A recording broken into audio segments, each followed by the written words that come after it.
This world was on the verge of extinction until humans began to receive powers from the constellation deities and become metahumans. Among those awakened, there was one who did not receive any special powers from the constellations, but instead became capable of absorbing the powers of other metahumans and even the constellations themselves. His name was Ojin, and he later became known as the Heavenly Demon.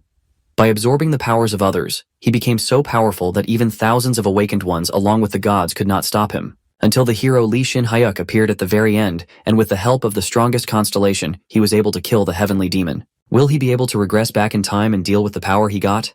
Let's find out. We witness Lee stabbing the guy to death with a spear and questioning the Heavenly Demon why he killed everything. Stabbing the Heavenly Demon with such resentment, he can't seem to forgive this sucker for destroying the world.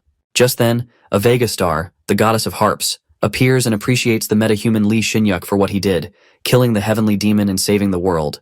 With a deadly look in his eyes, Lee wonders if he really saved the world, and seems to have enough of that bullshit of hers as he screams in agony, asking how this is salvation anyway. Given that Lee saved the world by killing the Heavenly Demon, the goddess grants him a wish via the Stars of Oaths. While the goddess activates the Star Oath, it is revealed to us that only the constellations of the North Star can use it, an oath that grants any wish. That's when Lee lets out that he's going to reverse everything, wishing to be sent back to the past. Staring at him with dubious eyes, the goddess is left baffled, and asks him if his wish is to regress. Being considerate, Vega questions him if he wants to live through the same cruel history again, and tries to make him understand that the future of that world could be even more painful or full of despair. However, Lee stands his ground and tells her that he's aware of this fact, convincing her that it will be different this time around. Well, it looks like the guy Lee Shin-hyuk wants to be a regressor, the one who goes against the fate of the world, the only being that can rewrite history with an end that was set in stone. As Shin-hyuk seems determined, muttering that he will change fate this time, Vega agrees to grant his wish via the Star of Oath. However, our guy interrupts in between and clarifies to the goddess that it isn't a wish, but what he's proposing to her, asking to bestow the stigma of the Vega star upon him. Surprised to hear such a thing, the goddess reveals no human can withstand her stigma, and that is why even the Heavenly Demon couldn't obtain her stigma, adding that not even Lee, the savior, would be any different. Listening to this, Lee utters if he can't even do that, there's no point in going back in time to begin with, affirming that the goddess knows this already. Rethinking her decision, Vega decides to bestow her powers and informs Lee that the moment he goes back into the path due to the oath, she will bestow the stigma of the Vega star upon him, adding that she will personally look for him. As soon as Lee hears this, he is shocked as Vega will lose memories if she goes back into the past. However, she assures him that she might lose her memories of this timeline, but she has her stigma and her past self would be able to recognize that Lee is a regressor. She continues to explain that if Lee is able to withstand her stigma, her past self will take him as her disciple. Upon hearing this, Lee is left astounded to even think that he would be able to become the disciple of the Vega star, one of the North Stars. Left in disbelief that the thing many metahumans wanted is now happening to him, our guy reckons that now all the preparations are complete. He recalls the Heavenly Demon, remembering his face vividly, and plans to find out where he was first registered as a metahuman. Determined to find him, the guy remembers his revenge and plans to kill the Heavenly Demon, the one who has taken everything from him with his own hands. Nonetheless, the goddess Vega begins to exercise the oath, granting him the wish. She tells the unheavenly star, Lee, to be careful. While the goddess casts the magic, our guy contemplates the things he's lost, things he failed to protect, and the numerous regrets he ponders upon over again and again. But this time round, he gets adamant to change them. After that, metahuman Lee Shin-hyuk's physical body is bestowed with Vega star stigma, making his existing Pixis stigma disappear. While our guy loses his consciousness, suddenly, there's a warning about the power of stigma being too powerful, alerting that metahuman Lee's physical body is falling apart. Shortly, we are then traveled to Lee's flashback, where he narrates that his younger brother, Lee Woo-hyuk, who was strong enough to be chosen by one of the 12 zodiacs, was brutally killed by the Heavenly Demon. Traumatized, Lee Shin-hyuk witnesses his brother's body covered in blood and questions the monster why he killed his brother. That's when the Heavenly Demon responds to him, uttering that this wouldn't have happened if he had not abandoned him back then, referring to Lee Shin-hyuk. Watching the demon's face, Lee is hit by a sudden realization as he feels that he has seen that face before. Suddenly, his body enters the state of energy deviation, and witnesses someone in front of him as the energy is entered into him. Shocked to the core, Lee is left baffled as he thinks about what is happening, and wonders why he is acting like this all of a sudden. Well, it turns out that the Heavenly Demon in his thoughts has entered reality as he confronts him. To his surprise, the demon suddenly appears in front of him, and abruptly, due to huge emotional fluctuations, his energy deviation worsens as our guy begins to bleed at the mouth. However, he is still lost in the thought of the Heavenly Demon appearing out of nowhere, and at that moment, his energy change caused by the stigma of the Vega star goes berserk as Lee's body completely falls apart. While the poor guy tries his best to withstand the stigma, His life seems to be in critical condition. On the other hand, the goddess Vega presumes that the chance of surviving is 1 in 1,000, even less than 1 in 10,000. Well, it looks like the goddess was right all along, as in the end, Lee did not become that one probability, and it turns out that the metahuman Lee Shin-yuk dies. Witnessing the metahuman die, the heavenly demon who just appeared out of nowhere is left in disbelief and tells the poor dead guy that even if he was going to die, he should have died after killing all the wolves, ready to rip him apart. Scared to death, the demon who's not even a metahuman panics as the monsters approach him, blaming Lee for the situation to die at such a moment. Thinking if Lee would have something on him, he looks under his clothing and wonders if he wouldn't be stupid enough to come in with nothing but that useless stigma, because he's a metahuman after all. Suddenly, the heavenly demon notices a stigma on Lee's body, which leaves him quite surprised as he has never seen or heard of it before. Touching Lee's body, the guy gets notified about the beginning of the Black Heaven's enlightenment, informing that the Black Heavens have absorbed the stigma of the Vega star. Unaware of what's happening, his body absorbs the stigma of a Vega star. As the power of absorbed stigma is too powerful, the poor guy screams in pain, uttering that it fucking hurts. Enduring such a horrendous thing, the fella trembles with pain, thinking it was hellish. Finally, Vega Star's stigma gets completely absorbed into his body and adjusted to match the enlightenment star of the Black Heavens. Annoyed, the heavenly demon isn't much surprised to see a status window, making him think that it's for meta-humans. After he gets the stigma Lee had before, suddenly, a bright light appears and it emerges to be the goddess Vega. She comes after feeling the power of her stigma and lets out that heavenly demon has her stigma, something she never gave to anyone before. Calling out the unheavenly star, she thinks that the guy is Lee Shin-yuk and refers to him as the one who goes against fate, the only savior of the world that is fated to end. Vega believes that he's the regressor. Meanwhile, the clueless heavenly demon is left utterly confused, thinking that he's the regressor. We are taken to Kwon Oh-jin, the heavenly demon's backstory, where he's in an orphanage and a bald man makes him understand that as an orphan he should take his place. He teaches Kwon the simple method of fooling people and letting them hear what they want to hear. Asking if he can do this, Oh-jin with a sneaky smirk on his face curses the orphanage director, saying fuck him. Well, it turns out that Kwon as an 8-year-old had a dark childhood. After that, he gets beaten by his teacher who asks him to start again and forces him to say that their orphanage is a good place. However, the troubled boy shows him the middle finger, making the teacher go mad as he rolls up his sleeves to beat the crap out of him. In the meantime, a girl enters the scene and instructs the teacher not to bully Oh-jin, calling him Baldy. The girl seems to be a badass as she hits the director, and while he blabbers something, she takes Oh-jin's hand and leaves, not caring what the hell that crazy bastard is saying. The girl who helps Oh-jin is Song Haeun, who is 10 years old. She's his only support who helps him endure this hell-like orphanage. Faking things, Oh-jin was forced to say good things about the director. However, deep down, he knew that the director abuses them just enough so they don't show any injuries. From that point on, he makes a decision that he won't die a shit death in a place like this. That's when the gate opened on Earth and monsters he'd never heard of poured out of it. Even when Earth became hell, the constellations that possessed the power of the star signs appeared. Metahumans, who awakened and received the constellation stigmata, started to appear here and there as well.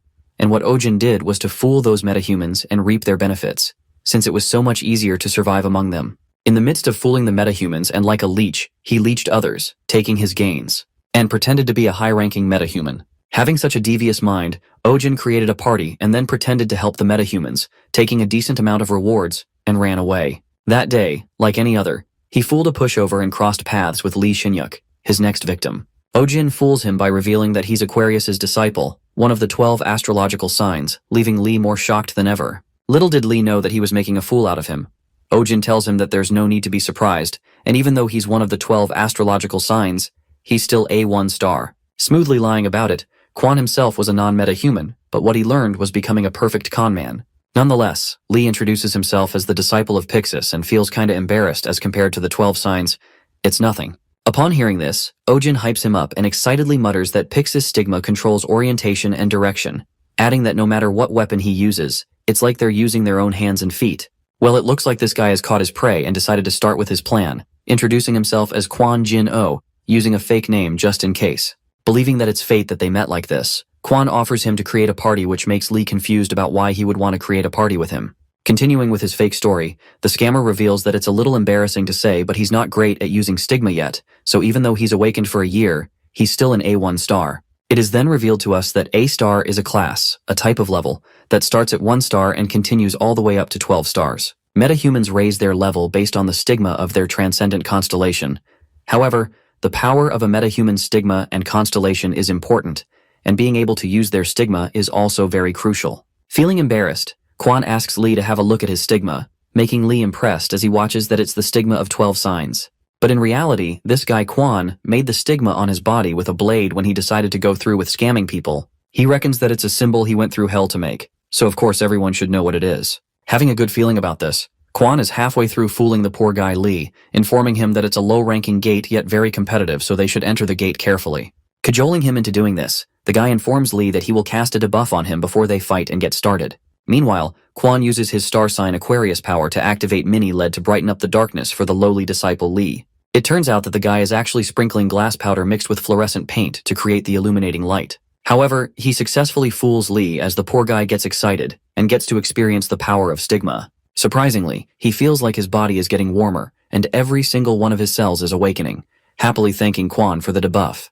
While the poor guy enthusiastically plans to show his skills, the evil Ojin laughs in the corner as Lee swallows the glass powder that's not good for him.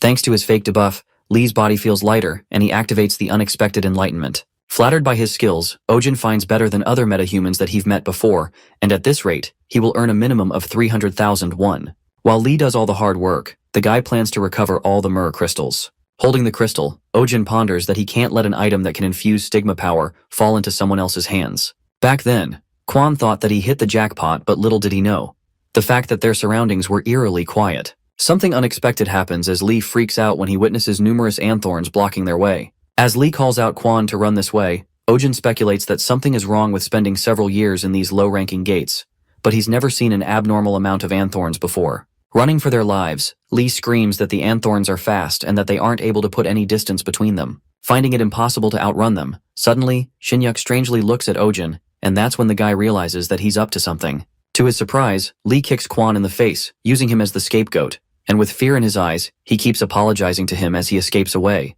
Calling him son of a bitch, poor Ojin is left helpless as he trips to the ground while Lee justifies that at this rate, they both would die. Yelling they should fucking die together, the scammer guy is betrayed by Lee. However, at that moment, an unexplainable situation occurs. Unexpectedly, something happens to Lee as he's unable to withstand the stigma and collapses. While he is left shocked to see what just happened to Lee now, he rushes to him to see if he has anything on him. Thinking about what he'd do if he dies like this, he goes through Lee's body and witnesses the stigma that he's seen for the first time. Recalling that Shinyuk was a Pixis, just then the first enlightenment of the Black Heavens starts. Something appears all of a sudden. Well, it turns out that Quan Ojin is taken to the goddess Vega's timeline where she mistakes him for the regressor Lee Shinyuk. Unknowingly, this guy becomes a regressor who is a person who goes back in time. But even the regression doesn't distract him as he thinks about his future 5 minutes later, where he will be getting ripped to pieces from those anthorns. Just then, Ojin realizes that she said something about him possessing a stigma that no one else possesses. While he's sure that it's Lee Shinyuk's stigma, the guy is baffled as the stigma that has appeared on his left chest he's never seen in his life. Unaware of the reason, Ojin seems to know one thing for sure, and that is he used the power of Black Heavens, absorbing the dead Lee Shinyuk's stigma. However, it's not Pixis's stigma, but Lyra's stigma that leads him to conclude that Lee was the regressor. Unraveling the unknown, the guy gets to know that the phenomenon where Shinyuk emitted blue-colored lighting before he died, that's when he absorbed his stigma. In other words, Lee Shinyuk, who regressed, couldn't defeat the stigma and died as an after effect.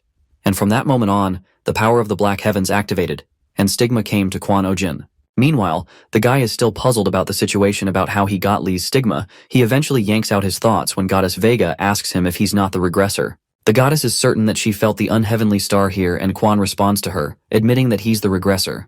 In the back of his mind, he has no idea what Black Heavens is for an unheavenly star. He doesn't even know the name of the goddess in front of him. With all the chaos in his mind and in order to survive, Ojin decides to live as a regressor. He needs to be a regressor even if he has to scam God, and that's what he's best at. After that, the goddess believes in him that he's the unheavenly star, and it leaves our guy stunned, thinking that she just believed in that lie. A transcendent who possesses the power that a mere human could not imagine possessing, and even after that, the devious Ojin manages to scam the existence like God. Feeling kind of proud, our guy wonders if he's going to get fucked for this. Nonetheless, Vega cuts to the chase, saying that although she wants to talk about all the details of the future he went through, these annoying anthrones are getting in her way. Smiling brightly, the goddess lets out that she looks forward to seeing the limit of the unheavenly star's power, referring to Quan. Being quick-witted as he is, the guy gets the hunch that the goddess is telling him to get rid of the monsters and prove his powers right now. While the goddess assures him not to feel pressured and just fight, our guy is scared to death as he already feels pressured about what Vega said. Confronting the growling anthrones, Ojin holds the stick and the powers seem to be seeping out of him as his body feels light as a feather. He uplifts himself and thinks that he might be a lowly 1-star, but he now has the body of a metahuman. As the anthrones leap toward to attack him, Ojin impressively rips them apart in one strike. While the goddess observes his powers, our guy fights off the anthrones like a pro, and he is amazed by his powers as he's annihilating the monsters like a walk in a park. Just then, he acquires Pixis's Spear Arts level 4. However, Ojin senses something strange with his head all of a sudden. The scene switches to Lee Shin-hyuk, who seems to be panting heavily and thinks that he will never be able to catch up with his brother Lee Woo-hyuk if he keeps going like this. Well, it turns out that Lee Shin-hyuk's memory is being played in Ojin's mind. He speculates that Lee has a scar he's never seen before, and judging from that, he surmises that this isn't a memory of the past. This leads him to think that it's the memory of Lee Shin-hyuk from the first time. Memories from the future. It appears that along with Lee's memories, Pixis's skills are flowing right in as well. But being this strong, Ojin wonders if one-star metahumans are really this strong, because the one-star metahumans he remembers weren't that strong. Meanwhile, our guy manages to kill all the anthrones effortlessly. The goddess tells him to stop and asks if he's putting on a show for her entertainment. Upon hearing this, the poor guy is kinda shocked. Vega clears the air and asks him why he's not using her stigma. This surprises Ojin even more as he presumes that all this time he had all that power without even using the stigma, and our guy understands as he stares at her with eyes wide open. Vega further elucidates that, even for a regressor like him, it must have been hard to use his new stigma like stepping into the body of a child who's just started to walk. Ojin contemplates that the goddess is making sense of it all on her own, but our guy can't seem to pass an opportunity like this.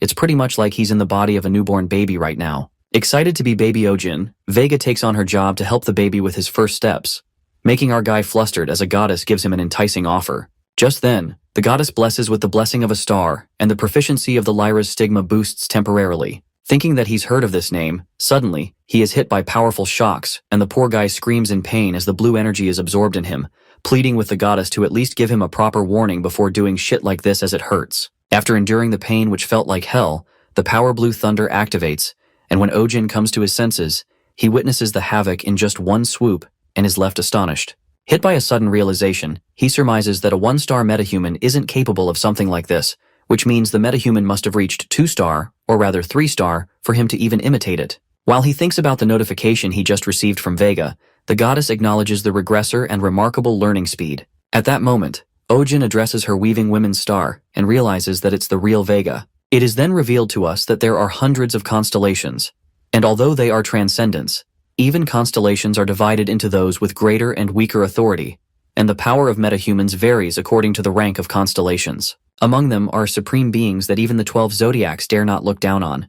That includes Polaris, Deneb, and Vega. Vega is one of the highest-ranking constellations, and the other constellations dare not raise their head in front of her. While thinking all this, Ojin is thunderstruck to even think that the highest-ranked constellation Vega is actually by his side, not to mention that he's scamming the goddess. Well, it looks like our main character finally gives up on scamming life. Thinking that he's screwed, he plans on telling the goddess that he's not the regressor and actually lied about it because he was scared as shit of dying. But then, he changes his mind, thinking that the water's already under the bridge. The guy Loki freaks out as he seems to be ridiculing a god as a mere mortal, assuming that she'd kill him right away. As the fear of the goddess frightens the life out of him, Ojin ruminates that he started this so gotta end it now and have to fool Vega no matter what. In case that happens, our guy comes up with a weird idea possible as he starts acting lovey-dovey with the goddess, saying that he missed her. Thinking he will never see her again, Ojin holds her hand while Vega is taken aback by his sudden actions and makes her question what kind of relationship they have in the future.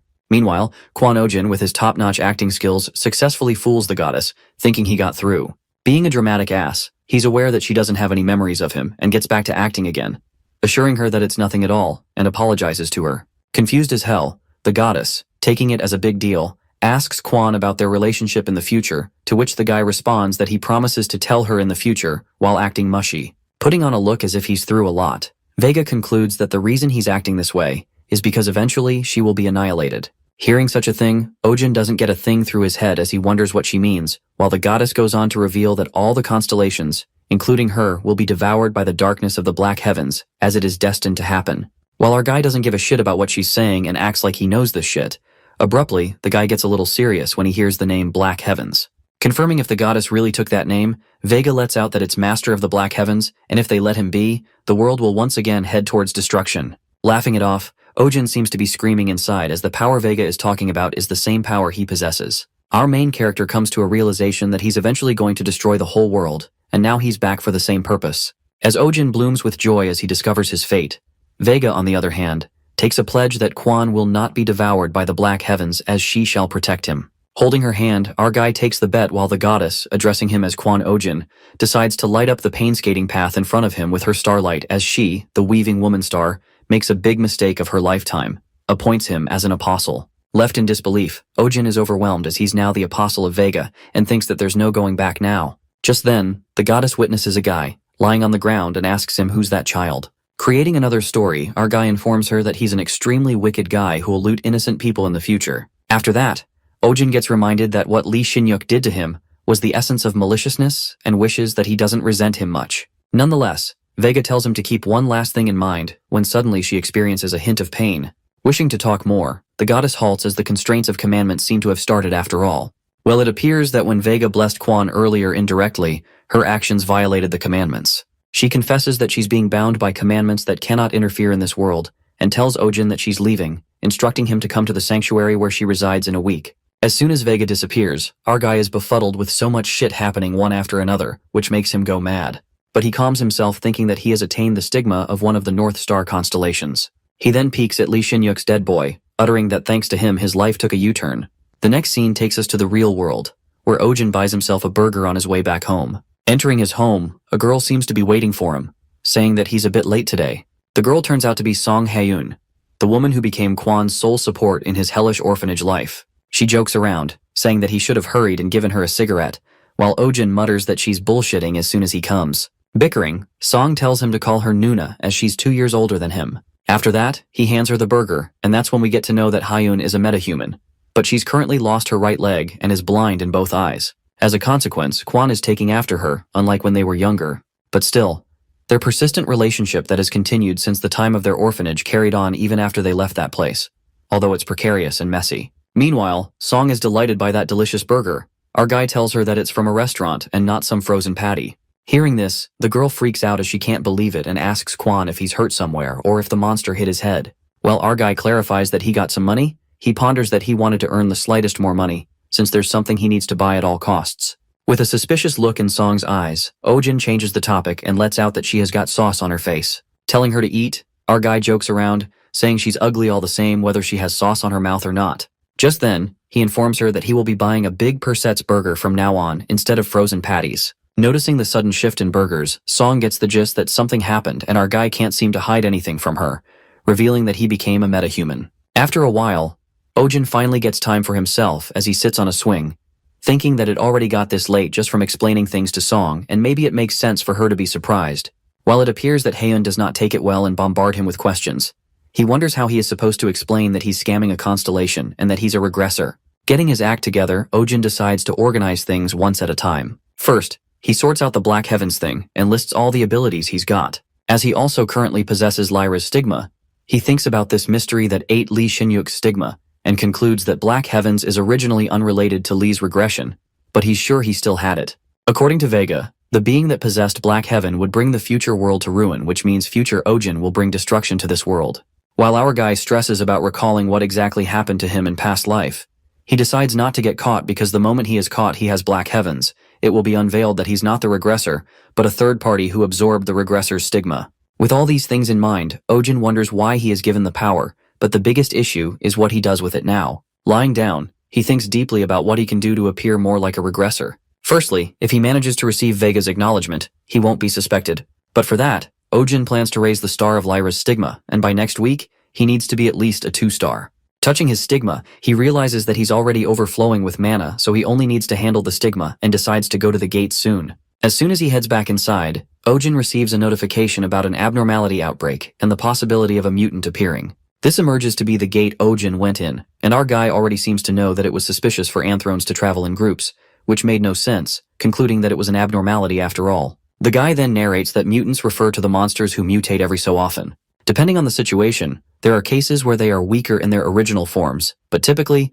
the mutated forms tend to be much stronger than their original forms. Mutants are monsters that new 1-star metahumans cannot dare to overcome. Recalling his confrontation with the anthrones, he didn't see any mutants back then, wondering if he missed them because he wasn't in a situation to worry about them. Smiling at his screen, Ojin seems to have selected his next destination, to fight the mutants. We are then taken to the gate in the news where mutants are seen, and a lot of metahumans are calling to join their party to hunt mutants together. Reaching his destination, Ojin reckons that the news said to avoid coming here at the time being, but there are more people than usual.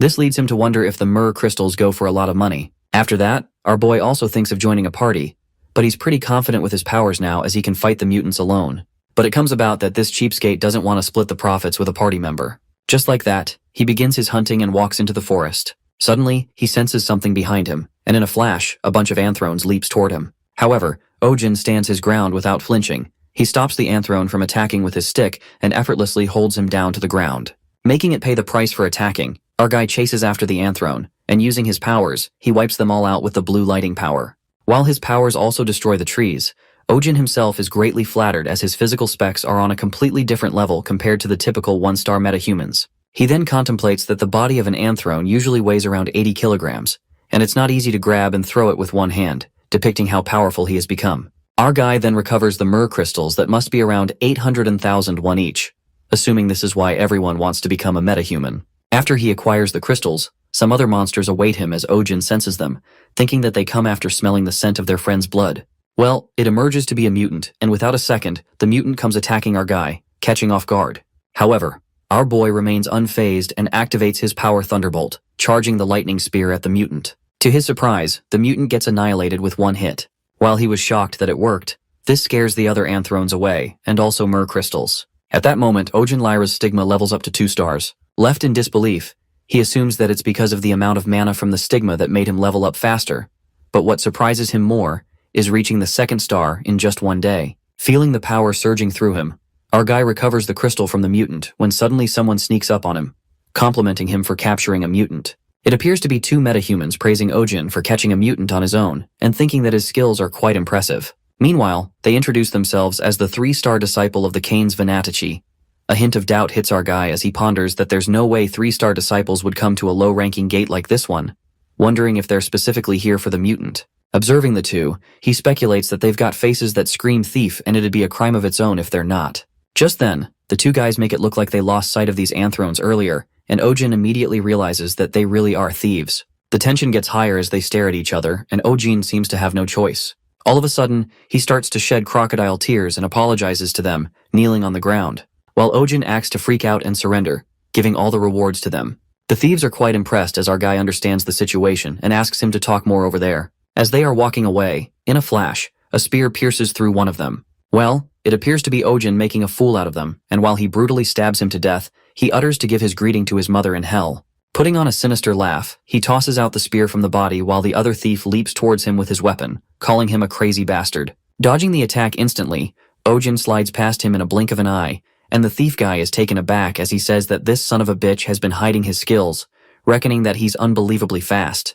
With an evil look in his eyes, our guy leaps towards him, saying he's just a weak idiot, and slashes the spear through him, charged with lightning power at that, and the poor guy screams in pain. After killing those guys, Ojin feels like it's quiet again, and happily goes back to his harvest. However, something makes him stop as he thinks about the black heavens that are supposed to be stronger as it absorbs more stigma. Thinking of giving it a try, he gets reminded of Vega, who told him that one of the traits of the black heavens was the black curtain. Using his stigma on the dead guy, the black heavens absorb Canis Venatici's stigma. Fulfilling all the requirements to unlock the 2nd level of the black heavens, Ojin experiences the 2nd enlightenment as the black energy emits through him. As it seems so powerful, the enlightenment level of the black heavens is low, which restricts the record of awakened Lee Shin-yuk. Later, the guy opens his eyes in a hospital room where the doctor informs him that he's passed out for 2 weeks. Being passed out for this long, our guy wonders if these are also Lee's memories that he's reliving. While Lee's brother Woo-hyuk asks him why he entered the gate without telling him beforehand, Lee apologizes to him as he thought it'll be okay since it was a 1-star.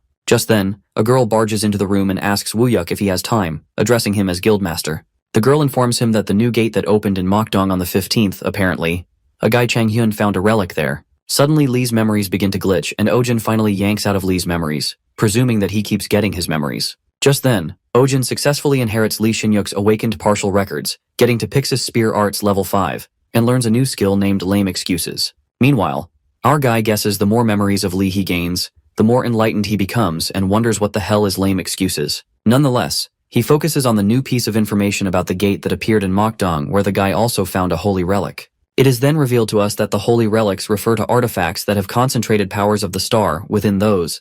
Some possess so much power that it closes the gap between 1 star and 2 stars even.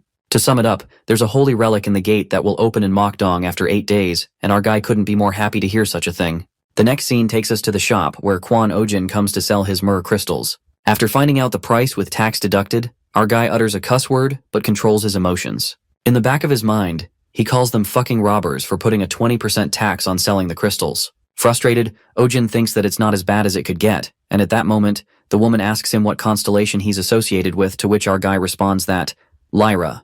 As soon as the cashier listens to this, utterly disbelieved, she asks him again to confirm it. While our well-mannered boy spells it out for her, the woman is too stunned to speak as her jaw drops. As the woman takes him somewhere, Ojin ponders that her reaction is the same as expected, so it would be nice if he would smurf around for the sake of convenience in the future. But he thinks that it's stupid because fame is power after all, and in the meantime, the woman takes her to the VIP room, asking him to wait there. Entering the room, he encounters a blonde guy who straight up asks Ojin to stop looking and stare down. Giving him the side eye, our boy wonders who the hell is this. Looking at the blonde bastard, Ojin guesses that he's here to write a registration exam, but then his eyes land on the palatable desserts that are only prepared for the VIPs. Drooling over the fancy food, our guy couldn't resist but wonder if those are free, recalling he used to be jealous of bastards who luxuriously ate those things back when he was a scammer. He can't seem to hold back after seeing the free food and munching on the things placed right in front of him.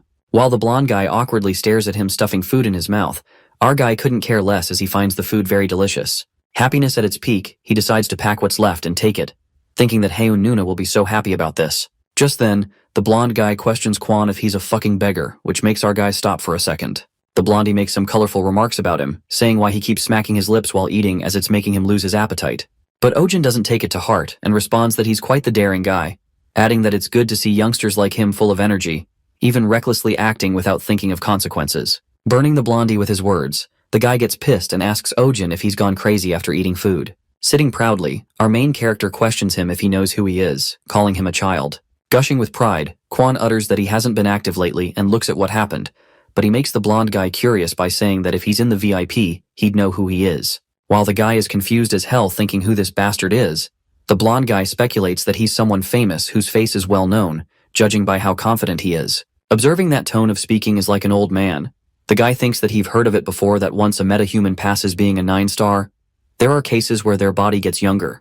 And if he thinks about it, this person Ojin was guided to the VIP room, leading him to believe that he's a damn old man. After that, our guy questions the blonde guy about which guild he belongs to, again addressing him as a child. Careless, the blonde guy talks to him casually when he notices Ojin staring at him with a straight face. With a scary look in his eyes, our boy kinda warns him that he's been speaking informally to him since earlier, which scares the life out of the poor guy. That's when the blonde guy stands up and bows to him, revealing that Park Youngwoo of the Pandanus Guild. Appearing to be calm, Ojin presumes that he's fucked as the Pandanus Guild is one of the top 10 guilds in Korea and the Guild of Scorpio Metahumans. Nonetheless, he tells Jungwoo that it's the same guild as Chanyuk's, which surprises him as Ojin seems to know his guildmaster. Thinking that he doesn't know anything about him, our guy lies to Jungwoo, stating that he knows the guildmaster and makes up a story, muttering that back in the day they used to eat together, went to saunas together, and did everything together. Upon hearing this, Jungwoo goes into a state of shock while Ojin laughs it off, saying that the young bastard has even become a respectable guildmaster.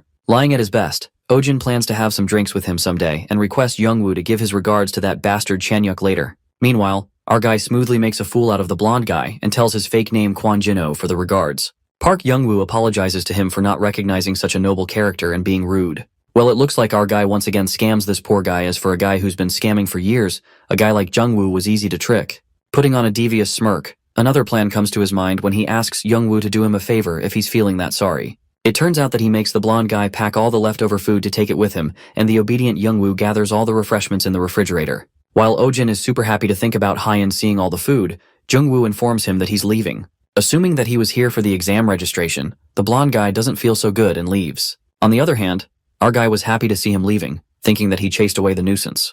Well, we get to know the real reason behind Jungwoo Long's face and early departure. Earlier, Ojin took all his money, flattering Jungwoo that he's the future of South Korea's metahumans, and our guy hit the jackpot as he carried a lot of cash with him in the wallet. Going through his wallet, suddenly, Ojin finds a mutant's myrrh crystal and wonders what this doing here. This leads him to ponder that not only mutants are rare, a mutant's myrrh crystals are not things that one can easily obtain, but what confuses him even more is the thought of what it is doing in Jungwoo's wallet. Deciding to look into this matter, at that moment, he is interrupted by the guy who apologizes to him for making him wait, and introduces himself as Han Junman.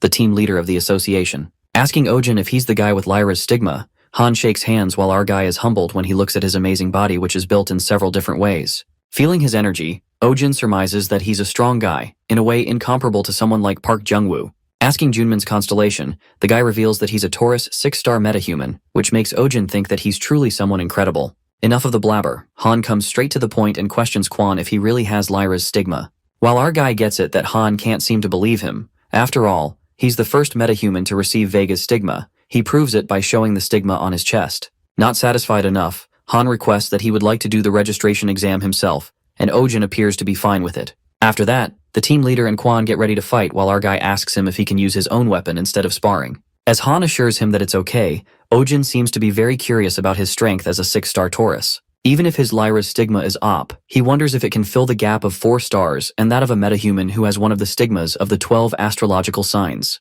Well, there's only one way to find out, and it is something he'll have to see. With that, he leaps towards Han with his spear, and just as he gets near, a blue energy emits, leaving Han flabbergasted. Kwon Ojin strikes him with such immense power that even Han is astonished to see a 2-star metahuman with this much power. Meanwhile, Han halts the attack, making our guy crash away. He notices the insane power, and just then the team leader runs to him, asking if he's okay. Our guy appears to be just fine as he tells Han to continue the fight, presuming that he's still able to fight. Reckoning that the leader is on a different level from those he's faced so far, he assumes that using only thrusts won't be enough. With that, he uses the lighting power and attacks him, but being the 6-star metahuman, Han smartly deflects the attack instead of dodging it, just like Kwon expected. Planning to use Han's strength against him, Ojin's energy flows like crazy as he feels something surging within him that even his lightning skill increases to level 2. Becoming stronger as ever, he charges at Han with full strength, which also makes the leader scared for a second as our guy keeps getting stronger. But before Ojin can strike him, he realizes that he has used too much strength, which makes him collapse to the ground. Freaking out, the team leader runs to him and calls the medics, asking them to bring potions too. Later, our guy drinks the potion while Han takes a sigh of relief, seeing that he wasn't severely injured. Getting his energy back with the potion, Ojin looks at the potion bottle and notices that it's a very expensive one, costing at least 10 million won. Just then, the leader apologizes to him while our guy assures him that it's alright. Low-key, he feels satisfied since he was able to get a 6-star metahuman to use his stigma even though he couldn't defeat him. In the meantime, Ojin assumes that they're here. Han gives it a thought and surmises this guy, Vega Star's apostle, is way more incredible than he imagined. At that moment, the team leader reluctantly tries to say something even after making that huge mistake. Sweating, Han offers him to join the association over a cup of tea, as it would be a great help to him. Believing that he's trying to recruit him, he thinks it over, and surmises that just being an apostle of a North Star increases his value easily, so it would be better if he does not join any association or mercenary. In addition, he can't have any restrictions on his activities, since he doesn't know what he needs to do in order to become a regressor yet. Without a second thought, Ojin turns down the offer, clarifying that it'd be tough for him to join the association, and gets up to leave. However, Han, who can't seem to let him go, proposes that Kwon can join the association, but he doesn't have to show up at work. To entice the offer, the team leader affirms that he will get paid a monthly salary despite not working, adding that it'd be less compared to large guilds. Intrigued by the smell of easy money, Ojin takes a step back and ruminates about getting money without doing anything. As our guy is already enticed by the offer, Han further assures him that he will only belong to the organization by name, but he can do all the mercenary work he wants, adding that they could also recommend him for work. Well, it looks like our main character has hit the jackpot and is totally hooked by this incredible offer. Thinking that it's totally insane, he will have the association on his side and wouldn't have to worry about cutting them a share when he takes on requests. However, our clever guy tries to act charismatic as if he agrees too easily. It wouldn't give a nice impression of him. Trying not to appear thrilled, Ojin tells Han that he needs some time to think. Our guy reminisced on the days he lived his life like a dog, but now things are turning around. He's becoming a master now. To add the cherry on top, Han utters that he will be excused from paying taxes. As soon as Kwon hears this, he seems to be over the moon but gets kinda wild though. Well, it looks like things are going smoothly for Ojin, as he seems to be winning at life after being Vega's apostle. Without further ado, our guy agrees to be a dog of the association and looks forward to working with Han. The next scene switches to Ojin, who is walking around the city, getting reminded of the goddess Vega who asked him to come to her sanctuary after a week. The time has come, and Ojin finally heads to meet the goddess after making thorough preparations, but still feels darn nervous. Walking to his destination, he witnesses a lot of begging the constellations to hear their prayers, pleading to bestow their powers upon lowly insects like that. Our guy ponders that he did hear a lot of people beg to become a metahuman in front of sanctums, and in tough times like this there aren't many ways people could survive other than being metahumans.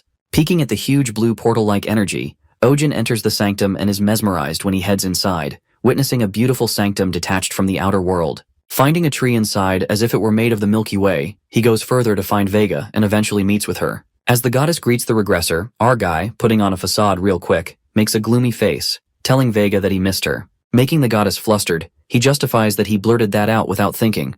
But deep down, Ojin plans to keep this act up to melt the heart of Vega. Meanwhile, the goddess states that he must be mistaken and assumes that Ojin's faith is still not in place, muttering that she's not the lover he remembers. But our guy doesn't hear a thing, and with a sparkle in his eyes, he continues to tell her that in his past memories, she has always been beautiful. Blushing hard, Vega clarifies that even if he flatters her like this, there's nothing she can do for him. Well, it looks like Quan is off to a good start.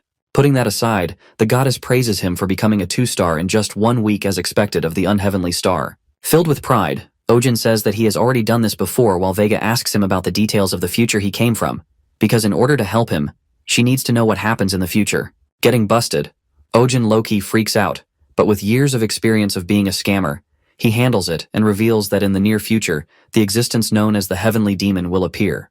Lying smoothly, our guy makes this up on the fly. The demon that possesses the black heavens, known as the heavenly demon. Meanwhile, the goddess asks him if the heavenly demon possesses the black heavens, to which Ojin agrees, but informs her that since the demon has hidden himself very well, no one knows his face or whether he's a human or not. Curious, Vega questions that even the regressor doesn't know who the heavenly demon is, and Ojin tries to reason with her, saying that tried to find this information as soon as he came back, but failed to do so. That's when the goddess catches him off guard, uttering that if he used the Star of Oaths to regress, this means he killed the Black Heaven's owner, which leads her to question if was not able to see his face despite killing him. As soon as Ojin hears about the Star of Oath thing, his mind goes blank, wondering what the fuck is that thing. Lost in the thought, Ojin realizes that the possessor of the Black Heavens died, which means that Lee Shinyuk succeeded in killing him. Having so many questions in mind about why that bastard Lee regressed in the first place, our boy gets his act together because if he hesitates, the goddess might suspect him, so he needs to pass over this as smoothly as possible. Yanking out of his thoughts, Ojin reveals that the moment he pierced the spear through the heavenly demon's heart, he became black dust and spread everywhere, and he was so absorbed in the fight that he couldn't even see his face. Believing in his story, Vega asks him if he has a way to find the possessor of the Black Heavens. Well, he's standing right in front of her. Playing smart, Quan states that the only way to find the heavenly demon is to wait until he makes the move. Asking when the demon will begin to move, our guy responds that it's 3 years from now, which is enough time for Ojin to get stronger and pretend to be a regressor. After that, our guy assures the goddess that he will look for clues about the heavenly demon and get stronger until then. While Vega finds it reasonable, our guy wonders if he should conclude things and reveals about the new gate opening in Mokdong with relics inside. Informing that he will head there first, the clever guy tells her this information from Lee Shinyuk's memories to become free from the goddess's suspicion if this becomes reality. Given that this info would only be known to a regressor, Vega gives him the rights that only a regressor can enjoy, calling him a child. Hearing the goddess call him her child, our guy can't seem to handle this and wonders if most of the constellations call their disciples their children, assuming that he should call her Vega Mom. Just then, Vega comforts him by saying not to overexert himself even though the weight of this world's fate is on his shoulders, wrapping him into the sweetest hug. While Ojin's soul also feels warmth from a mother's touch, unexpectedly, his conscience hurts a bit for lying to such a constellation, but he needs to do it to survive. Ending things by spraying some fake love, he assures Vega that he's not pushing himself. Holding her hand with such affection, he confesses that he can do anything for her.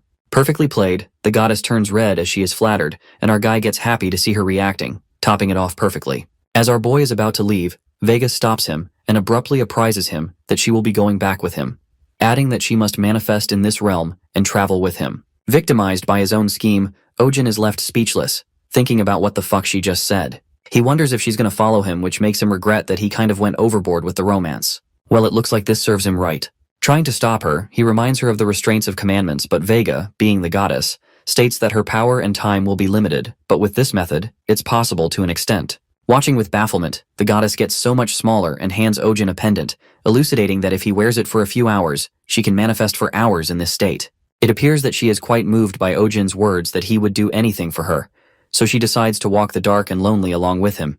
Going down in the dumps, our guy is fucked, crying inside, because if that happens, he will have to act a regressor every damn day. The next scene switches to Song Hyun, who seems to be freaking out after knowing Ojin's weird situation. While the little Vega follows our guy, Hyun gets frantic as she thinks the constellations can't come to Earth because of the restraints. As Vega and Song bicker with each other informally, Poor Ojin looks done with their petty arguments.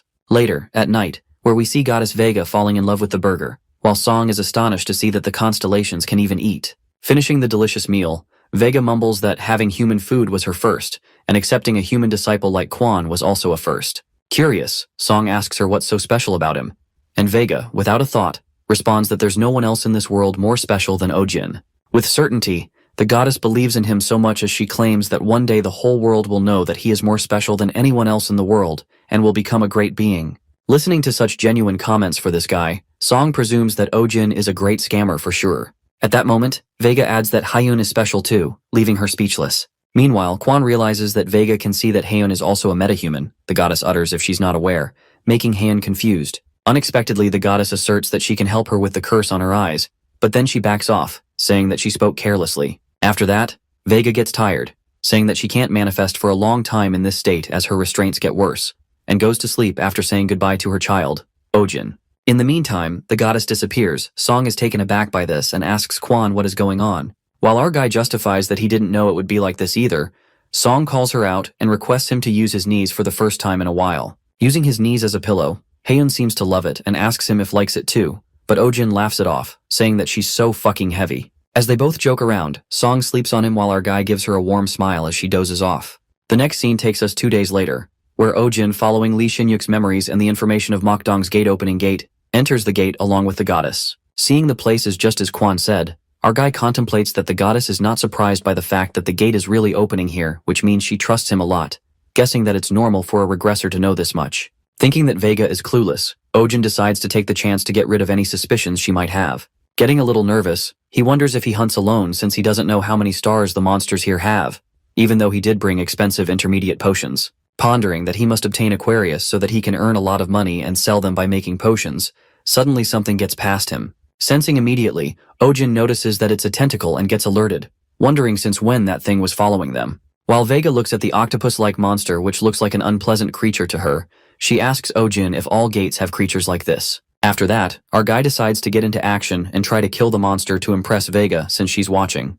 Throwing the spear charged with lighting, the monster explodes as soon as it gets hit, and Ojin feels disgusted, saying that it's even harder to deal with things when it's dead. However, after a moment, several creatures like the previous one begin to appear, gathering in one place. Witnessing those unpleasant creatures leap towards him, Ojin panics because these creatures explode on death, which limits his movement to a certain extent, making it harder to deal with them than expected. In that case, he decides to use a special power, the long-range skill he used back then. Well, it looks like Ojin activates the spear lighting while the goddess is left in disbelief. Just then, he slings the lightning spear towards the monsters, wiping them at once. Feeling proud, Ojin manages to use the technique that he could only previously use while being blessed. Astonished with his powers, Vega couldn't seem to believe her eyes as she didn't expect him to learn this quickly. She adds that spear lighting skill is an intermediate technique of the Vega star stigma, and the power he used is just good enough. After that, the goddess plans on teaching him other techniques later on, but gets reminded that he already knows all of them. However, Ojin refuses and tells her that there are few memories he can't remember after he regresses, adding that one of those memories contains the techniques of the Vega star's stigma. He further convinces the goddess that he can't remember certain parts of the memories. Well, it appears that Ojin saves himself from the future dilemma, lying to her just in case she asks him to use a skill that he doesn't know out of nowhere. Meanwhile, Vega finds it strange that the regression that occurred due to the Star of Oath should not have any memory loss. Our boy tries to reason with her, justifying that like constellations commandments have restrictions. Similarly, transcendental powers aren't able to influence all of his memories. Getting a bit doubtful about this, the goddess thinks that it might be possible, and to clear that hint of doubt, Ojin enters the scene, claiming that he hasn't forgotten what's truly important, and that are memories of the goddess. Rizzing her to lessen her suspicions, our guy tries his best to gain her trust while the goddess blushes too hard, flustered at how he is able to say such embarrassing things like "it's nothing." Meanwhile, Ojin takes the lead with his scammer Riz skills as he knows that she is weak against words like that. After a while, Vega feels an ominous energy that she can't seem to describe and informs Quan about this. To his surprise, Ojin finds a crystal, and it turns out to be a mutated Mer crystal. Holding the crystal, he reckons that they aren't supposed to be this common, and what's worse is that he found multiple of them, making him conclude that something is off. As Vega is also shocked to see black Mer crystals, Ojin speculates that even the goddess hasn't seen this before. Just then, he informs Vega that he's going to go in further as our guy is curious to find out more about this. Heading in, Ojin feels something is definitely off as the situation that even the constellations don't know about keeps occurring. wondering what on earth is the black myrrh crystal. In the meantime, Vega mumbles that she's been feeling that they have been going in circles, making Ojin think that he got caught. While he thinks that nothing can be done, at that moment, he is interrupted by a pungent smell and follows the scent along with the goddess. Heading in the direction of the scent of the black slimes he just met, Vega asserts that the ominous she felt earlier has gotten even stronger here. Strangely, they find a huge stone statue placed in the middle, and Ojin immediately anticipates that it's a relic. Wonderstruck by the sight of the relic, our guy is left in awe just by the thought of how much it will fetch him. Even a 1-star relic can fetch him 10 million won or more. Immersed in his daydream, Ojin drools over the amount of money he will get if it's a 6-star relic and finds himself showered in money. Peeking at Ojin acting like a weirdo, Vega is kind of confused when he looks at his weird eyes. Speaking of money, snapping out of it, Ojin decides to obtain the relic quickly. However, he is welcomed by the unpleasant creatures once again. Surrounded by the black slimes, our guy seems to know this was happen, thinking that these fucking weaklings are guarding the relic. But Ojin doesn't mind fighting as many of them and keeps his eyes on the prize. Feeling pretty confident, our boy is deflated when he notices the black slime getting bigger, turning into a fucking strong monster. While Ojin nearly loses his shit as he confronts the big monster, Vega puts trust in him, saying that it looks like he already knew it'd turn out like this. Scared to death, our guy doesn't seem to know about this, and while his weak ass stands in front of the monster, the goddess seems to rest assured, and decides to observe without a worry, just as Ojin had told her. Acting strong, Ojin assures the goddess that he'll handle, but low-key he has been fucked big time, figuring out how to fight this creature. Confronting the giant monster, our main character instantly regrets that he got a bit too much of himself because of the joy of seeing the holy relic, not realizing that he'd been putting himself in a hell of a situation. Never fought a big creature like this before? Ojin panics as he is certain that he has a 0 chance at winning.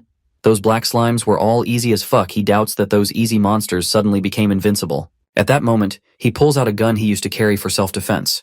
Glad that he bought this as a light flare, he shoots at the monster, calling him son of bitch. The monster gets shot, and while it gets distracted, Ojin takes the only chance to take the monster down, as the petty trick like light flare won't work again. Just like that, he picks up the spear and decides to put everything in one ultimate attack, leaping towards the monster with the spear charged with blue lighting skill. While Ojin manages to stab the monster, it doesn't seem to work, so he goes for another attack. But before he could do that, the monster nearly tears him apart by charging multiple long tentacles at him. Luckily, Ojin gets saved by the rope tied around the rock and holds onto it. Holding on to his dear life, he thought that the monster was going to fire a missile or something, but he's glad that he survived, or else he would have been crushed by the attack with a speed like that.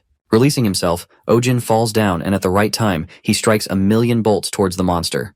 With the power so immense, our guy hardly stables the power, but he successfully kills the monster. Feeling that he could pass out at any moment, Ojin gets happy as he succeeds in defeating the monster, wondering if it is because he used blue lighting twice. Suddenly Vega calls him out, and it turns out that the monster isn't dead as it attacks Ojin. Before he could even flinch, our guy takes the hit as he crashes far away. While our guy is badly hurt, the monster seems to have awakened, and this time even its appearance has changed. Having no other choice, Ojin pleads with the goddess to give him a blessing, and she immediately bestows the blessing of stars upon him. With the proficiency of Lyra's stigma increasing, the effect feels stronger than last time, making Quan wonder if it's because he's improved since the last time he received a blessing from her. Getting Vega's blessing, Ojin comes back stronger and blue energy emitting more than ever. He soars towards the monster, striking 1 blue lighting per punch. He uses up his mana quickly because his mana is endless, and with that, he punches the monster. Going berserk, Ojin keeps striking the lightning punches like a maniac until the goddess shouts and stops him, telling him that it's already over. Snapping out of it, our main character is shaken by what just happened as he was feeling so pumped. Just then, he experiences pain in his chest, and Vega realizes something that makes her jaw drop. Feeling like this stigma is burning, it emerges that Lyra's stigma levels up to 3 stars, and the lighting powers also increase. Witnessing that he has reached 3 stars within a month, Vega is not quite happy about it, as she reckons that a North Star stigma is incomparably hard to raise, but Ojin's speed is pretty fast. At that moment, the goddess peeks at Ojin, who seems to have collapsed, and tries to wake him up. Later, Ojin can barely open his eyes when he witnesses Vega. Thinking that it's a dream, he calls Vega by her name. Finally coming to his senses, our guy realizes that the goddess is back to its original size, and freaks out when he finds himself on Vega's lap. Flustered, he tries to get up, but the goddess smacks his face, telling him to stay down for a bit longer. She then states that Ojin overworked himself because he passed out as soon as the battle was over, adding that he's more aggressive than he looks. Being diligent, she scolds him to take care of himself, as he may be a regressor, but he's a human. Keeping that in mind, our guy presumes that she always calls him child, but now she's really acting like a mom. Nonetheless, Ojin stares at her and speculates that Vega is doubting him because he barely won even with the help of her blessing, but he had no choice. Just then, the goddess calls him out and asks him if he just called her by her name earlier, while Ojin is left in a daze, wondering what's this about. Blushing, Vega clarifies that she's not trying to scold him so he can just keep calling her by her name if he wants. Clearing her throat, she reminds him that they have an intimate relationship as she blushes hard, putting Ojin in a tough spot as he gets awkward. To make things clear, he immediately clarifies that he was out of his mind earlier, and this makes Vega mad at him as she grabs his cheeks, asking if he doesn't want to talk to her casually anymore. While poor Ojin appears to be in pain, to save himself from further pain, he tells Vega that he'll talk to her casually from now on, making the goddess happy. After a while, the restrictions seem to begin as the goddess' powers get weak, and she thinks that recovering this time will take quite a while. Watching her struggling, our boy apologizes to her and reckons that he used too much of Lyra's power in excitement, and this wouldn't have happened if he just didn't pass out. Meanwhile, Vega affirms that he doesn't need to apologize as the monster was strong enough to be a 5-star monster. At that moment, Ojin feels really light, and just as he is about to ask how she healed him, his eyes land on the empty potion bottles and panics as each one costs 1,000,001. Feeling ecstatic, Vega proudly tells him that used the potions on him so that he could wake up faster. Left in disbelief, our guy sobs his heart out thinking how much money he has lost. Seeing him cry, the goddess assumes that he's touched that he's crying, but Ojin seems to be traumatized. As our guy cries the tears of inner pain, he curiously asks Vega how she feeds the potions to him.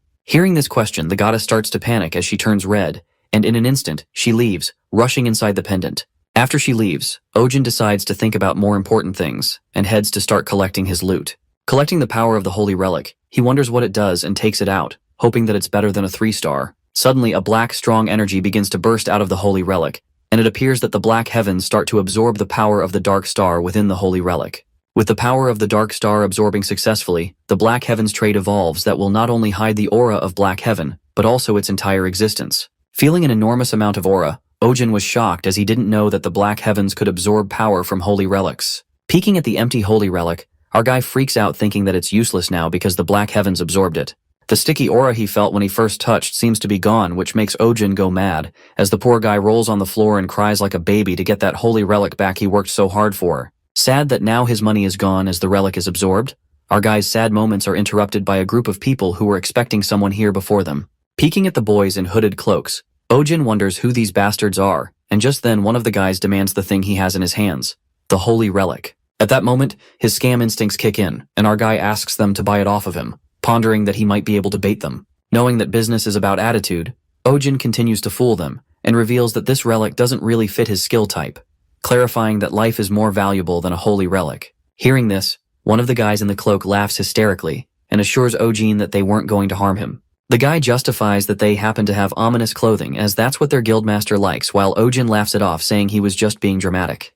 But deep down, our guy knows that it wasn't a misunderstanding as he noticed the murderous intent coming from him the moment he saw the holy relic. In addition, these bastards have the same power as the dark star that the holy relic had. Taking the bait, the guy deals with Ojin and gives him myrrh crystals as a payment.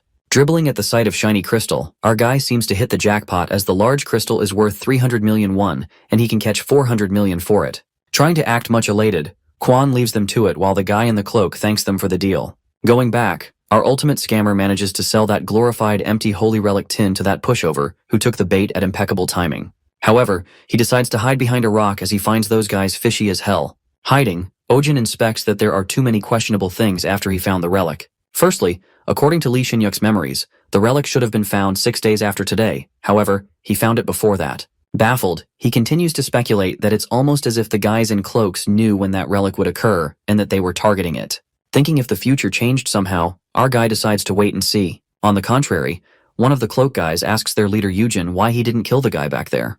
The leader Yujin justifies that he didn't want to leave a troublesome trail for other metahumans to pursue, and warns his members that he won't explain every little detail to them. Holding the relic, Yujin reveals that the age of stars is coming to an end, and the dark stars will soon rule the skies, adding that all the arrogant stars shall pay the price for their sins. While his henchmen bow down and praise the glory of the Dark Star Society, Yujin smiles and mutters that the dark stars must be smiling brightly upon the sight of loyalty. After that, the guys seem to be discussing something about the relic that has to be swiped, and Yujin replaces the fake relic on the stone. Completing their mission, as they head back outside of the gate, Yujin asks one of his members if he remembers the face of the guy he just made a deal with, commanding his man to go after Ojin and kill him. Putting on a sinister smile, the leader plans to head back and report to the bailiff, and in the meantime, his members kill the guy. Witnessing the whole evil conspiracy, Ojin realizes this is how it turned out as he discovers that the future didn't change.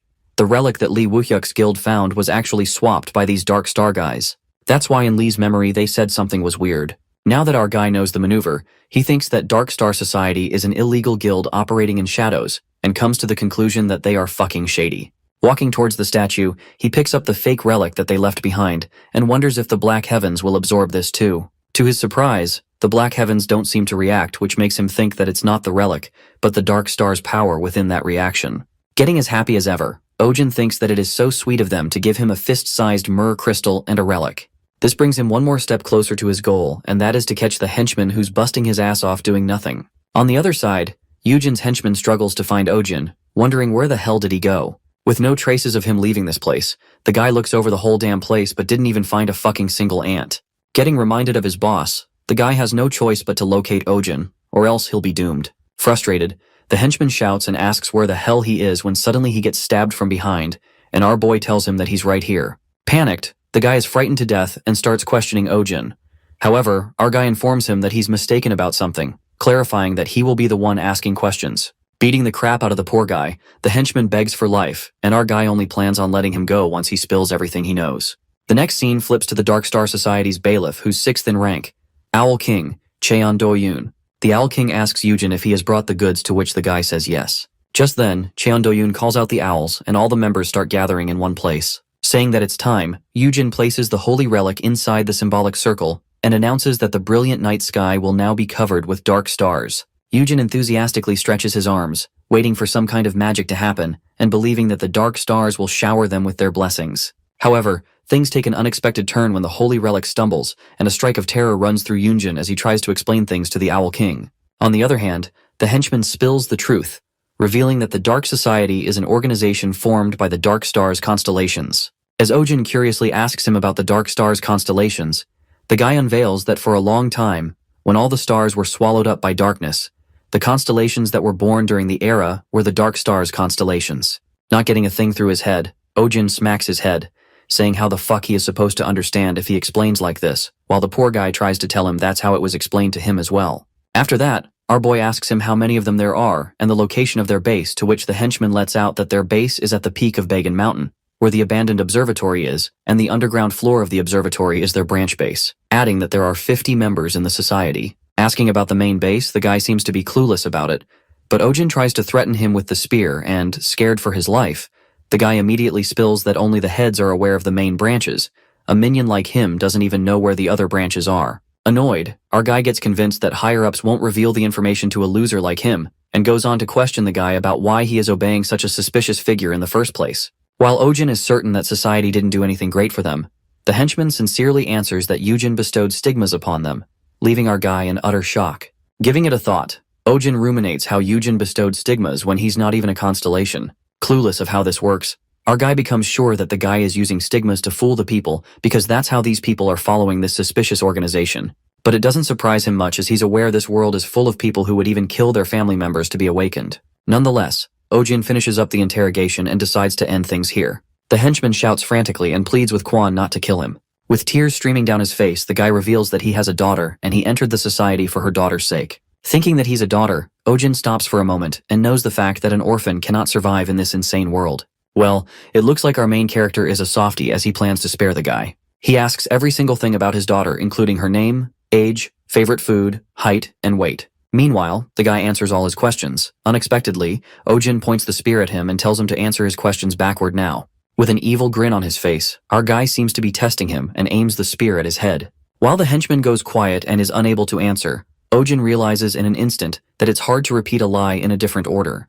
Being very well versed in fraud as a scammer, our guy asks him the location of the main branch and without a flinch, stabs the henchman. After killing the guy, Ojin knows one thing for sure, and that is, the Dark Star Society is pretty powerful and not some bunch of idiots that are good for scamming just like him. He then thinks of taking care of the dead body and notices the Dark Star stigma on the guy's chest. As soon as Ojin touches it, the Black Heavens absorb the owl stigma. Absorbing the power, he gets curious about what kind of power the Dark Star's stigma will have.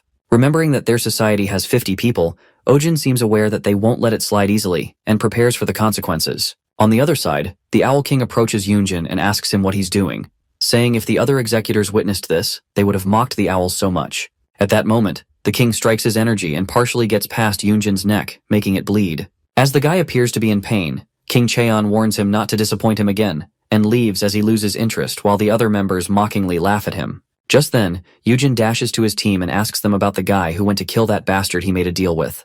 To his surprise, the members inform him that they've lost contact with him, which makes Yujin even more mad as he commands his henchmen to find that son of a bitch, calling them useless pieces of shit. It is revealed to us that it's been a week since Kwon Ojin came back from the new gate in Mokdong and has not visited any other gates.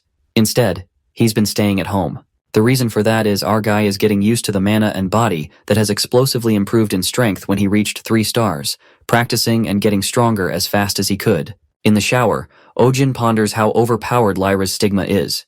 It's stronger than Taurus, which specializes in power, and faster than Scorpion, which specializes in speed, concluding that the other people won't be able to catch up to him if they're all the same 3 stars. Meanwhile, he's thinking about the spear he's using, and he witnesses Song, who calls him to lie on the bed.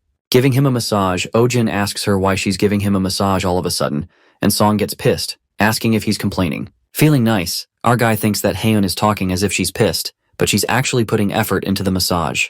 Just then, her massage turns into pain as she asks Ojin if he's feeling good, calling him a piece of shit while our guy screams out of pain. Holding his back, Ojin mutters that if she has forgotten who she is, her strength is out of this world. Hearing these words, Song sadly looks at her amputated leg, and it is then revealed to us that this girl was an awakened who had become a 7-star, but now she's a halfling who can't use her stigma. Assuming that he has hurt her feelings, Song breaks the silence and asks Kwon if he's earning a lot of money after becoming an awakened, to which he responds that he's earning a ton. Sitting together, the girl confesses that they won't have much time left to spend together like this. This makes Ojin sad as he agrees and ruminates that soon enough he will reach his goal of 10 billion won, and then everything will be over. While it looks like Haeun is going to cry any minute, she leans her hand towards Ojin's and bursts into laughter as she smacks him hard, telling him not to get so serious. Just then, Ojin finds a way to escape from Song's smacking when he receives a call from the leader, Han Junman. Taking the phone call, the team leader assigns him to an urgent quest. Hearing this, Ojin feels like it's not the best time for a quest, considering that he doesn't have anything prepared in case the Dark Stars Society decides to retaliate. He believes that it would be best to stay put at least until Vega can regain her physical form. Sorting it out, Ojin refuses to do the quest. However, Han offers him a 2 billion reward. Well, it looks like the team leader hits his weak spots and Ojin seems so exhilarated that he almost sounds like a dog on the phone. Nonetheless, he informs Han that he will be heading to the association right away to discuss the details there. Arriving at the association, our guy seems to ask Han about something before they talk about the quest. At that moment, he shows a diagram of a stigma and asks if he has seen this before. Scanning it on his tablet, Han tells him that it's an owl stigmas. Curious, he asks the team leader if he knows something about them. And that's when Han reveals that they're one of the forgotten stigmas, which leaves Ojin quite surprised. It is then narrated that 8 years ago, when the constellations had appeared on Earth, there were definitive records of them having existed, but now, there are no traces of them. Hence, they are known as forgotten stigmas. Our guy questions if there are any records about why they vanished, and Han responds that there are no records as those times were not the best environment for anyone to be writing history. Giving it a thought, our boy reckons that the owl stigma has existed since 8 years ago, which means that the Dark Star Society could also be that old. Ojin surmises that they weren't an old organization, and prepares himself for what's coming as this is becoming a larger deal than he anticipated. After this, Han asks him where he found the stigma, and our guy lets out that he got into an argument with someone named Yoonjin back at the gate a few days ago. They called themselves the Dark Star Society. Listening to this, the team leader plans to look into this matter of Owl Stigma and Dark Star Society. Just then, they switch their conversation to the quest, when the team leader informs him that this time the client is from the Valhalla Guild. While Ojin never heard of this quest before, Han further elucidates that they're currently on the rise, and it's a guild with the top elites, making every single one of their members talented. At least that's what people say. He reveals that their guildmaster is most powerful enough to be considered a candidate for the 7 stars. We then get to know that the 7 stars are those who transcended the human limit and possess the most influence in the world. Meanwhile, Ojin contemplates that one of the 7 stars is Korean. Assuming that they are going to have a second Korean 7 stars member, Han comes back to the point. He reveals that the quest is to find a missing person in a gate, and for that reason, they need a skilled awakened, while our guy realizes why the reward is 2 billion won. Getting into the details, the team leader informs him that the person went missing on the 6th November, and with no exact location where he was last seen. Apparently it's most likely one of the 1 to 2 star gates in Incheon. Well, it turns out Incheon is Ojin's home ground where he has been scamming people for the past few years, and he plans to get this done within 3 days. However, an unexpected twist comes in when Han uncovers that the missing person is a male in his 20s with the name Lee Shin-yuk. While the team leader asks him if he can do this, Our guy is thrown into a state of shock and panic as he is aware that this guy is already dead. Ojin is well aware of the fact that Lee Shin-yuk, whom he met at the low-level gate in the past, was the real regressor, and the only person who'd been looking for him when he's dead, thinking that he's missing and is likely the guildmaster of Valhalla, must be Lee Woo-yuk, Shin-yuk's younger brother. He grasps the situation, thinking that originally Lee Shin-yuk would be lying in a hospital bedroom. However, with Lee's death, the future has changed too. Nonetheless, he yanks out his thoughts when Han asks him if he will accept the job. Deep down, our guy is tangled up in situations as he feels dizzy thinking about Dark Star Society that is already a pain in the ass, and now he's about to get involved in the stuff about Lee Shin-yuk. While things seem to be getting messy for him, Ojin tries to use his brain, connecting Lee Shin-yuk and Lee Woo-yuk, a twisted future and fate, and the Dark Star Society. Suddenly, something clicks in his mind like a straight con man that he is, and he decides to use them together. Just after that, Ojin refuses to take this quest, which makes Han freak out, stating the Ojin he knows would never turn down a job worth 2 million. As our guy justifies that finding people is not his talent, the team leader tells him that the Valhalla Guild has a good relationship with their association, and he thought it'd be nice if Ojin formed a friendly relationship with them as well. Laughing it off, our guy hopes there will be other chances, and instead, he asks for Valhalla's guild number. With that, he begins his hunt. The next scene takes us to Mokdong's newly formed gate, where the crowd seems to be filling up, and we witness our boy Ojin waiting for someone to come out. Getting tired of waiting, he decides to leave the place and thinks of finishing this before Vega wakes up. Immersed in the crowd, Ojin spots a guy who seems to be observing him, and without wasting a second, our guy dashes away while that guy follows him. Following Ojin's direction, the guy seems to have lost him. However, he hears a voice saying that he was worried that they quit looking for him, but he's quite the persistent folk. It turns out that our guy lures in the man following him. Taking off his hat, the guy instantly strikes his stigma at Ojin. While our boy dodges the sudden attack, he notices that it's the power of the Strix's stigma. Now that he gets an idea of the stigma's power, Ojin says that it's time for the farewell, and with that, he uses the spear lighting power that incredibly moves in waves, and our guy eventually wins as he catches the guy. Well, it looks like our guy is roughly prepared for what is coming for him ahead. But he does not let his guard down, as this mere henchman of the Dark Art Society wasn't an easy opponent, leading him to think that the bailiffs must be even stronger. Thinking that it doesn't matter, Ojin takes out his phone and captures the picture of his spear. With an evil grin on his face, he calls someone who'd handle them for him. The scene then switches to Valhalla Guild, where Kim Seon-young receives a phone call, and the person on the call asks to speak with the guildmaster.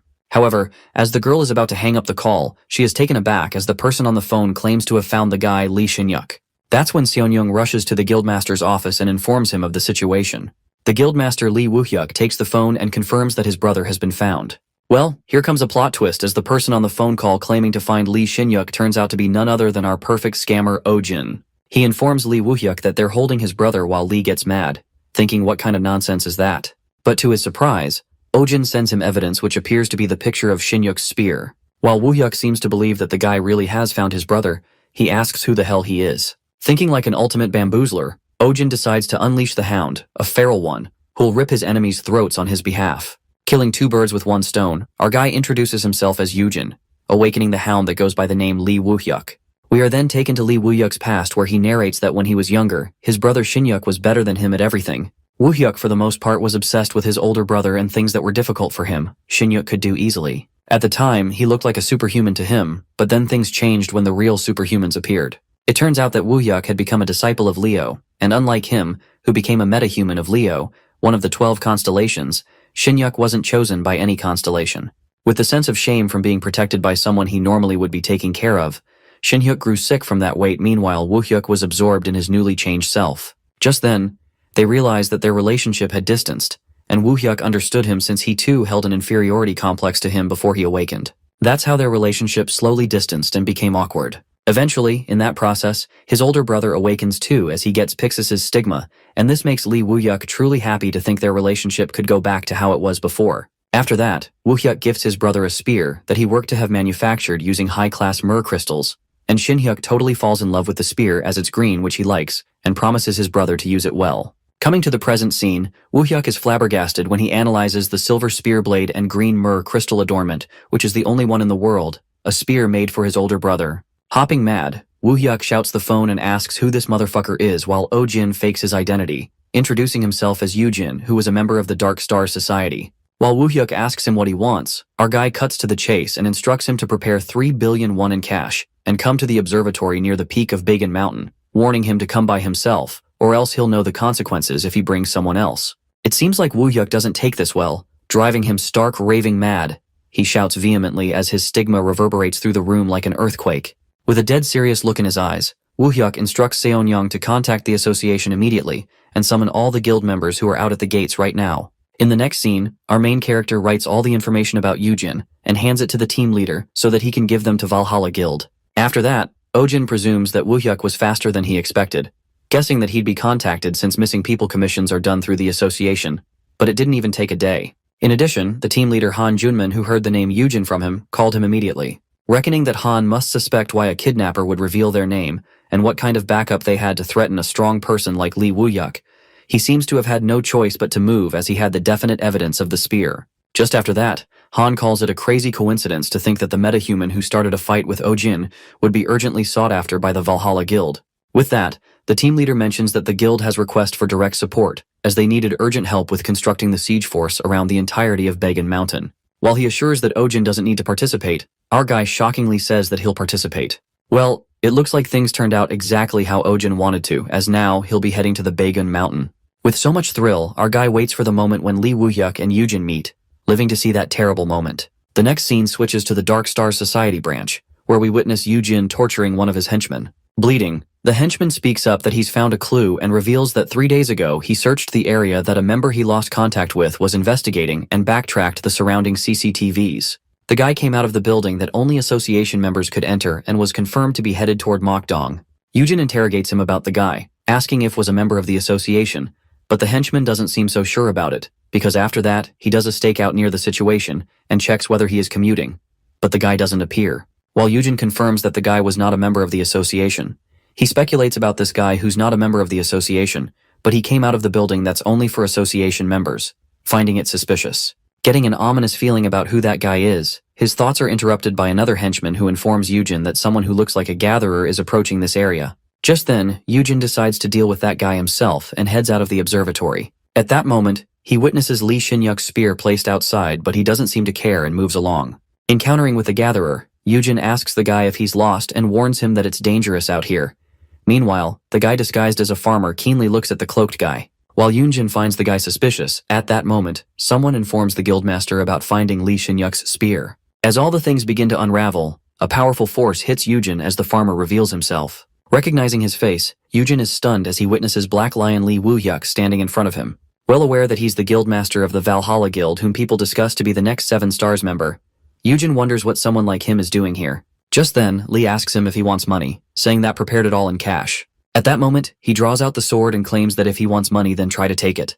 With that, Woo-hyuk soars with his sword charged with a powerful stigma and crosses over him. As Yujin is surprised at what has just happened, he speculates that there are others too. And to his surprise, Lee calls out to everyone, announcing to charge, and in a flash, the siege force appears and attacks the observatory. Meanwhile, they are destroying their branch. Lee Woo-hyuk strides towards Yujin and mutters that he must have thought he'd fallen into his trap. With a callous stare, Lee questions where his brother is, and poor Yujin is left speechless, wondering why he's asking him that. On the contrary, Ojin seems to be near the area as he observes the flames erupting from there. The scene then switches to Lee, who strikes at Yujin with his stigma powers, and the guy seems to be struggling as he can barely protect himself from the stigma. Just then, Yujin realizes that Lee is stronger, and he's not someone he could ever win against. Despite the situation, Yujin gets the hunch that something is strange as he ponders why Lee Woo-hyuk is here. Feeling utterly baffled about the money and his brother, the guy snaps out of it when he is smacked by Woo-hyuk and crashes on the ground. As Lee hits him, he sees it as a disappointment that the guy is so unskilled and is even thinking of killing him. As soon as Yujin hears this, he becomes certain that he's being framed and someone is using the Black Lion. However, the realization hits him too late when Woo-hyuk slashes the sword on his chest, and the poor guy tries to explain that he didn't do anything. Saying that it's bullshit, the Black Lion seems to be out of his mind while Yujin, bleeding his mouth, reckons that Woo-hyuk is convinced that he's the culprit. Thinking that he would die at this rate, the guy casts the Black Shower of Blossoms. While Woo-hyuk knows that it won't work on him, he dashes towards him at full speed. Surrounded by his stigma, Yujin stabs himself with the sword, and suddenly, Lee halts as he witnesses Yujin disappear, thinking where he'd go. Luckily, Yujin teleports to another place and makes it out alive, somewhere inside the forest. Gravely injured, while his body seems to be a mess, he uses the previous holy relic and assumes that his subordinates are losing the fight too. Cursing, the guy is done with dealing one crisis to another as now their hiding spot has been exposed, and even his subordinates are dying. He thinks hard about the person who's behind this all and knows that he'll be killed by the Owl King if he goes back. With no way to escape, Yujin plans on contacting Ashad Khan to request him for help. However, he is overwhelmed with another surprise as he is found by none other than the real culprit, Kwon Ojin. Approaching him, Ojin says that he must have had quite a hard time, looking like a mess. Shocked to see him, Yujin asks what he's doing here, and that's when he comes to realize that it's all because of him. While our guy asks him if he just realized why he's here, he leaps toward him with the spear and tells him not to resist as he will end it quietly for him. Commanding that bastard settle down, Ojin strikes his powers at him, but Yujin, with the strength he's left with, uses his stigma to stop the attack. Seeing that he's still full of energy, our guy uses more of his stigma, given that it would be difficult for Yujin to move this fiercely. Just as the guy appears to be weak as he bleeds, Ojin takes the chance and attacks him with blue lighting power. Eventually, our guy kills Yujin and gets disappointed as he doesn't find many great harvests. He speculates that this guy had a ban on him because whenever he asked him about the important info on the Dark Star Society, he kept convulsing. Nonetheless, he retrieves little information about Yujin, who was a low-ranked administrative official, and he serves someone called Bailiff, also getting his hands on Ashad Khan's info, his administrative colleague. But Ojin decides that he won't be using this info right now since he doesn't need to get involved with the Dark Star Society if they're not chasing him this time. At that moment, his scammer instincts kick in and ruminate that it isn't weird at all for the heavenly demon who causes this world ruin to appear in a suspicious organization like this. Giving birth to a new evil maneuver, he anticipates that this heinous organization that will give birth to the heavenly demon gives all the right to the regressor to take an action against them, referring to himself. Thinking that his plan is a bit far-fetched, Ojin is aware of the fact they're a powerful society, but it truly exceeds his expectations. Even with this guy Yujin, if it hadn't been for Lee Woo-hyuk, he wouldn't have been able to face him alone.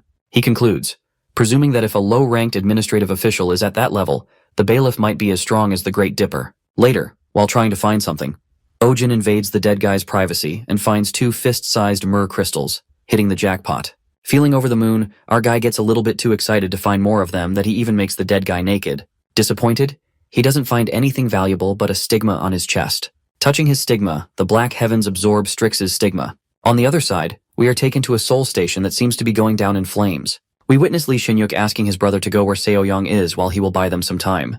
Clueless about what he's talking about, Shin-yuk seems to know that Woo-hyuk likes her and tells him to hurry. Just like that, Lee Shin-yuk dashes along with his spear and slashes the monster apart. However, confronts another giant monster and ponders upon the situation, assuming that if he knew ahead of time that such a disgusting thing was sealed under Soul Station, he would definitely have been able to prevent this. The scene then switches up to Ojin, screaming out of pain, and it comes about that he was inside Lee Shin-yuk's memories that always leave him feeling like shit. Meanwhile, our guy successfully inherits part of metahuman Lee Shin-yuk's records, his abilities also level up, and acquires a new ability known as Eternal Convergence. Wondering what his new skill is about, Ojin gets to know that if he raises the proficiency of Lyra's stigma, his other stigmas will also improve. Well, he then decides to check out his new ability, and uses his new Strix's stigma for the first time, which already feels strong. Impressed, he finds the ability quite incredible, as even though he's not familiar with Strix's stigma as much as he is with Lyra's stigma, the proficiency of the stigma can be partially raised without any conditions. Just like that, he thinks of focusing on Lyra's stigma without needing to train others, and now that he's done with everything, he decides to end it. Feeling scared, Ojin does something that causes him pain and he blacks out. Moments later, Han finds him collapsed on the ground and cures him with the help of the potion. When our guy finally gains consciousness, the area is occupied by the people who search for more casualties, finding 10 injured people. Asking where he is, the team leader informs him that at the place where he fought with the culprit, adding that the ambulance is on the way. However, Ojin refuses to get treated and assures the team leader that he's fine. It turns out that our guy gives himself the injury, so it would seem like he suffered, pulling the ultimate scammer move. After that, Ojin approaches Lee Woo-hyuk and decides to end the act of this play. Lee Woo-hyuk interrogates Ojin and questions him if this bastard Yujin said something before he died. With all the plot figured out, our guy says that he said nothing in particular. However, he managed to confirm the direction he was escaping in, adding that it was as if he was hiding. He informs Lee that he will be able to find his brother if he moves in that direction. Taking him to the stage, Woo-hyuk witnesses the corpse of his brother Lee Shin-yuk and bursts into tears. Meanwhile, Ojin watches him mourning his brother's death. He contemplates that the corpse isn't Lee Shin-yuk, but one of the Dark Star Society bastards who was following him.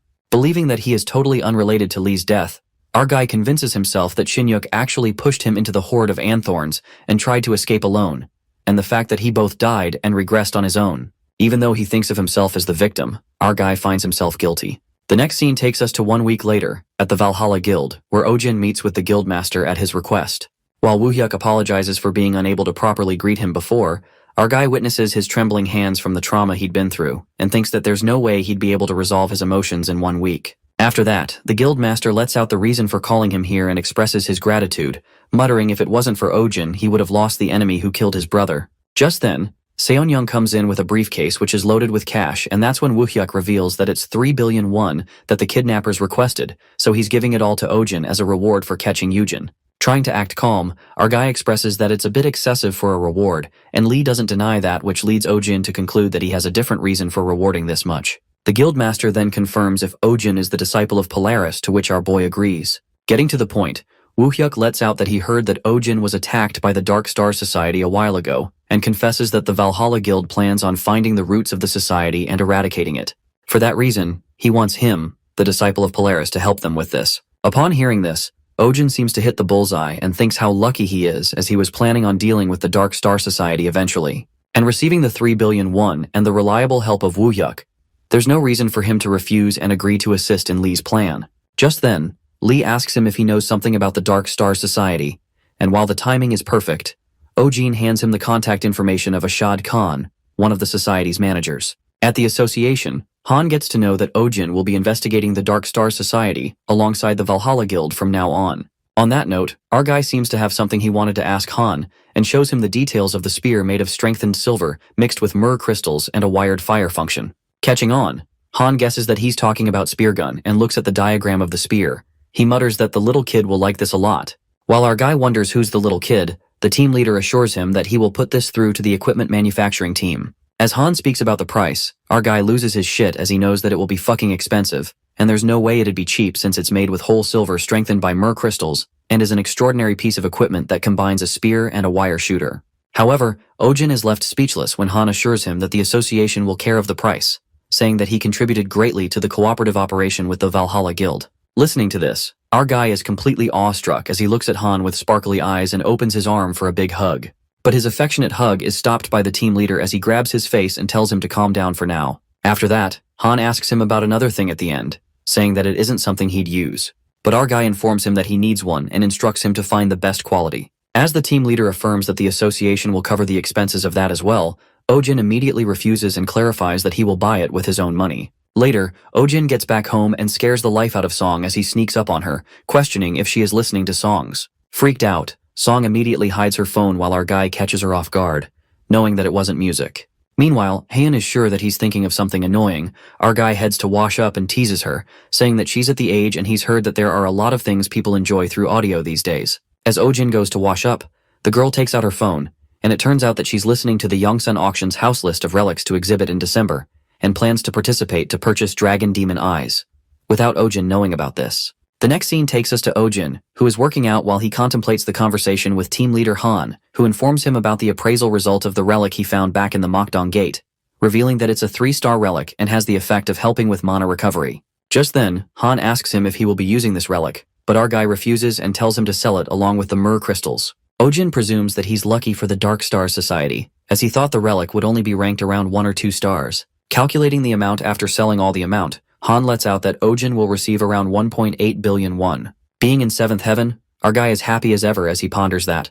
Along with the money he got from Lee Woohyuk and combines the money he's earned over the last few years, he might be able to buy that thing. However, Ojin still seems to make 3 billion more and he can arrive in paradise. After that, our boy asks for one last favor from the leader, and that is a map of the sewers below the Seoul Station. Nonetheless, his moment of contemplation is interrupted when he hears a strange voice asking him where he decided to make the remaining money from, and it turns out that Vega is back. Ojin tells her that he's awaiting her and dramatizes what happened in the last 3 weeks, explaining it to Vega. After listening to the whole story, the goddess asks him if the owner of the Black Heavens is within the Dark Star Society, to which Ojin asserts that it's just a guess. As he continues to make assumptions, our guy presumes if he talks like he knows too much, it might come back to him, so he decides to just be moderate. Worried, Vega thinks that he needs more time to get stronger, given that he's now linked with such ominous people, but he assures her, saying that he has a strategy to face them all. At that moment, Ojin curiously questions about who are the bastard constellations of the Dark Star, wondering what was the specific age when all the stars were swallowed by darkness.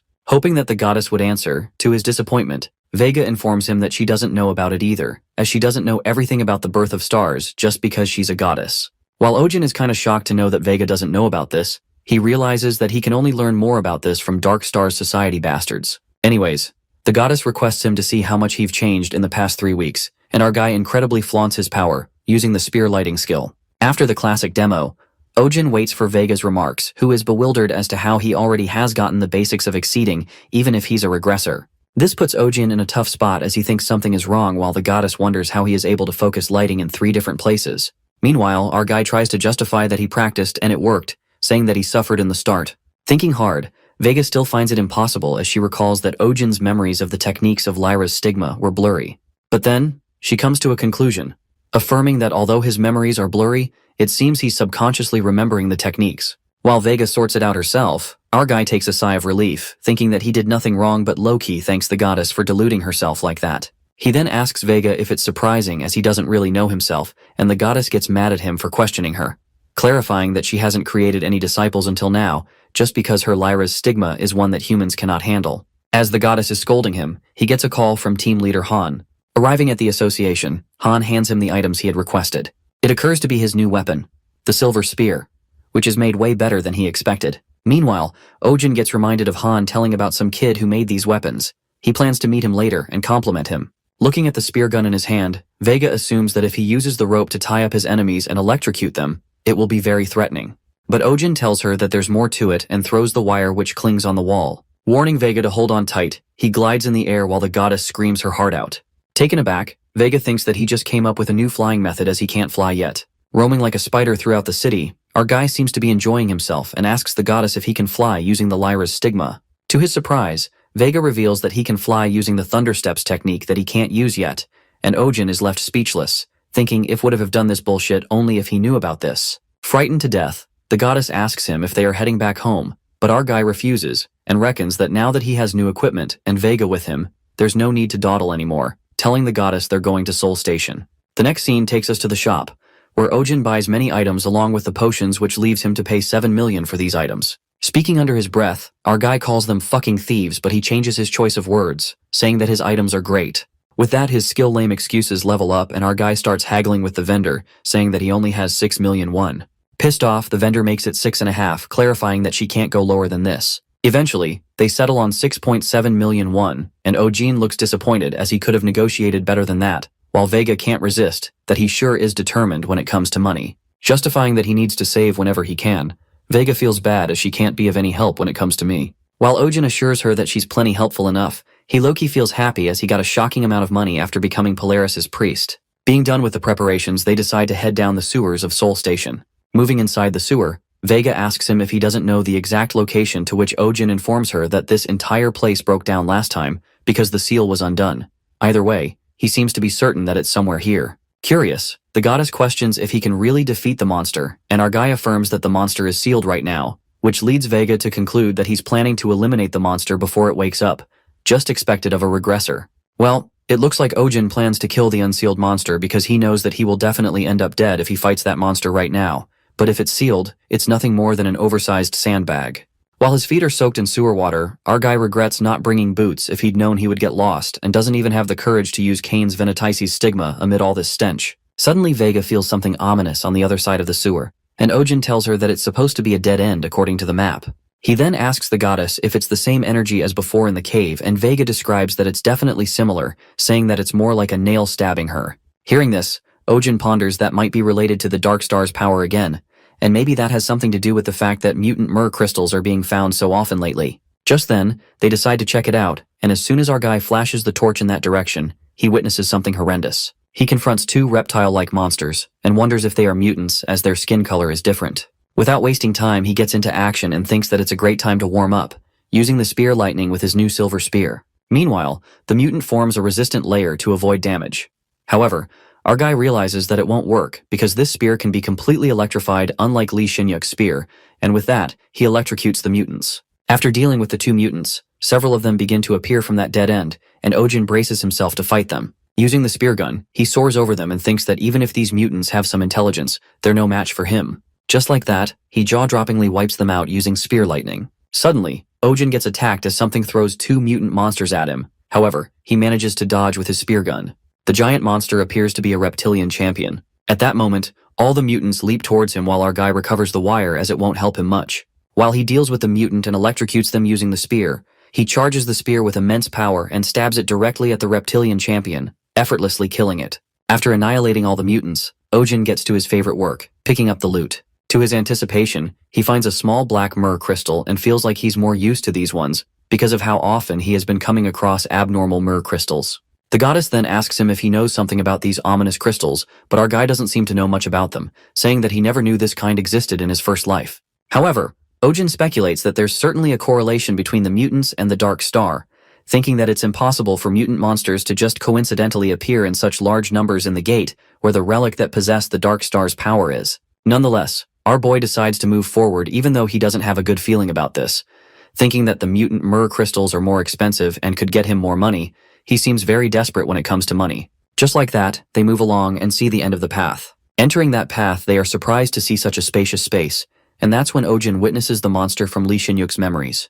Peeking at the giant sealed monster, our guy affirms to Vega that it's the very monster that destroyed Seoul Station in his life. Ojin reckons that the monster is intimidating, but it's small. It's only half of the size of what he saw in Shin-yuk's memories. Assuming that its myrrh crystal will be much smaller too, the guy tries attacking it, but there's no reaction, just as he expected. Realizing that the idiot monster can't even move, Ojin thinks that it will be a piece of cake. Getting cocky, he uses his spear gun and glides towards the monster with his spear. Thanking Lee Shin-yuk, our guy feels on cloud 9 as he gets to use the stupid monster as a stress-relieving punching bag while getting money for it. However, his happiness is ruined when he witnesses the monster moving. Ojin tries to deny the fact and thinks there might be a mistake, so he closes his eyes for a second. When he opens his eyes at the next moment, the monster roars at him with its mouth open wide. Nearly shitting his pants, Ojin wonders why this piece of shit is moving, and just hearing it scream gives him the chills. Standing stiff, he tries to figure out how to defeat the monster and blames Lee Shin-yuk, who said he could have stopped him if he knew beforehand, thinking that the bastard was just bluffing. It's like saying if he could turn back time, he'd ace the exams. Just then, Vega gives an annoying look and asks the regressor what is happening. Ojin, appearing calm on the outside, tells the goddess that he expected this to happen and asks her to wait so that he can get it over with quickly. However, our guy is on the verge of a breakdown, screaming inside, as he never saw this coming, and Loki begs Vega to save him, witnessing his death ahead. Meanwhile, Ojin braces himself for the attack. In the blink of an eye, the monster strikes at him, but thanks to his spear gun, our guy saves himself from being smashed. Ojin realizes that it's unbelievably fast and keeps flying above the monster until he finds the spot to jump on it. Jumping onto the slimy monster, there's one thing Ojin seems to be aiming for as he charges his spear with thunderbolt power and strikes it exactly where the black myrrh crystal is located. As Ojin successfully stabs the spear, unexpectedly, the monster grabs him, leaving our guy in utter shock as he is a dead meat now. Things take an unexpected turn when Ojin is locked in a grapple by the monster. While our guy struggles to move, he somehow pulls out his gun and shoots that piece of shit. Taking the shot, the monster goes berserk and abruptly loses hold of Ojin, making him crash to the ground.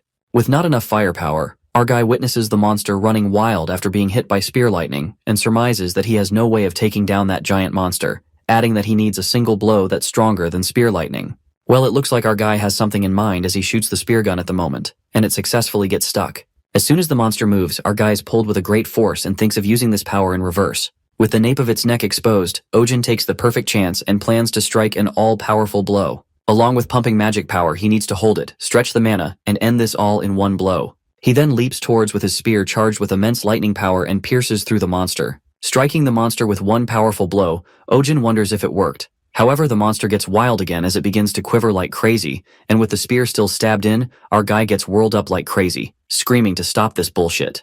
Eventually, the station monster makes its way outside the sewer, and the people run for their lives. During all the chaos, a kid trips and falls to the ground, and just as the monster is about to crush the little boy, Ojin enters the scene and saves the boy, instructing him to get out of here quickly. Thinking that he needs to protect the people at all costs, but it turns out that he is being kind just because Vega's watching, as usually he doesn't give a damn about innocent people dying or not.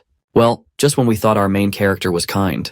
Making an impression, our boy realizes that Vega thinks of him as a hero who will change the world's destiny, so he needs to act like he cares for the victim. After that, the goddess asks him if he needs her blessings, but Ojin refuses. Peeking at the monster, our guy is certain that his attack worked. Now all he needs to do is hit it until it's completely destroyed. Even so, there's no doubt that Ojin's weaker, so it wouldn't be strange if he begged for Vega's blessing right now. But he decides not to. Feeling pumped up, he finds the situation exhilarating after the thrill he felt when the depth charge worked. He reckons that the temporary boost in power he receives through blessing disappears with time like a mirage. In fact, all the thrill and ecstasy he's feeling right now might scatter away like grains in sand. Adamant to not let this happen, Ojin plans to give a little more pain to the monster. While he starts dodging attacks, Ojin starts to see the monster's movements now, and on top of that, he can feel his magic rising rather than decreasing like back then. Thinking that it's his turn now, our guy leaps towards with his spear, loaded with lighting power, and cuts off one of its limbs. Saying that it's the start, Ojin goes crazy and uses depth charge on repeat as the lighting moves in different directions at once. As the monster seems to weaken and slow down, Ojin pulls out multiple wires using his spear gun, sticking it into rocks. Bearing the weight of rocks through the wires, his magic seems to go beyond his limit, and he plans to use it one more time, charging all the depth charge attacks at the monster.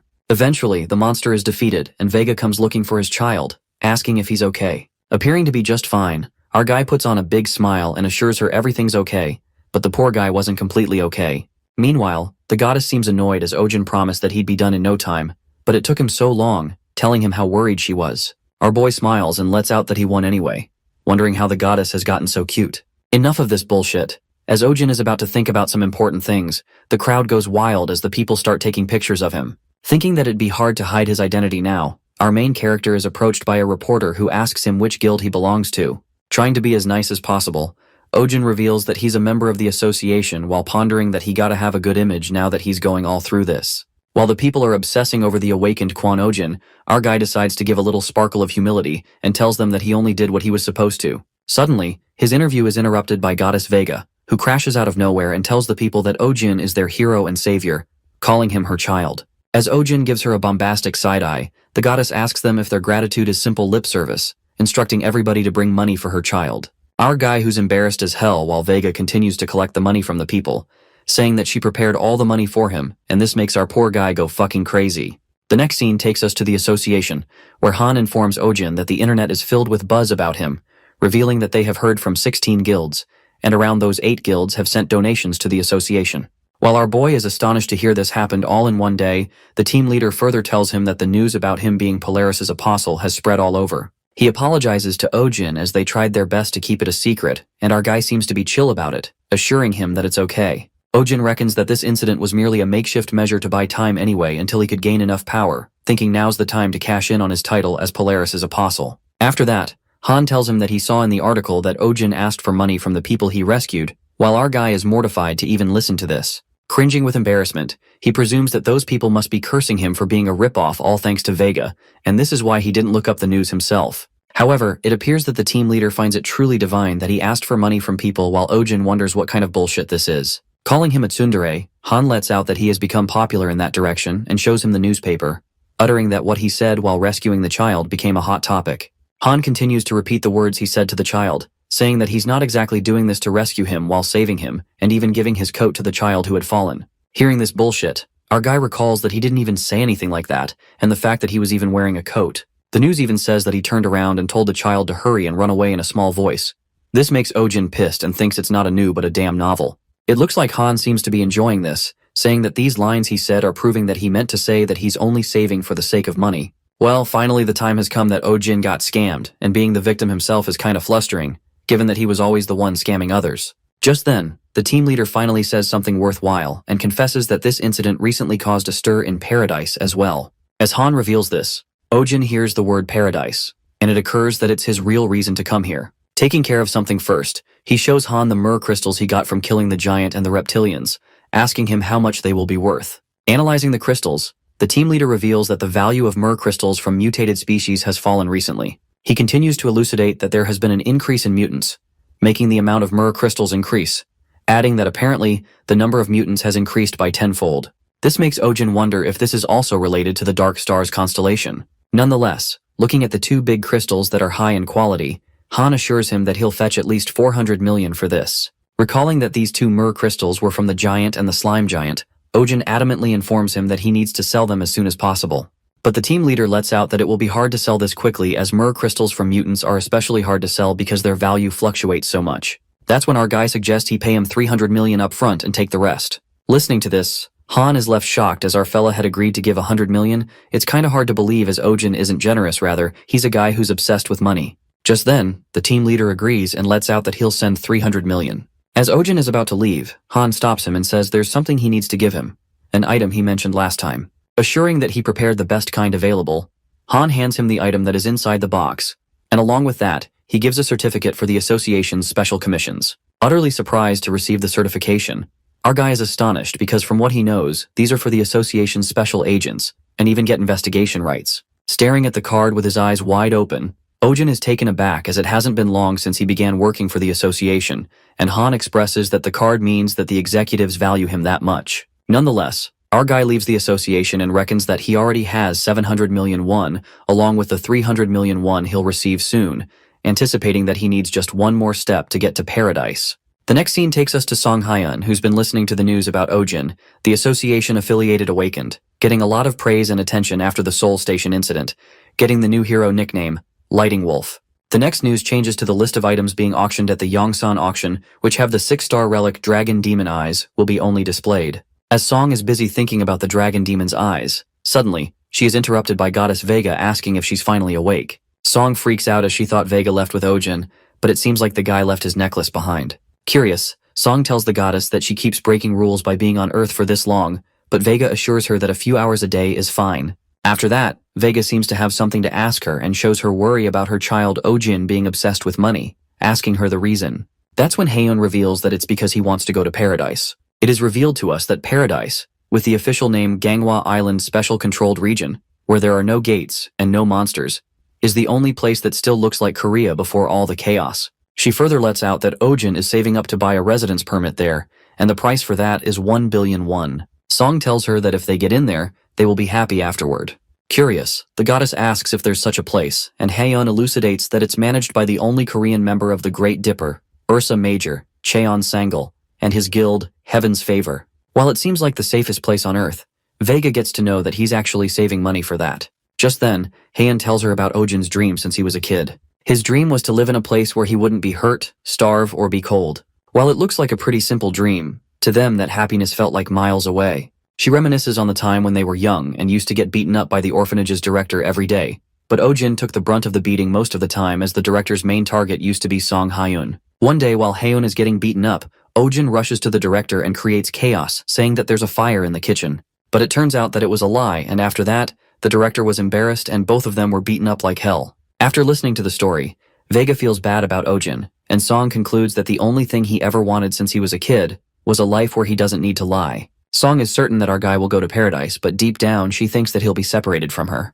At that moment, Vega questions her if she's not going to go to paradise along with Ojin and assumes that it's because of the money. That's when Haeun reveals that it's not about the money. She wouldn't be able to pass the test even if she had money. Well, we get to know that in order to get into paradise, they need to pass a test as well as go through various checks. Being certain, the girl knows that a cripple like her won't be allowed to enter paradise. The goddess seems worried about her and asks what will happen to her after Ojin leaves, to which Song affirms that she will figure things out on her own, adding that she was a 7-star awakened just 5 years ago, so she'll make it through life somehow. Looking at her amputated leg, Vega questions what exactly happened to her, and that's when she opens up about her tragedy. It is revealed that it was 5 or 6 years ago when Song Haeun was fighting the 1,000-cursed dragon Barbato, a 9-star monster, when she ended up like this. To be more exact, she was cursed, and thanks to that even her mana was sealed. It turns out that Song made a promise with Ojin 5 years ago, which was more like a one-sided demand. In her flashback, she asks Ojin if he's going to buy the rights to live in paradise, and pleads with him to live with her until then. She convinces him to stay by speaking of her favors,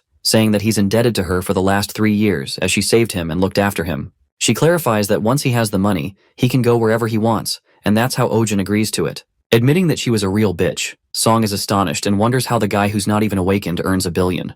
In reality, it was just an excuse as Haeun didn't want to be left alone, so she trapped him with her. She mutters that she didn't expect Ojin to become an awakened Polaris disciple at that, and now that's famous and all over the news. She gets certain that it won't take him long to earn $1 billion won. Laughing it off, the girl thinks that she's being punished and pulls out of the box, putting on her robotic leg. She then asks Vega to take care of Ojin and heads out of the house for some work. Walking with her robotic leg and a stick, Song tries to convince herself that it's a piece of cake, and it's a good thing an awakened person gets better senses. But the poor girl manages to pull through as she bumps her head into a tree branch. Later, she arrives at the bank and requests to terminate all her accounts. Asking how much she has in her account, the clerk, considering all of the interest from the past 5 years, informs that she has 3 million won. Disappointed, Song seems to know that she had that much money, but still it's way too little to buy Dragon Demon Eyes. It is then revealed to us that when a gate first appeared 8 years ago, Haeun fought for her survival and not money. Then, 2 years ago after the first gate when she sold myrrh crystals for a proper amount of money, Most of the money she earned went to her medical bills after she fought the dragon and got cursed. Snapping out of it, the girl reckons that the only thread of hope she had was the 3 million won she worked so hard for, but even that thread of hope is gone. Just then, she senses the bastard Ojin, who still goes around eating calorie bars, and a smile lights up her face as our guy approaches her and scolds her for going without saying a word. While our guy looks pretty serious, Song bursts into laughter, asking if he was looking for her. As Ojin is about to scold her even more, the girl happily mutters that he came at the perfect time and tells him that they gotta go somewhere. Well, it looks like Song takes Ojin shopping and buys him some outfits while our boy freaks out and makes a fuss about buying clothes at a department store, as it will be super expensive. But Song pretends that she can't hear him while Ojin asks her what has gotten into her. Blushing, the girl confesses that it's a date. After shopping, our guy asks her what's gotten into her, and Song asserts that she feels bad that he's always going around looking homeless while eating calorie bars. While Ojin jokes around saying how she even knows that he's depressed as she can't even see, Haeun opens up that she canceled her savings account and got a bunch of interest for it, so she's just treating him. Worried, our guy asks her why she is really doing this, and Song, looking gloomy, responds that Ojin has been through a lot because of her, and asks him to do as she says for today. Laughing it off, our guy warns her not to regret it later on. Just then, Song decides to treat him with Korean beef since she has a lot of money, and our guy jumps in excitement, drooling at the thought of beef. Just as they arrive at the beef restaurant, Song is also super excited to try it, but then she asks Ojin about the place next door, and he tells her that it's a crab place. Suddenly the girl changes her mind and lets out that she's not in the mood for a barbecue today and feels like having crabs. Well, it looks like she wants to treat Ojin with something more expensive, as our guy seems to know that she hates all kinds of seafood. Eating at the crab place, Haeun complains about crabs being so hard to eat, and Ojin taunts her, saying that she can just ask him. After that, our guy takes the flesh out of the crabs for her and feeds her himself. While it really looks like a date, Ojin ponders that she seemed a bit depressed earlier, but he's glad that she's lightened up. After eating, Ojin heads out to buy coffee and encounters some girl fans, obsessing over the lighting wolf. Complimenting that he looks better in real life, the girls ask for a picture together, but Ojin isn't much pleased to see them and thinks of getting rid of them. With his deadpan face with not even a flicker of a smile, our guy straight up refuses, saying that he feels really uncomfortable seeing them act this way when he doesn't even know them, asking them to stop annoying him and screw off. Assuming that the girls would cry any minute now, to his surprise, the girls are thrilled to hear such nice words from him and ask him to sign it on her shirt. Flabbergasted, Ojin wonders if she's out of her mind and decides to sign her shirt as it won't cost him any money. At that moment, Song Haeun storms out of the shop and angrily asks the girls what's the matter, calling them bitches. As the fans ask who she is, Song calls them fucking shitheads and confesses that she's Ojin's girlfriend, wrapping her hands around his face. Coming back stronger, Haeun really scares the shit out of those fans as they dash away, calling her weird. Smirking, Song comes to his rescue and asks Ojin what he would do if it wasn't for her, and advises him not to talk to strangers just because they like you. But our guy clarifies that he's not interested in dating anyway, and Song seems kinda disappointed, asking him why. Well, it turns out that our guy isn't interested because it takes money that he cherishes so much. Just then, Song suggests going to karaoke as other people won't bother them there. At the karaoke, Ojin warmly smiles at her as she sings. Later, after the karaoke, it appears to be dark and decides to head home. Walking under the beam of streetlights, Song tightly grabs Ojin's hand and asks him how much he has saved up. While our boy reveals that he has it all, the girl freaks out and confirms if he has the entire 10 billion, guessing that he won't be with her for much longer. Looking downhearted, she asks if he's really gonna go to paradise, and Ojin tells her that he's been saving up for this entire time. Suddenly, Song breaks down into tears and Loki wants him to stay. Hiding her tears, she puts a smile on her face and tells Ojin not to forget about her. That's when our guy stops and asks why he would forget about her. The next day, Song heads out of the house, saying that she needs to stop by the bank. On the contrary, the Yongsang auction has more attention than usual. It is revealed to us that the Dragon Demon Eyes is an extremely rare holy relic that is a type of monster above 6 star drops, and it possesses the power to undo curses. While it turns out that Haeun is going for the auction, she is certain that the Dragon Demon's Eyes can undo her dragon curse. She loses hope, thinking that she can't buy that with only 3 million won. However, she takes the leap of faith and anticipates that there aren't many competitors. There have been times when 6-star relics have been sold cheaper than normal, which leads Song to think that curses aren't so common these days, and maybe there isn't anyone who needs those items. Convincing herself, she decides to take the chance as she has nothing to lose, and ponders that if she undo the curse, she might be able to go to paradise with Ojin. Determined, the girl thinks of surviving this and leaves the rest on her luck, believing that miracles do happen. The next scene takes us to the Yongsang auction, where the guy helps Song fill out the form to participate in the auction. Just then, the admitting entrance begins. Meanwhile, Haeun struggles to find a seat and asks a guy for help. Looking at the blind girl, the people start gossiping about Song, wondering if doesn't have anyone with her, blabbering who would want to support a cripple these days. Hearing such bullshit, Song nearly loses her cool, but she calms down for the sake of getting the dragon demon's eyes. After that, the December Yongsong auction begins, and the first item is the ash-tinted incense burner, called the best of the 4-star holy relics, with an auction price of 10 million, and to buy immediately, it will cost 1 billion. Shortly, the people start auctioning, and eventually the relic is sold at the price of 670 million. Witnessing this, Song begins to panic as she presumes that the price of the 4-star relic is double the amount she has. Shaking it off, she believes that the burner was a popular item, but a dragon demon eye isn't as versatile, certain that fewer people will want it. In the meantime, many other items are auctioned, and moments later, the most awaited items are presented. A holy relic that has the ability to undo any curse. A 6-star holy relic, the dragon demon eyes. While the guy explains that the dragon eye will seep into the one who uses it, and will permanently have the ability to undo curses, Haeun freaks out as she looks at the item and assures herself that no one's cheering for the item, assuming the competition won't be so bad. Nervous, she thinks that she might be able to buy it if no one needs to undo their curse. With that, the auction for the eyes begins with a price starting from 100 million and 100 billion for immediate purchase. That's when Song raises her hand and auctions it for 100 million. However, this doesn't seem to go well as the people start making fun of her, thinking that she just called the starting price. Calling her a newbie, the people mock her, saying that she might be broke and thought it was her chance to go rich. As the guy asks if someone wants to go higher, Song pleads no one else raises the price higher. But her hope is shattered when people raise the price to billions, and Haeun realizes that she never stood a chance. At that moment, she breaks down as tears stream down her face, pondering why life is so unfair. First abandoned by parents she didn't even know and lived a shitty life. Remembering her traumatizing moments, she wishes for a miracle to happen just for once as she just wants to be with Ojin, questioning if it is too much to ask. Just then, a guy sitting beside her asks Haeun if she's here for the dragon demon's eyes. The guy introduces himself as Choi Jongchul from Starlight Guild and offers her to lend at least 6 billion for the dragon eye. Putting his hand on her lap, he wants to stay friends with her for more than 5 years. As Song could certainly smell his ill intentions and knew exactly what he meant, she felt utterly disgusted. While she is shocked to her core, the guy waits for her answer. Even though she is displeased with the thought, Song tries to think as if she can buy the eyes with that 6 billion he's offering. Desperate and helpless with the situation, she is about to agree. In the meantime, someone enters the auction. The guy turns out to be our Ojin, who is stopped by the guards, but then he pulls out his association card, showing that he's a special commissioner. That's when the people divert their attention towards Ojin and recognize that he's the same guy from the Seoul Station incident. Unexpectedly, Haeun hears the sounds of his footsteps, knowing who he is. On the other hand, Ojin walks towards the stage with 2 big briefcases and auctions of 10 billion for the item. Making an iconic entry, he kicks the briefcases and the money floats in the air, offering all the 10 billion in cash. After tossing the 10 billion won, Ojin wins the auction at the immediate purchasing price and immediately takes the demon's eye. Flabbergasted, Song is left in disbelief as she wonders what he's doing here. And at that moment, our guy approaches her and witnesses that bastard Choi Jongchul's hand on Song's lap.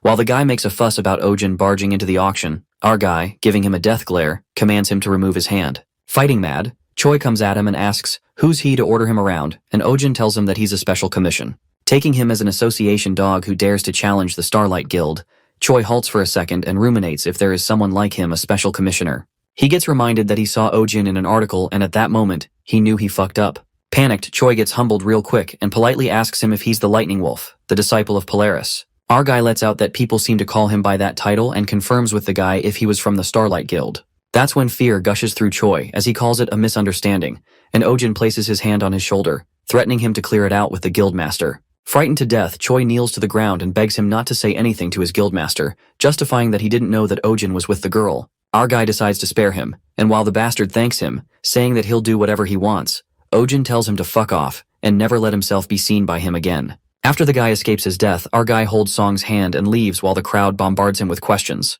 Later, they arrive at an open place and Song immediately questions about his paradise residence eyes and why would he buy the dragon eyes. Without saying a word, Ojin holds her face and takes out the dragon demon's eyes. Affirming that it'll be over soon, he seeps the dragon's eye into Haeun's eye. And while she's in pain, our boy comforts her with a hug. After a while, Song's vision gets a bit clearer, and the first thing she looks at is the view of her paradise, Ojin. She then gazes at the sky full of stars and starts sobbing. Just then, Ojin gives her another thing and changes something in her robotic foot. While he asks her if it's better than what she was using before, Song breaks down into tears of joy and asks why he bought something so pointless, saying that it was precious money he worked hard for. The girl reminds Ojin of his dream about how he was going to buy the rights to live in paradise and wanted a comfortable life, saying that he only promised to live with her until he had enough money. As their eyes meet, Haeun gets a flashback of their childhood in the orphanage where Ojin shouts that there's a fire, and she tells him to get away from the fire. But our guy smiles at her and says that it was a lie. It seems like she was getting a deja vu as Ojin again smiles brightly and tells her that it was a lie. Thrilled to use her stigma now, Song seems as happy as ever as she starts a fire in a pan while our guy freaks out and is done with her, immediately telling her to turn off the heat. It turns out that Song burns all the food as she uses her stigma since the stove fire is a bit weak and Ojin is fed up. Presuming that she has just started her physical therapy, there's no way she can properly control her stigma already. Worried, he asks if she's okay, and Haeun lets out that it's a bit bright since her right eye can see a lot better. Hearing this, Ojin gets a bit concerned and hopes that it's not a side effect of the dragon eye. Just then, Vega comes in and assures them that it's nothing to worry about, saying that it's more of a blessing rather than a side effect. Asking what it means, the goddess explains that in the process of purifying the curse, her stigma and the dragon's power interacted, resulting in that. Haeun is not used to controlling the dragon eye yet since the curse was purified only recently, but once her stigma is back to its original state, she'll use the dragon eye power properly. Getting to know all this, Haeun ponders Draco's stigma isn't one of the 12 astrological signs, but it's still powerful enough to not fall behind them, and even she wouldn't have known how strong Draco's stigma was if it weren't for Vega. Yanking out of her thoughts, Song is determined to focus on her physical therapy for now, as she needs to recover as fast as possible so she can support Ojin, saying that she hates being indebted to people. But our guy doesn't seem happy about this, and Song will be cooking food from now on. Nonetheless, Ojin is glad that he bought the dragon eye for her and that it didn't have any side effects. Shortly, he gets lost in thought and tries to remember why he wasn't able to save her before his regression. He wonders if this was the reason he ended the world, but he doesn't seem to remember anything as the real regressor was Lee Shin-yuk. He can hardly believe that he's the one who ended the world, questioning how he would know the reason. Just then, his moment of contemplation is interrupted by Vega, who asks him about his goals after Howin's curse has been undone. With few ideas in mind, he asks for the goddess's help, and she agrees to help him with whatever he needs as long as it's within her capabilities. Moments later, he calls the team leader Han, and informs that he won't be contactable for a while, revealing that he intends to focus on training himself for about 3 months. But Han isn't quite pleased to hear this, and lets out that there are hundreds of clients wanting to see Ojin. Hearing this, an internal monologue plays in his head, asserting that he's disappearing to exactly avoid that, and it's obvious that everyone's just thinking of ways to work him like a dog. He becomes adamant about becoming stronger so that he can defend himself from people who are going to try and use him. After that, Han tells him that it will be wise to take care of himself for now, and questions where he plans on training as it'll be hard to avoid attention wherever he goes. Well, it turns out that our genius fella finds himself the perfect hidden spot for training, the sanctum, where goddess Vega resides. Vega begins the training and asks which skill he would like to learn first. Meanwhile, Ojin thinks that teaching verbally won't help him, so he requests Vega to spar with him. But the goddess instantly refuses, saying that it's not possible, and clarifying that he might end up dead because of their difference in power. Ojin asks her if she can't control her strength, to which Vega affirms that even at her weakest, it'll be risky. Getting a reality check, Ojin ponders that he got cocky and forgot how strong she is because his relationship with her has been so casual. Thinking about it, the goddess finds a way to spar with Ojin, revealing that she can't spar with him herself but her spirit can, which is kind of a summoned being that possesses a part of her soul. At that moment, she summons her servant Lyric and a wolf appears, bowing to Lady Vega. Clearing his throat, Ojin seems to be in love with Lyric, saying that it's been so long. Meanwhile, the wolf is confused with this weirdo. The goddess assures Lyric that he's a regressor from the future. While Lyric is surprised to see that he's the unheavenly star, Vega tells him that he will see once enough time passes. She informs the wolf that she has summoned him to spar with Ojin, and while Lyric low-key thinks that how unqualified this is, he agrees to do it as it's Lady Vega's order. As the wolf Lyric prepares himself for the fight, our boy seems to know that he can't win against him but at least endure an attack or two. That's when Lyric, at a light speed, strikes a punch at Ojin, crashing him hard on the ground.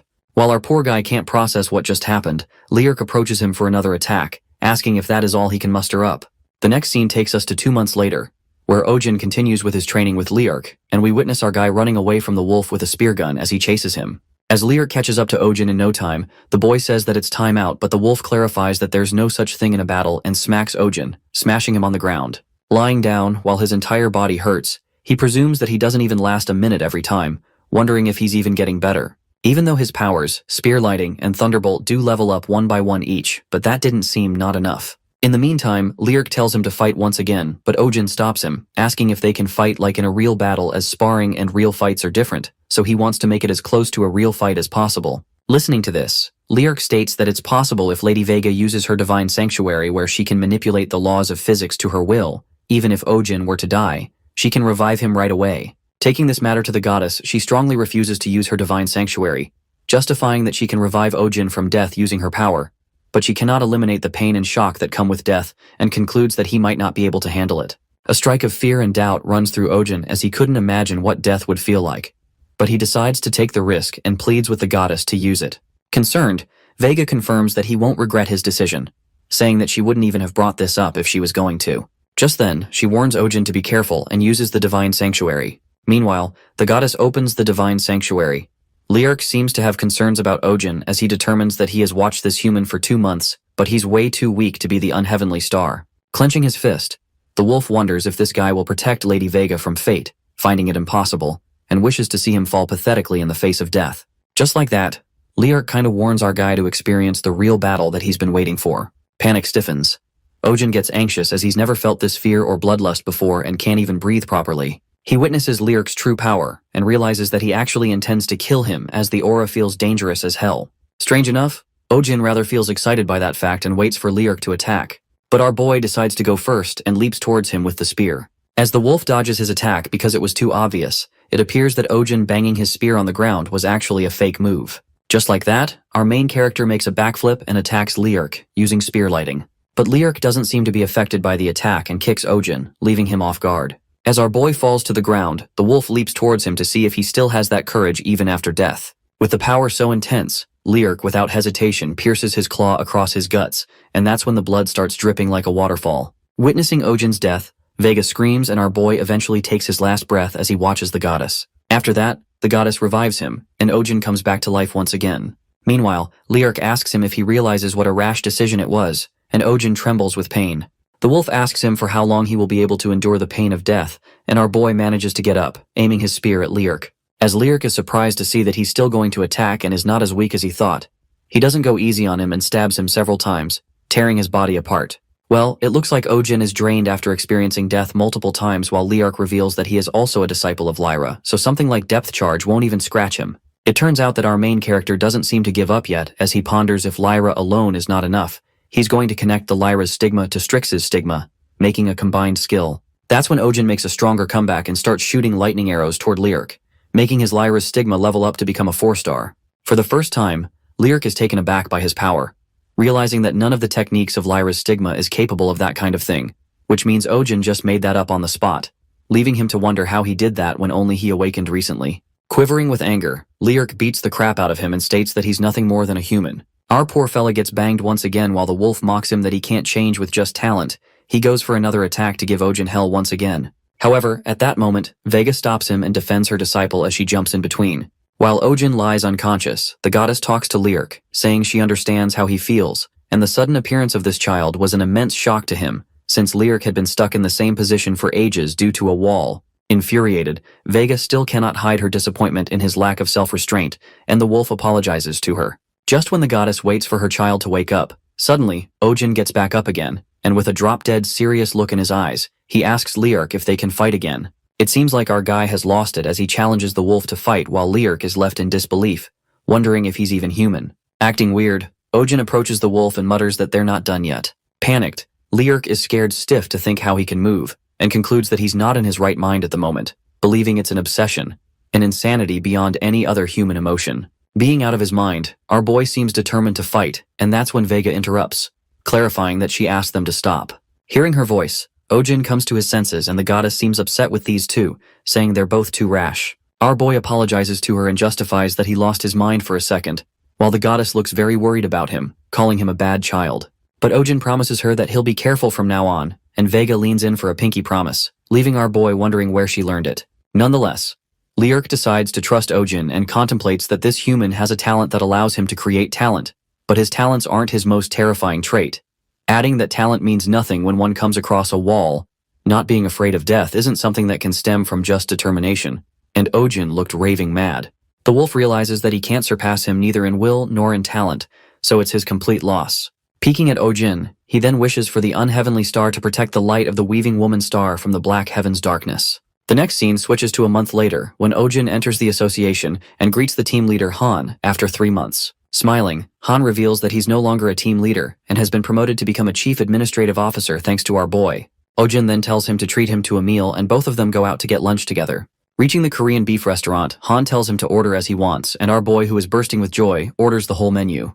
While Han laughs it off and Loki sweats to spend this of his money, he asks Ojin if got what he wanted from the training. Enjoying his food, our boy reveals that he's become a 4-star, which leaves Han in utter shock. As he is amazed that Ojin managed to do this in 3 months, he further assumes that he has Lyra's stigma, so the stronger the stigma is, the harder it is to level up, adding that even the Great Dippers weren't this fast. Flattered, our fella feels the need to do at least this much as a rookie receiving all the public's eyes, while Han thanks for bringing a great fortune into the association. While they're cooking the beef, Ojin asks him if something notable happened during the last 3 months. At that moment, Han discloses a gate rupture incident near Sokcho that caused a big problem because the monsters that spilled out of the gate weren't any ordinary monsters. Listening to this, our boy stops chewing, and Han reminds him about the increase in mutations of monsters all over the world, stating that there were too many of them that they officially had to decide on a new one for them. He further informs that the monsters are running rampant through the city center of Sokcho, which is pretty serious, and they're assuming that there are at least thousands of them.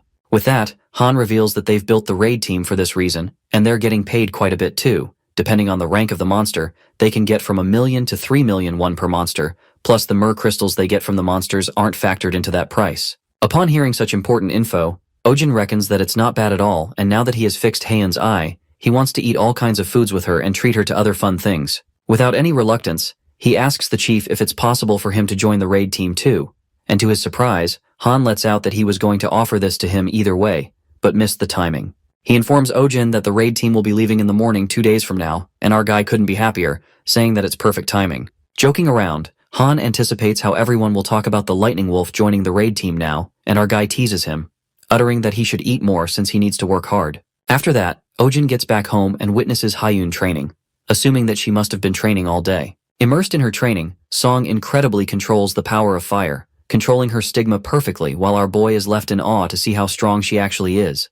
As back then, he only thought of her skills as fancy, but now he gets it. As Song catches him staring at her, Ojin tells her that she's gotten much better, and she responds that she hasn't completely recovered yet though. While our boy asks her about the eyes, Song lets out that it's a bit annoying to have one eye covered up, but it's not a big deal, although it looks a bit creepy. Just then, she asks Ojin if he wants to get some food, and he informs her that he just got treated to some Korean barbecue.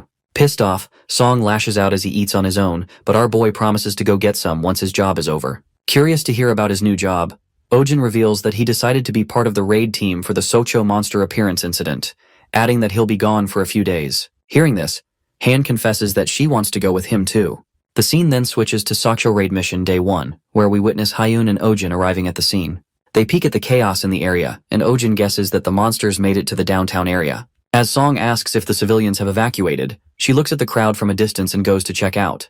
Well, the crowd emerges to a bunch of reporters, and one of them interviews the Star of the Peace Guild about the mindset they're going into this mission with.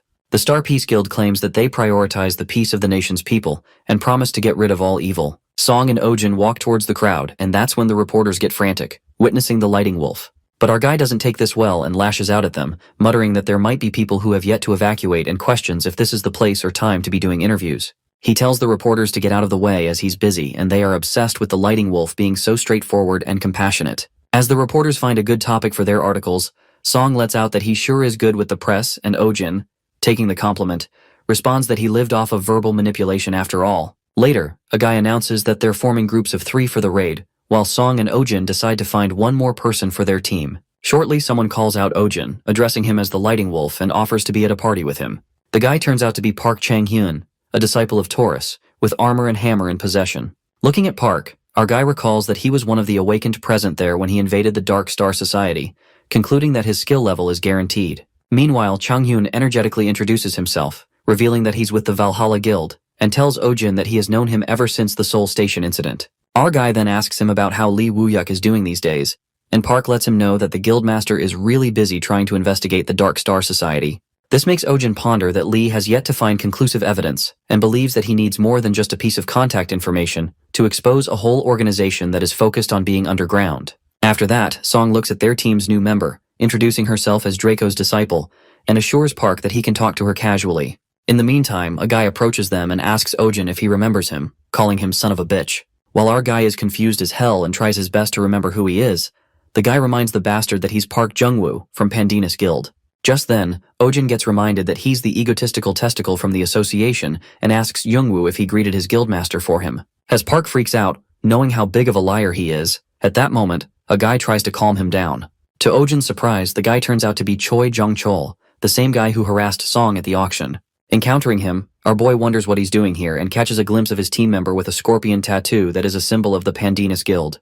Witnessing the same symbol on Choi's neck, Ojin burns him to a crisp as he asks Choi about his previous guild. It appears that Ojin did snitch on him to Hanjuman and guesses that his guild found out about it. After that, Choi reveals that he was kicked out for breaking the guild's rules thanks to Ojin, but he was able to find a better guild, adding that there's more demand for Aquarius stigmas. Meanwhile, he informs Ojin that he will be able to witness something real fun soon, and that he should look forward to their next reunion.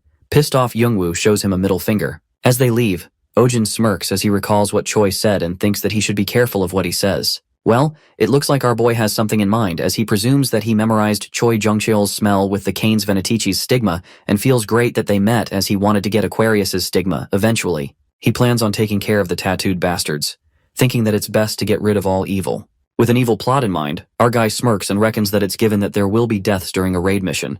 Later, Ojin and his team are fighting with the monster, and while it tries to run away, Song assures to leave it to them, and using her firepower, she burns the monster from a distance.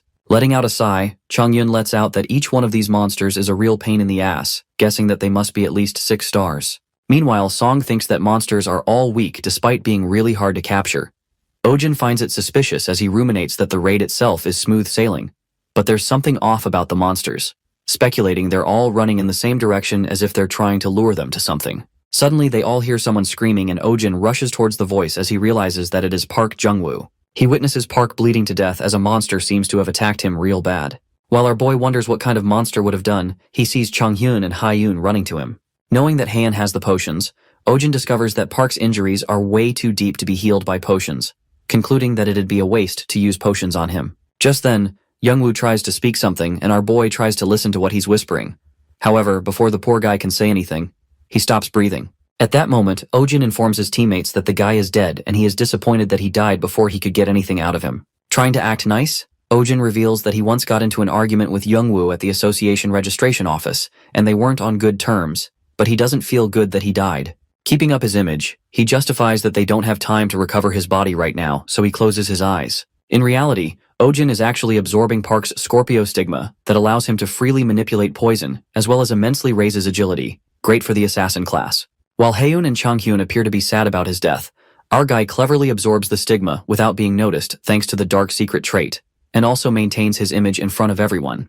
Thinking that he won't have to try too hard to cover it up from now on, Ojin commands his team to get going. In the meantime, they fight off monsters, and Haeun mutters that these monsters are good at running away as one of them tries to escape.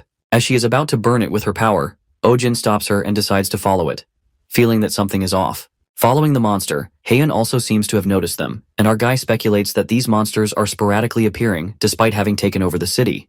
They run away toward the city center once it gets disadvantageous for them in a fight, surmising that they're definitely luring them towards something. Ojin wonders if this is why Choi Jung-cheol went in that direction and abruptly commands his team members to stop chasing the monsters. He explains to Chonghyun that the monsters have been luring them toward the city center all this time, while the guy is shocked to think if these monsters are smart enough to do something like that. Anyways, Ojin thinks that it'd be best if they do not pursue them any further and decide to turn back. However, our guy can't seem to miss the opportunity for Aquarius's stigma, and informs Haeun and Changhyun that he'll let the other groups know that the monsters are luring them.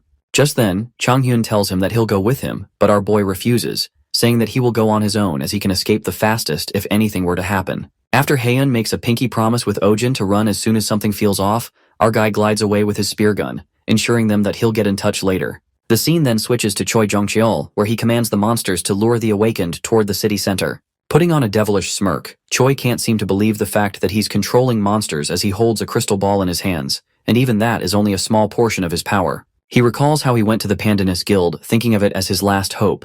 But it turns out that Ashad Khan, a high-class member of Darkstar Society, takes him in and orders Choi to do as he says. After that, we are revealed that the predator Choi Jung-cheol is an infamous criminal who raped more than 300 women in past life. While Ojin reveals all this to Vega as he wants to get rid of the future evil, this doesn't sit well with the goddess to make someone pay for sins they've yet to commit. Our guy makes the goddess believe that according to Choi's confessions in his past life, he's done it a very long time ago. As it appears that Vega is having a hard time trusting him, Ojin realizes that she's believing him right away, like with Lee Shin-yuk, so he'll have to make up some evidence to show her later. Coming to the present scene, our guy finally spots Choi and tries to make him show what his trump card is. Meanwhile, Choi panics as he asks him what he's doing here. Our main character makes an entry along with the goddess and catches him off guard, uttering that he knows what he's hiding. As Ojin appears to be serious as ever, the guy Choi loses his shit, thinking how he came to know as he made sure to hide it the best he could. Well, it looks like our guy once again manages to make a fool out of him as Choi is frightened to death,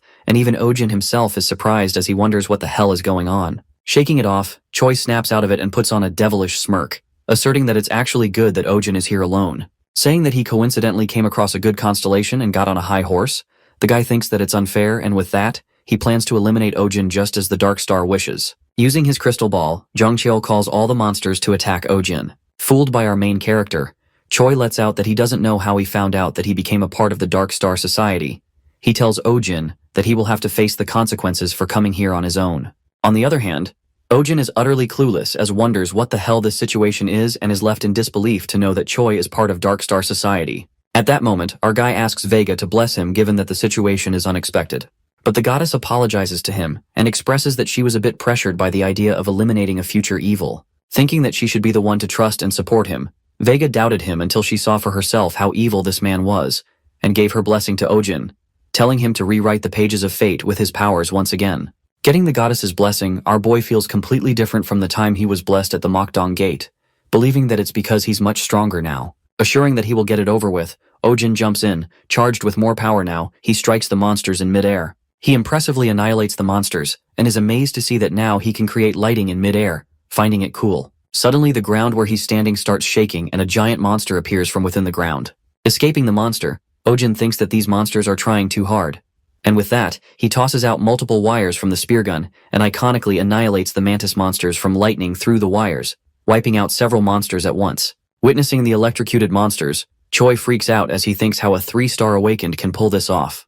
But Ojin corrects him that he's a 4-star now, and a strike of terror runs through the guy. As he frantically starts panicking and holding his crystal ball, he commands the monsters to rip Ojin to pieces already. Going berserk, Choi starts scratching his face and it starts to bleed while his partner tries to calm him down, trying to make him understand that they will fail the plan if he acts like this. Scared shitless, Choi shouts at him, saying fuck the goddamn plan, and asks him if he can't see that piece of shit smiling, referring to Ojin. At that moment, Jongcheol, who's not in his right mind, chokes the bald guy and orders him to quickly kill that bastard.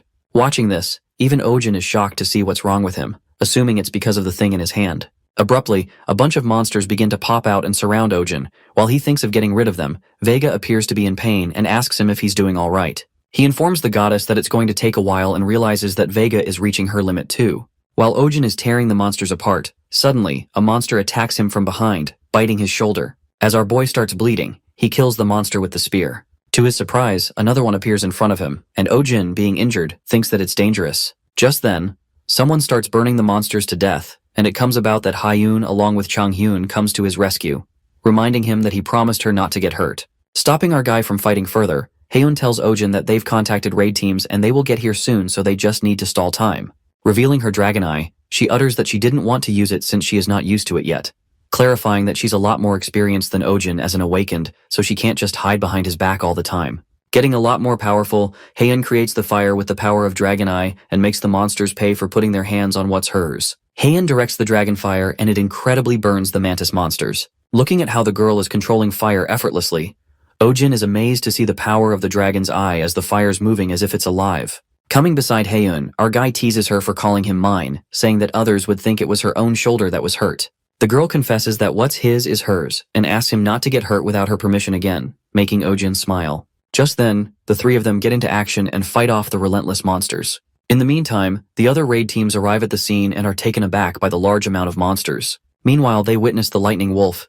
They're even more astonished to think that those three, Hyun, Changhyun, and Ojin, were fighting off all these monsters on their own until now. Soon after, the raid teams jump in to help them fight the monsters, while Ojin is happy to see that they have an upper hand now. Suddenly, his eyes land on Choi Jongcheol, who's acting very strange, and at that moment, he madly starts scratching his face with his nails. Acting psychotic, Choi's eyes get weird and he starts mumbling that he did everything he told me to. Shouting why he isn't dead, his eyes turn red, going insane, while Ojin is baffled as he thinks about what's wrong with the bastard. Our guy guesses that it looks like Choi's mind has been completely taken over by that relic and wonders what he might do if he just leaves him alone. He plans to eliminate the guy while he still has the chance and runs toward Choi, aiming his lightning spear at him. As soon as he is about to stab the spear, in a flash, the relic in Zhongchil's hand shatters, and a powerful black energy bursts out of it, making Ojin crash away. Eventually, the black energy gets too big like a thunderstorm that even makes the building fall. While the people panic, what Ojin witnesses scares the hell out of him. It appears that Choi transforms into a monster, a very terrifying one at that.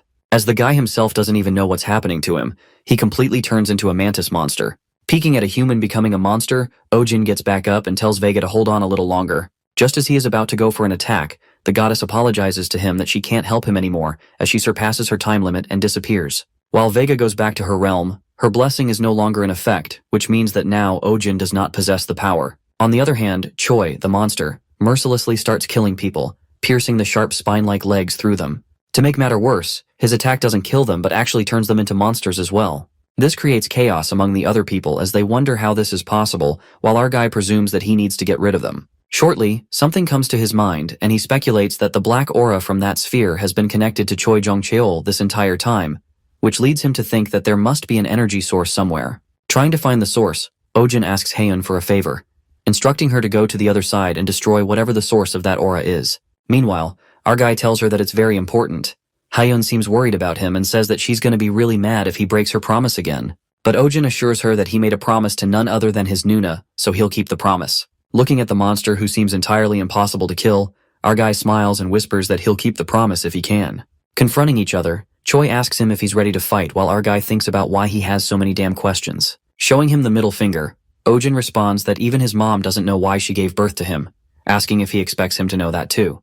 This makes the mantis go mad as he attacks our guy with his snake-like sharp tail. While Ojin dodges the attack by an inch and realizes that he's quick, he braces himself and concludes that compared to Lyric, he's a joke. Just then, he moves along the mantis to find the perfect spot to hit, and eventually aims his spear. However, Ojin can't seem to pierce through his skin. That's when the monster traps Ojin into his tail, trapping him.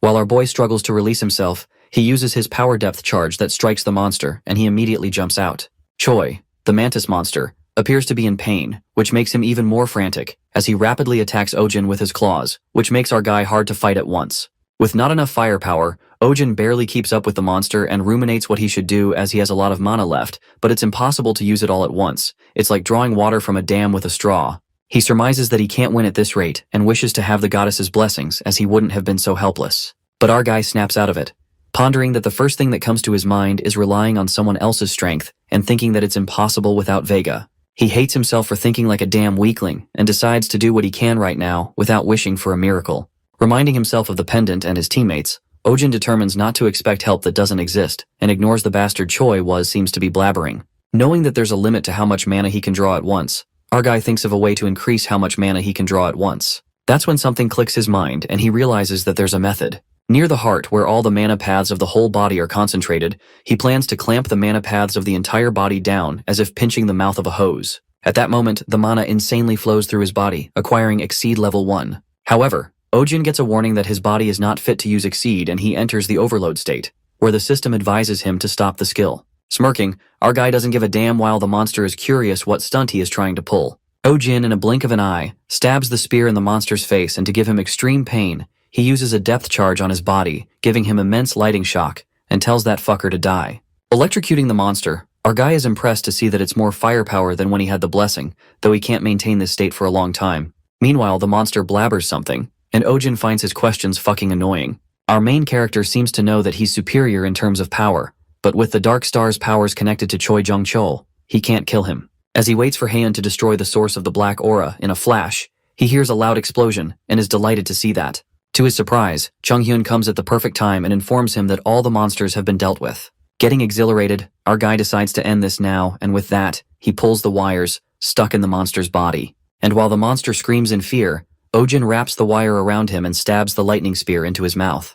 Using depth charge, a large shock of lighting occurs as the monster is annihilated, and the skill Exceed advances to level 2. Meanwhile, there's not even a trace of monster left behind. Our guy grabs his hand, uttering that it fucking hurts. Our guy speculates that it is the side effect of the overload state. Nonetheless, he still thinks of taking the rewards, but the corpse is basically just ashes now. However, to his surprise, he touches the ashes.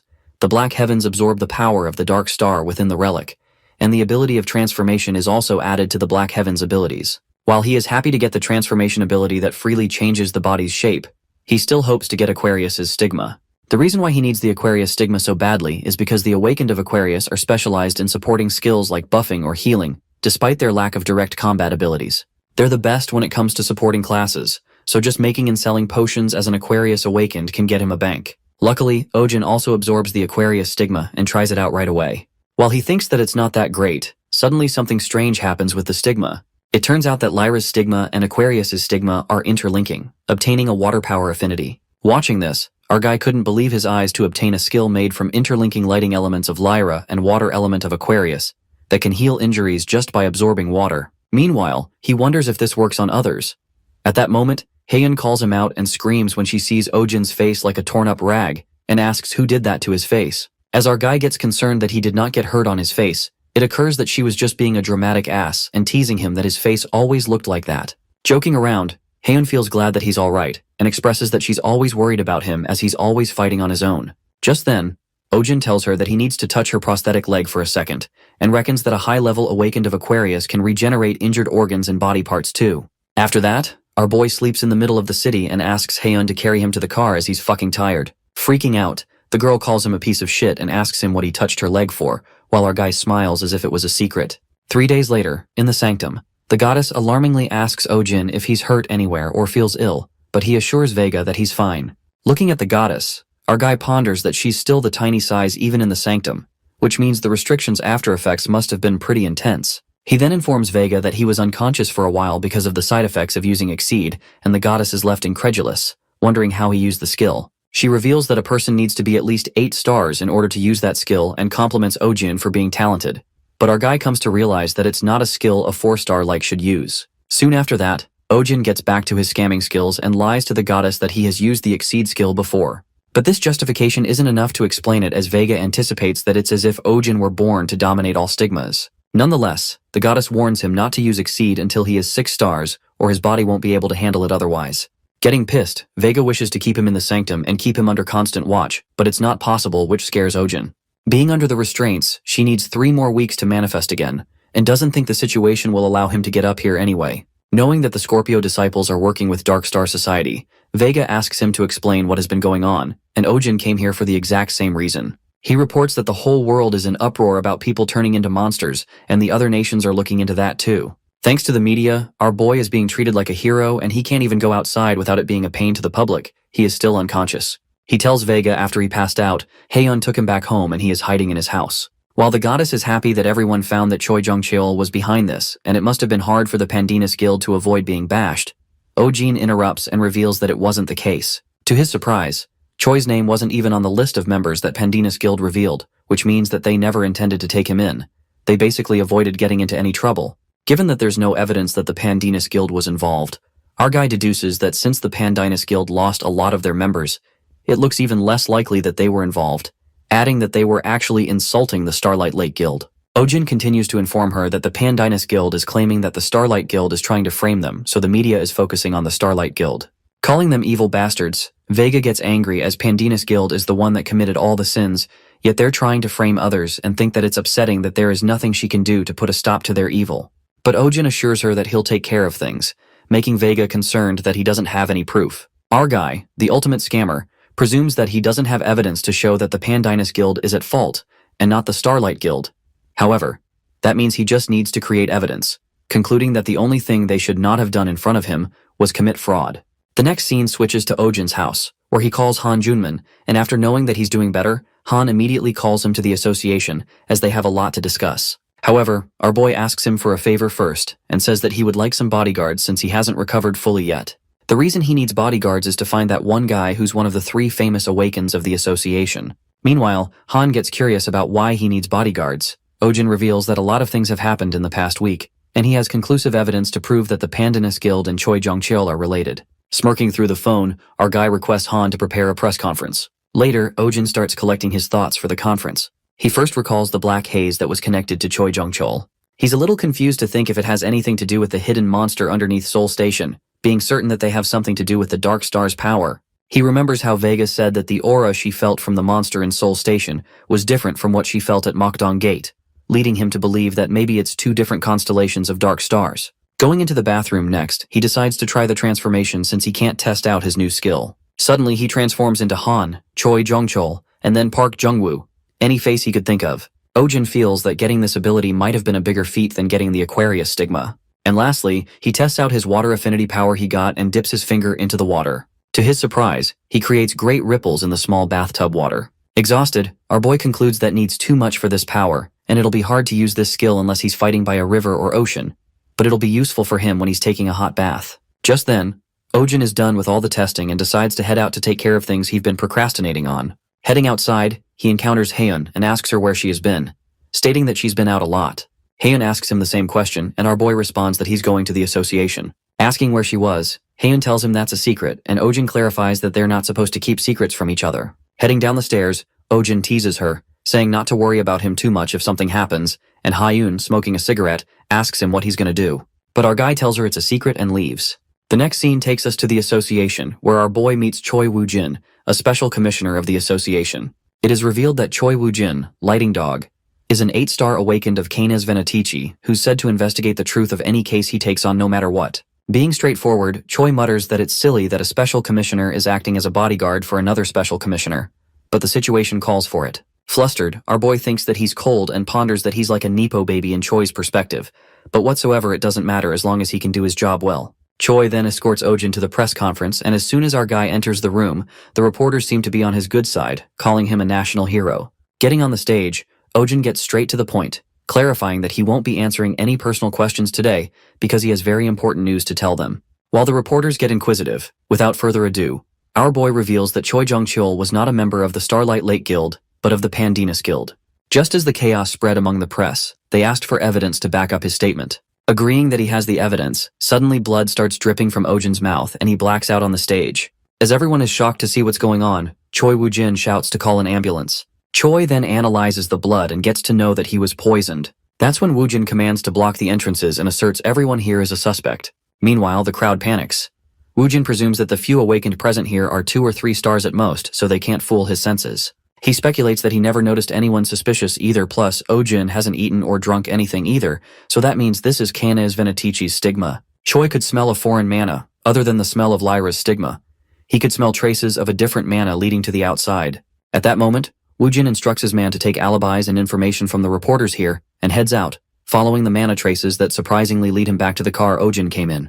The guy surmises that Ojin was already poisoned before meeting him, and it's highly likely that this trace leads back to his house. Thinking that he has to go as fast as possible, he begins sniffing like a dog, and with his beastly steps, he scampers to secure the evidence. On the other hand, our boy, still unconscious, is getting carried by the guards while the reporters are baffled, thinking how the lightning wolf was poisoned. That's when we see our main character smiling. On the other hand, Woo-jin reaches Ojin's house and is convinced that someone was on standby near his house from the get-go when he fell unconscious for a while. He predicts that the criminal couldn't do anything because of Song Haeun, who lives with him and proceeded to wait for Ojin to leave the house alone. Noticing the neighborhood without any security cameras, Woo-jin is certain the culprit was able to carry out his plan there. At that moment, his eyes land on the garbage and one of the bags in the trash seems to have the same smell. He speculates that the culprit bumps into him to get poison on Ojin so that he would have not known. But being the lighting dog, Woo-jin knows that he can't run away from him now that there's evidence left behind. While it looks like the culprit tried to hide the traces, the guy checks the mana with his stigma and gets to know that it's the Scorpio stigma's mana. Knowing that all the awakened with the Scorpio stigma are within the Pandanus Guild without exception, Woo-jin reckons that someone skilled enough to carry out a plan like this on the Lighting Wolf would have to be from the Pandanus Guild. This leads him to the conclusion that the Pandanus Guild is the culprit. We are then taken to 10 days later after the poisoning incident, where the news about Kwon Ojin, the Lighting Wolf, seems to be circulating about how he threw up blood and fell unconscious during the press conference, revealing that Scorpio's stigma traces were left behind at the scene. On the other hand, Ojin finally gets discharged from the hospital and the poor guy almost died out of boredom. Since there was nothing else to do, he practiced how to control lighting in small sizes, which was hard as he is used to using as much lighting as possible. Moments later, Han enters the room and asks if it's okay for him to leave the hospital so early, feeling concerned. Officer Han apologizes to him and blames himself for not being prepared enough. But our guy assures him that it's not his fault, but the one who tried to kill him. Making a sneaky grin, the person who tries to kill Ojin turns out to be himself. Well, a proof of the Pandanus Guild being revealed never existed, and the press conference was just a show too. Making the most of his ultimate scamming abilities, Ojin only wanted to make Woo-jin sniff the Scorpio's stigma, and it all thanks to him for doing a great job at investigating. Snapping out of it, our boy asks the officer about the Pandanus guys, and Han informs him that kept denying everything, then split up to run away, adding that another larger guild is after them. While Ojin is shocked that it all happened in just 10 days, he is low-key delighted as he ate it with his plan, leaving no traces behind. Han further reveals that the Valhalla Guild took over their empty position in the top 10 guilds, which makes sense. Our guy then asks if the Dark Star Society was mentioned, but Han refuses and reveals that he did hear about them separate from this incident. He discloses that apparently an organization going by the same name in Italy has been expanding its influence, which makes Ojin wonder if these bastards are global, but not surprising as they are that powerful. After that, Han asks him if he's going home, and Ojin tells him that there's someone who might worry about him, although he already let her know. At the Hapjeong station, our boy meets with Hyun, and she takes him somewhere. Entering a fancy place, they arrive in a breathtaking apartment, and Hyun reveals that this is their new house now. While Ojin is freaked out, Hyun was busy buying this apartment when he asked her earlier where she had been. She confesses that got paid a handsome amount this time, and even got a loan too, adding that the people at the bank were really happy to give her all this money once she told them she was back to her old self, before they never even spared her a second glance. Giving the tour of the apartment, Hyun tells him there are 2 rooms and shows him their bedroom, which is bigger than their old place. As Ojin explains why there are 2 beds in the room, the girl informs him that the other room is storage, so this is their room. Hearing this, our guy is kinda confused and asks if she's the type of person to drink water at the buffet, saying why is she wasting space. Meanwhile, our guy seems to be complaining about the space. Hyun clarifies that he can leave if he wants, reminding all the bad things about their bad place. Showing the killer view from the apartment, she lets out that they're close to the association, and there's also an awakened-only training facility nearby. As Ojin is already smitten by the place, to add the cherry on top, Hyun reveals that this place has hot water, and our guy couldn't be happier as it was a luxury that they couldn't even dream of at the old place. Getting overly thrilled, Ojin gives a tight hug to Hyun, expressing that she's the best and the prettiest woman in the world. Being close to each other, as their lips are about to meet each other, their romantic moment is interrupted by Ojin's call, and poor Hyun is pissed off, wondering which son of a bitch interrupted them. Well, our boy receives a call from Park Chang-hyun, who requests him to come to the Valhalla Guild right now, revealing that their guildmaster was killed by the Dark Stars Society bastards. Arriving at the Valhalla Guild, Ojin gets to know by Chang-hyun that Woo-hyuk is in critical condition, and he told him to get in touch with Ojin. Chang-hyun tells him that he better talk to Woo-hyuk for more details and opens the secret room. While our guy didn't know that there was a hidden place like this, as it's almost like an ancient dungeon, Park lets out that they are keeping this incident a secret from the public. Ojin wonders if this was Ashad Khan's doing and asks him if more people were hurt.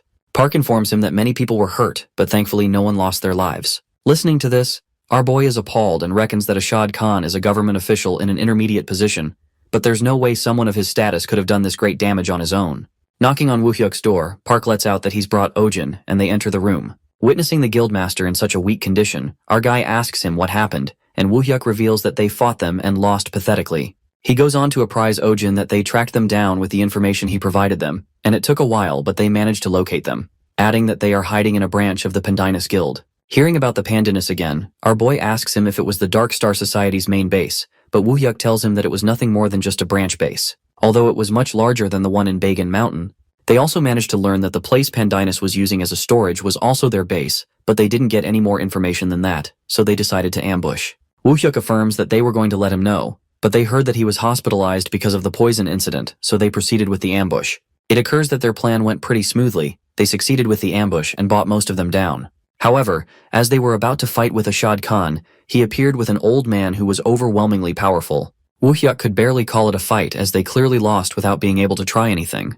Calling it a miracle that they all live, Woo-hyuk's hands quiver, revealing that at first he thought that plan was their chance to capture the executives of the Dark Star Society, but that was arrogance. He reveals that they called that man Cheon Do-yoon, the Owl King. Upon hearing the name Owl King, Ojin gets reminded that the stigma he absorbed from Yujin last time was the Strix, and if this old man's title is Owl King, that he's definitely higher up or maybe bailiff level. He further ruminates that he knew the old man would be strong, but didn't think that he would be strong enough to take down the entire Valhalla Guild on his own. At this point, Ojin thinks that it makes more sense to think that they'd be the ones to bring the world to an end rather than him. Yanking out of his thoughts, our guy feels glad they all made it out alive, and guesses that the Dark Star Society will make sure to erase any traces and hide everything that might trace back to them, making it hard to track them down.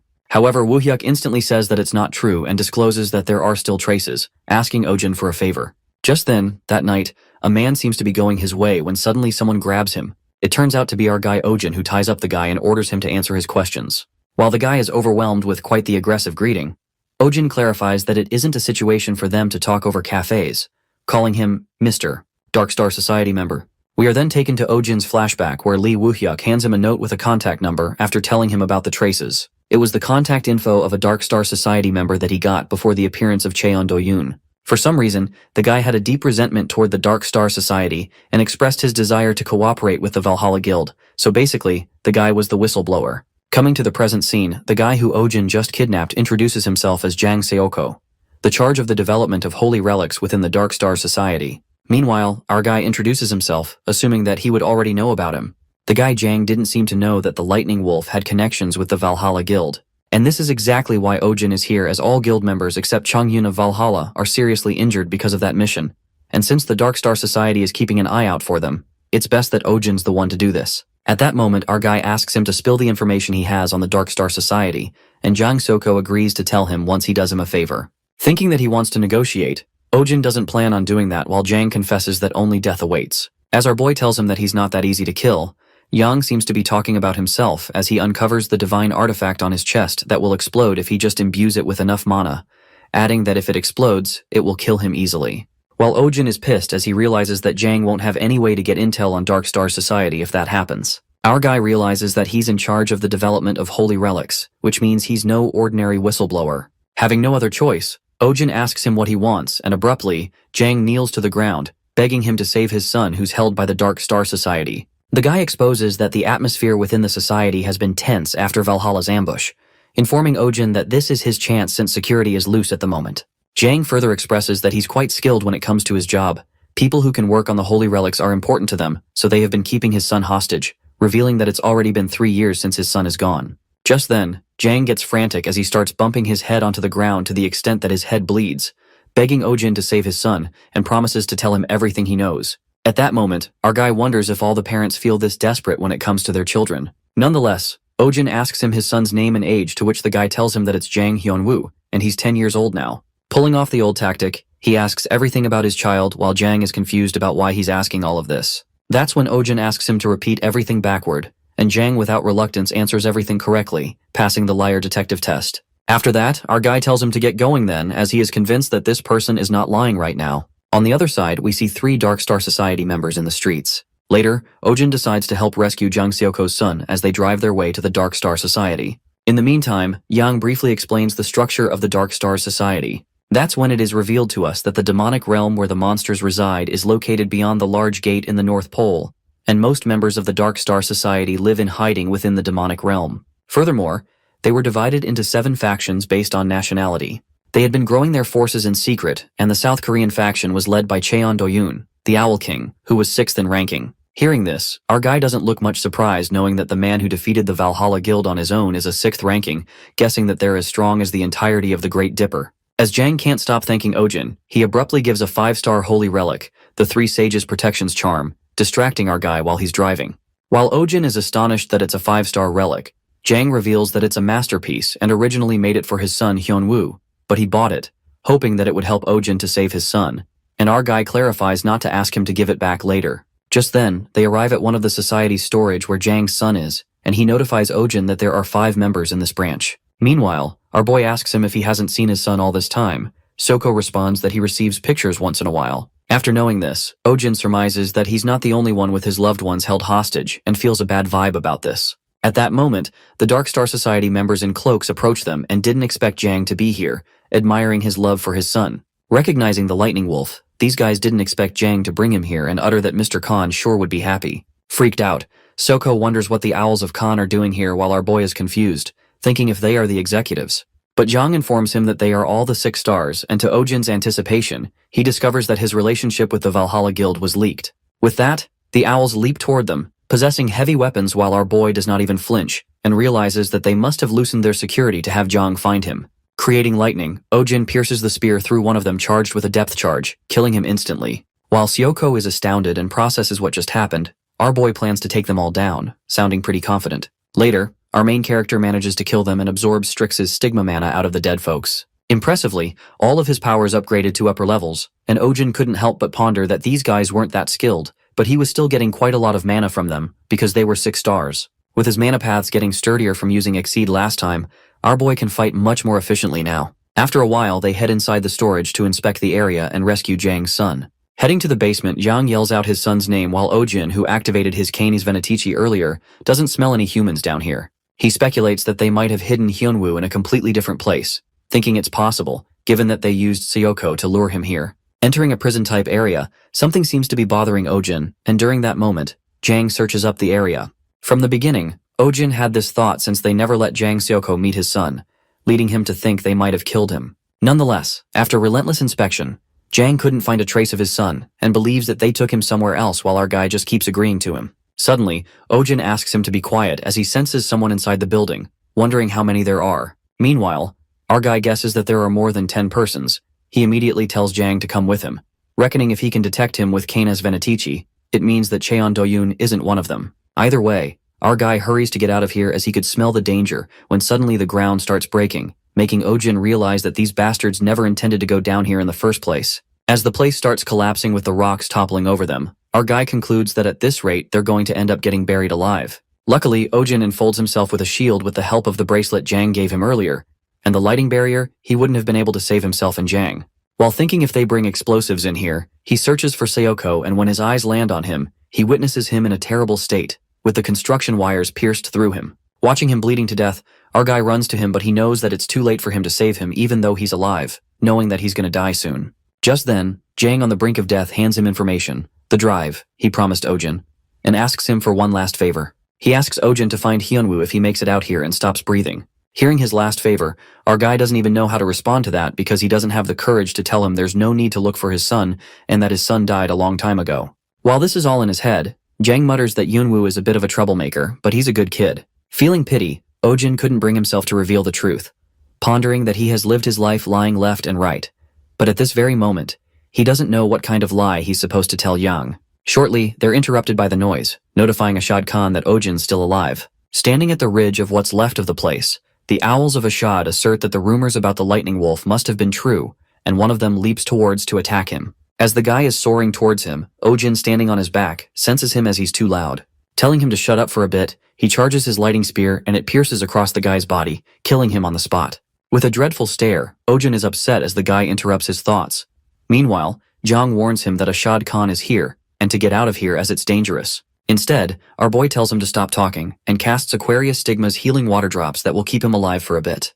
Facing Ashad Khan, our boy commands him to hold on and presumes that he still needs to tell Jiang the last lie he has for him. Meanwhile, Ashad wonders what he needs to think over, assuming that he's trying to find a way to make it alive. But to his surprise, it's the opposite as Ojin forcefully glides towards Ashad Khan and his men, mumbling that he's thinking about his mom who asked him to take good care of him as her final wish. But our guy can't keep the promise. With that, he impressively flies with his spear gun, and using the wires, he tightly wraps up the owls and kills them in the blink of an eye. After that, Ojin leaps towards Ashad with his spear charged with lighting and makes a strike that creates an explosion. However, Khan manages to escape the deadly attack, and our boy already seems to know he'd be strong thanks to his Canis Venatici, concluding that he's a lot stronger than he anticipated. Even his best attack attempt, it didn't even scratch Ashad. Emerging from his stigma, Khan compliments him, saying it's hard to believe that he's a 4-star, but then he makes a comeback, striking exploding feathers toward Ojin. Slightly panicking, our guy quickly dashes away from the feathers, and realizes that this is what he used to set off the storage. As their fight continues with relentless attacks of lighting and feathers, Ashad lets out that his reaction speed isn't bad, and wonders if it is his instincts that are good. Whilst he keeps blabbering, Ojin uses Exceed to the full extent that he even obtains lighting flames. Using way too much mana, his lighting flames power reaches level 2, and the system warns him that his body isn't capable of handling the level 2. Saying that he talks too damn much, our guy smashes the spear on the ground, creating awe-striking lighting that blows Ashad away. Well, it looks like our boy wanted to avoid using Exceed, but he had no other choice. And now there's too much gap between the amount of mana he can use at once, and how much he can. On the other hand, there's not much damage done to Ashad, and that's when he implores the Great Star of Strix to bestow him with the blessings of the Dark Star, and now, the time of Strix is here. Losing his shit watching Khan's Strix blessing, our boy thought he was an intermediate rank administrative official, but he seems to have the phase when he's not even the final boss. In a flash, Ashad crashes him away with his powers while Ojin is baffled as he can't think of a way to defeat him. Moving with the speed of light, Khan follows him like a shadow and slashes him with the sword. Disappointed that he aimed for the throat, Ashad still manages to cut off his right arm, making him lose his weapon. With his one arm slashed, Ojin still smacks his face and falls down, bleeding from everywhere. However, our guy makes it clear that the fight isn't over yet until he says it. Thinking he's not in his right mind, Khan, who seems to be hopping mad, wields his sword and slashes it through his throat. As Ojin starts bleeding at the mouth, Ashad forces him to get back up and fight. But our guy lies there helpless while Khan calls him an insane bastard and concludes that it's now really over. Saying it's a shame that he won't be able to see him often, the guy leaves while poor Ojin is left under the pouring sky with no arm and a broken leg with blood streaming everywhere. Meanwhile, it's pouring really hard.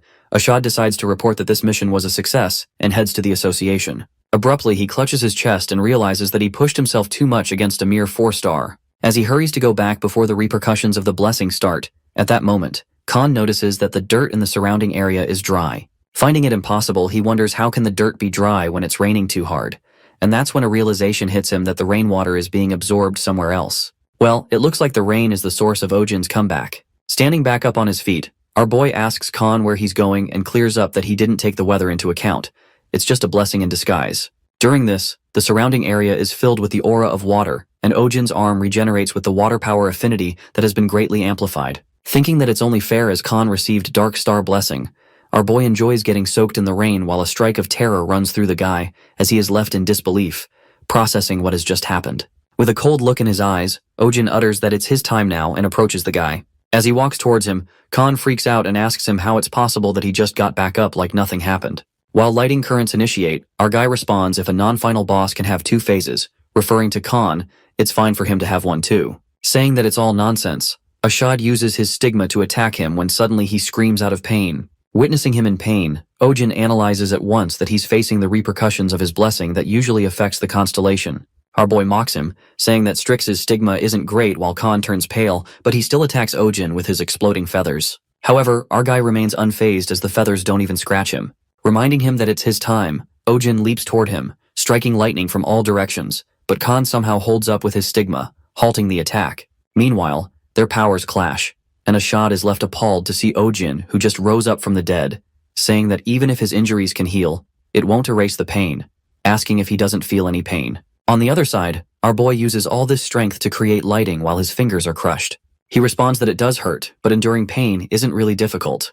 With that, he manages to sustain his mana without losing consciousness, leveling up his lightning powers. At that moment, the system warns him that his injuries are too serious, and the pain will worsen if he continues to receive more injuries. However, smirking, Ojin thinks that it's good as the penalty won't hinder his mobility. Enduring pain, our guy gets reminded of Yang and wonders if his dead son will come back if he endures this and knows that there are things that cannot come back no matter how long they wait. Ojin decides to ignore the pain but just endure it, and with that, he goes berserk as the lightning power gets too powerful. Frightened to death, Ashad trips and begs him not to come near him, calling him a demon. As he is crawling his way back, Ojin steps on him, and with a deadly look in his eyes, he clarifies that he's an ordinary person, adding that it's because he's a human that he can endure the pain. With one last lighting attack, he finally ends it. The scene then switches to Jang Seoko, who's still hanging by a thread, and appreciates Ojin for killing Ashad Khan. Without wasting any time, our guy reveals that he has found his son. As Jang is taken aback, suddenly he hears his son calling him dad. It turns out to be his son Hyan Woo, who's worried about seeing his dad in pain. Smiling at his son, Jang apologizes to him, saying that dad's hurting and needs to sleep. Appeasing his son, Jang asks Hyun Woo to go with his man, referring to Ojin, and tells him to be nice to him and be healthy. Taking his hand, the father promises to come back no matter what to see him again and hugs Hyun Woo, feeling glad that he's all right. With that last hug, Yang eventually stops breathing while his son stares at him. Well, it appears it wasn't Hyun Woo. It was Ojin's one last lie as he transformed himself into Jang's son and made him die peacefully. Looking at him sadly, our guy ponders that he can still feel the pain even though the injuries have healed, but he's glad that he was at least able to heal this much before this man died. Nonetheless, he decides to head back, and that's when he witnesses something incredible. His Lyra's stigma levels up to 5 stars. It's only been 2 months since he reached 4 stars, but he's already a 5-star now. Thinking that Vega would be surprised to know this, our guy still feels that he has a long way to go. Walking in pain, he reckons that he needs to become much stronger if he wants to stop lying to others. The next scene takes us to the apartment where Ojin freaks out after finding himself resting on Vega's lap. Trying to get up, Vega forces him to lie down and rest. Looking kinda disappointed after all her pleas to not push himself, but he did anyway. Lying on her lap, our guy tries to recall what happened as he only remembers coming home, tired from the battle so he was not in his normal state, guessing that he might have let it all go once he saw Haeyoon and blacked out. Wondering how much time has passed since then and why Vega is in her original state, he tries to get up, but the goddess doesn't let him. She then reveals that he was asleep for 4 days, and Haeyoon came to the sanctum herself because she was worried, adding that her restriction period was over, so she was able to come here. Ojin is curious about how the goddess can stay in her original form, as she can only be in this form in the sanctum. And that's when Vega lets out that the restrictions have been getting weaker ever since a few days ago, revealing it was actually the day he passed out after the battle. Thanks to that, Vega can hold her physical form for a longer period of time, and can even be in her original form for a bit. And it also turns out that the same thing is happening to Liurk, her spirit. Hearing this, Ojin gives it a thought and realizes that it's happening since the day he fought with Ashad Khan, wondering if he's the reason as he inherited partial records of the awakened Ashad Khan and obtains his skills. Absorbing the mana, Ojin feels the difference in quality since he became a 7-star and wonders how it'll be once he's an 8-star. He also fulfills the conditions of the 4th unlocking of the Black Heavens. We are then taken to Ojin's flashback after killing Ashad Khan. It is then narrated that after the battle with Ashad Khan, the Black Heaven was unlocked and the inheritance began. In other words, the inheritance of Khan's memory starts flowing, and we witness Ashad talking to someone on the phone who reports to him about Ojin being with the Valhalla Guild and orders him to take care of things, and he agrees to it. Just then, Khan asks him something about the Italy matter, when the guy on the phone realizes that he's talking about Leech Queen and informs him that it's hard to do anything since she's 3rd ranked as a bailiff. But he assures Khan that he've come up with the solution. Meanwhile, the records of Li Xinyuk and Ashad Khan are colliding, and a part of Li Xinyuk's memories get lost. As the Black Heavens is restoring records needed for the inheritance, our guy appears to be in pain, holding his head, because it's overlapping with Ashad Khan's memories, but at least it's restoring on its own. To his surprise, he gets a quest as a result of the 4th unlocking, and it is Star Devouring the Demon of the Skies, with the reward of random distribution of one of the ancient constellations. Clueless about the quest, he decides to ask Vega about it later. Yanking out of his flashback, Ojin does think that a lot happened that day, but he can't tell the real cause of Liurk's and Vega's sudden change in restrictions. After that, our guy asks if the goddess can give her blessings all the time if the restrictions are weaker, but Vega refuses, saying it's not that weak yet. Bracing herself, Vega assures him that she can support him during fights and shows her powers as he controls the lightning. Making Ojin's jaw drop, our boy is shocked to see Vega controlling lighting that incredibly and kinda gets humbled, wondering how much more he needs to improve to reach that level. Vega, creating our guy's face with the lighting, tells him to expect more from her. Just then, Ojin feels a lot better, but the goddess tells him to be careful, as there's another person in the house who's angrier than her. At that moment, Haeun comes shouting and bursts open the door, asking if he's awake. Ojin is done for as Vega lets out a sneaky smile while Haeun lashes out at him, calling him a piece of shit. While our boy apologizes, Haeun is more than angry as she was worried about him. As the atmosphere is hot, Liurk comes in and tells her that she's too loud, calling her a lizard woman. Upon hearing this, Haeun is pissed off and clarifies that she has a name, but Liurk, being cocky, lets out that he doesn't care to learn the name of a female human.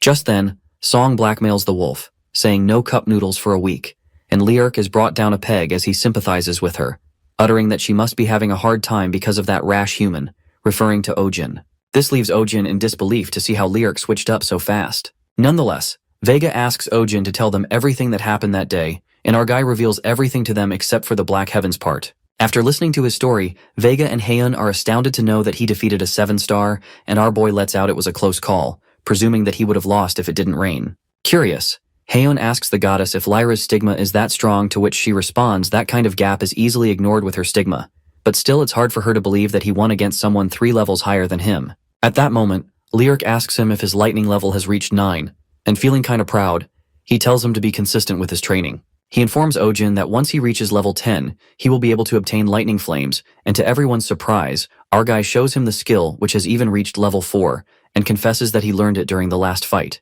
Looking at this, poor Liurk is dumbfounded and cries in the corner as he worked so hard to obtain that skill, thinking maybe this bastard Ojin is the heavenly demon. Meanwhile, Vega speculates that he will receive a different reward for lighting up to level 10. Ojin asks her if she knows something about ancient constellations. Perplexed, the goddess worriedly asks him where heard this from, and our guy, making up another story, mumbles that he just remembered what the heavenly demon talked to him about before. Looks like the goddess has no choice but to tell him the truth. Vega then narrates that she was made by the founding giant, Titan, through the power of stars. Titans managed several worlds at once, and the commandments were a way to restrict her from interfering too much with the worlds. However, once in the past, all the constellations met their downfall because of the Black Heavens, the darkness born from the creation of the worlds. To be more exact, the ancient constellations refer to the constellations that were killed by the Black Heavens during that incident. Coming back to the scene, Ojin asks her about the constellations they have now, and Vega answers that they are stars newly born after that incident. Processing all the complicated info, our boy contemplates that the world has already ended once because of the Black Heavens, and these constellations are new.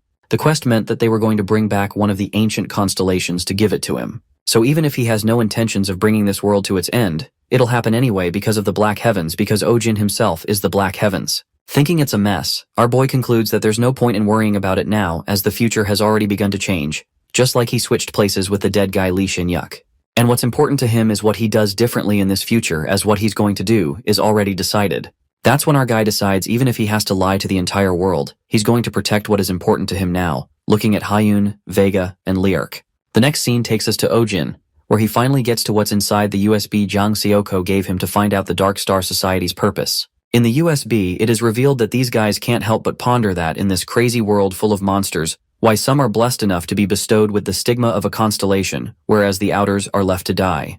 To undo their unfairness, they plan to kill all awakened and make everyone in the world awaken with equal powers. As crazy as it sounds, Ojin is left incredulous and recalls from what he heard at the Mokdong Gate.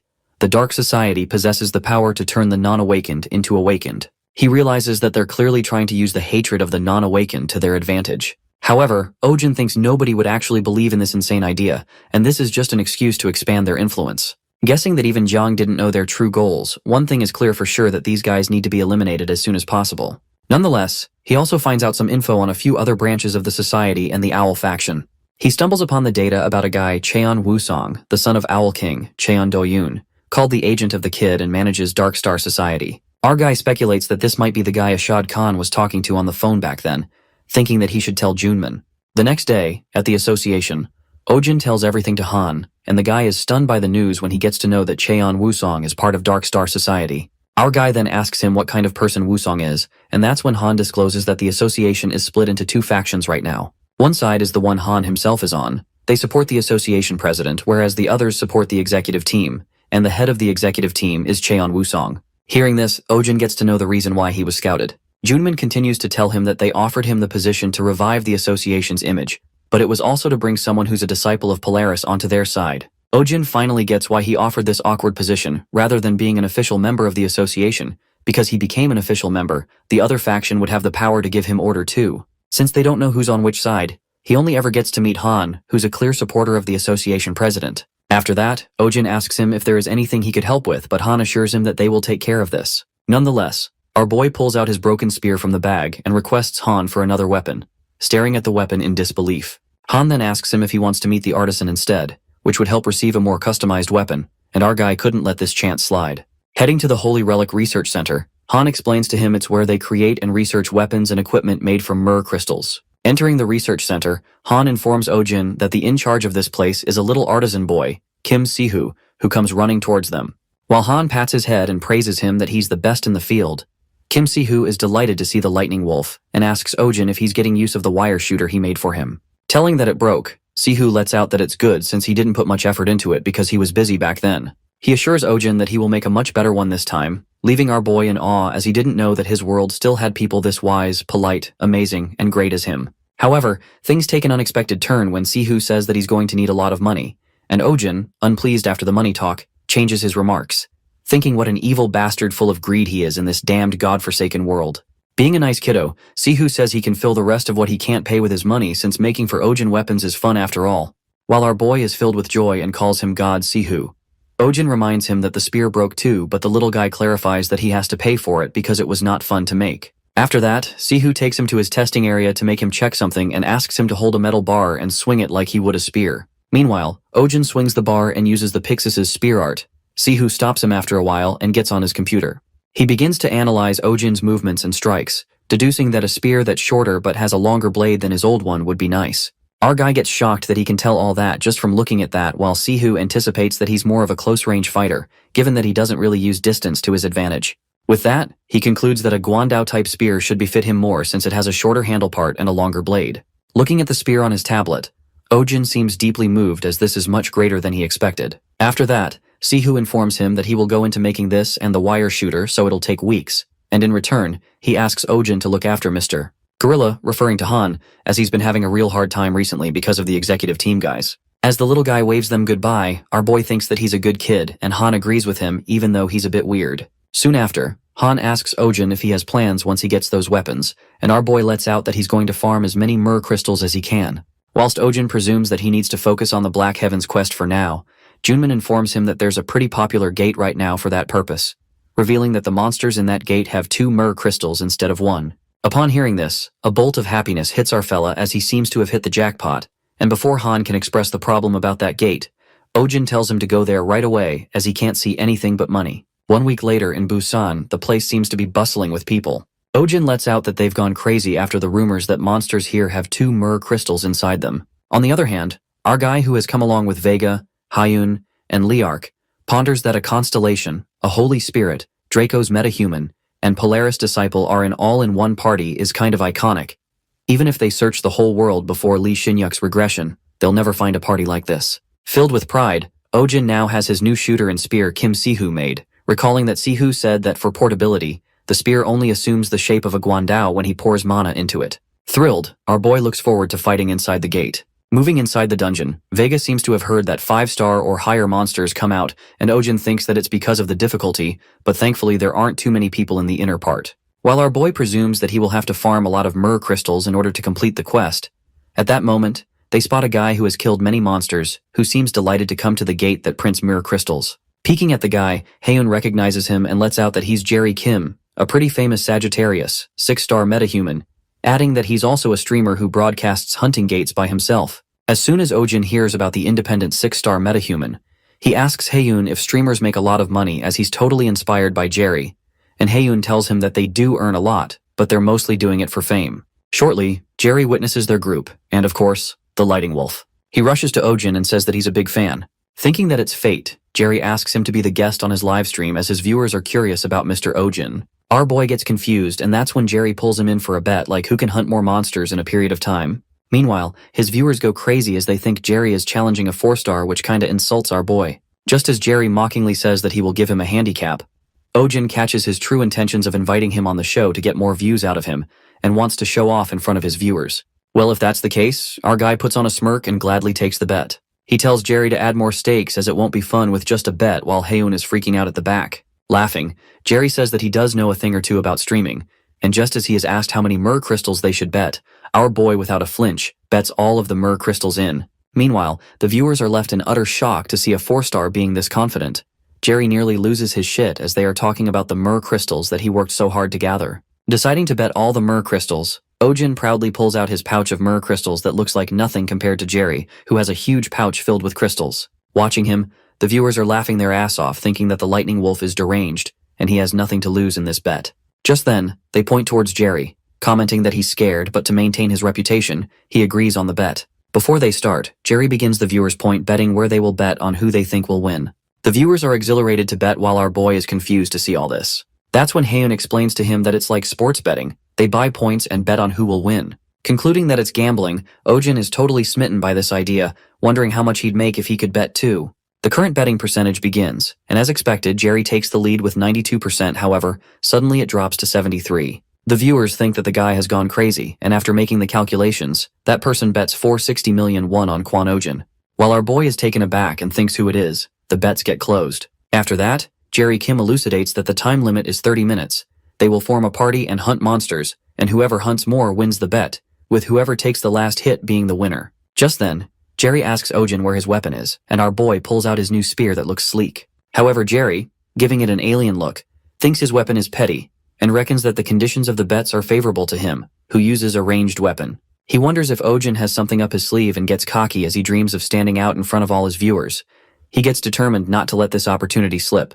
Jerry decides to win at all costs, and after a while, the time begins. The fish monsters start appearing and the streamer guy uses his flashiest technique to kill them, using his bow and arrow. Just then, our guy steps in and iconically slices the heads of 3 monsters in a row, making everyone gaping in astonishment and wondering what the hell just happened. At that moment, Jerry loses his shit and wonders if this was even real. As the hunting continues, Ojin incredibly kills the monster, and so is Jerry. Our guy reminds Jerry that the last hit is what counts and flies away with his spear gun. At the same time, Jerry strikes the arrow blast, killing multiple monsters at once. However, more monsters keep rushing towards him and are about to smash him. In a flash, Ojin electrocutes them all and compliments Jerry for having a cute scream, embarrassing him to death. Later, they both keep hunting the monsters, and eventually 30 minutes pass with the results of Lighting Wolf killing 24 monsters and Jerry Kim killing 7 monsters. With that, Ojin takes a win while Jerry is in denial, thinking how a 4-star could pull this off.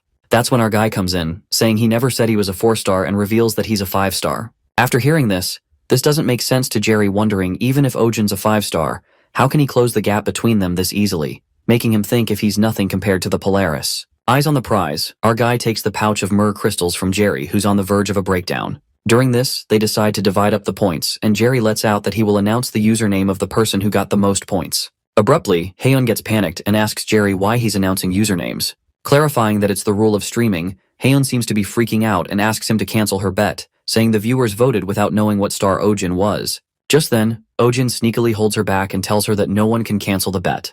Putting on a sneaky grin, our guy exposes Haeun as he knows that she's the one who betted 460 million on him and wonders what kind of username she used that she's so desperate to keep hidden. After a moment, Jerry announces the first place with the username Cutie Ojin Slorp Slorp, which even makes Ojin choke himself. While Haeun tries to reason with everyone that it wasn't her, Liark asks the lizard woman if something is wrong with her while poor Haeun is mortified as she hides her face. Wrapping it up, Liark comes to Ojin and asks if he's gonna leave already as only he got to fight. As our boy asks the wolf if he wants to go further, suddenly, a large number of monsters rush towards them from within the dungeon. Jerry freaks out to see how many there are while Liark gets his wish. With that, Ojin prepares his spear, however to his surprise, the monsters run past him without attacking him. Noticing they didn't attack anyone, Haeun realizes that they are running away from something, and it turns out to be true when they witness a colossal Hydra, the boss monster amongst 7-star monsters.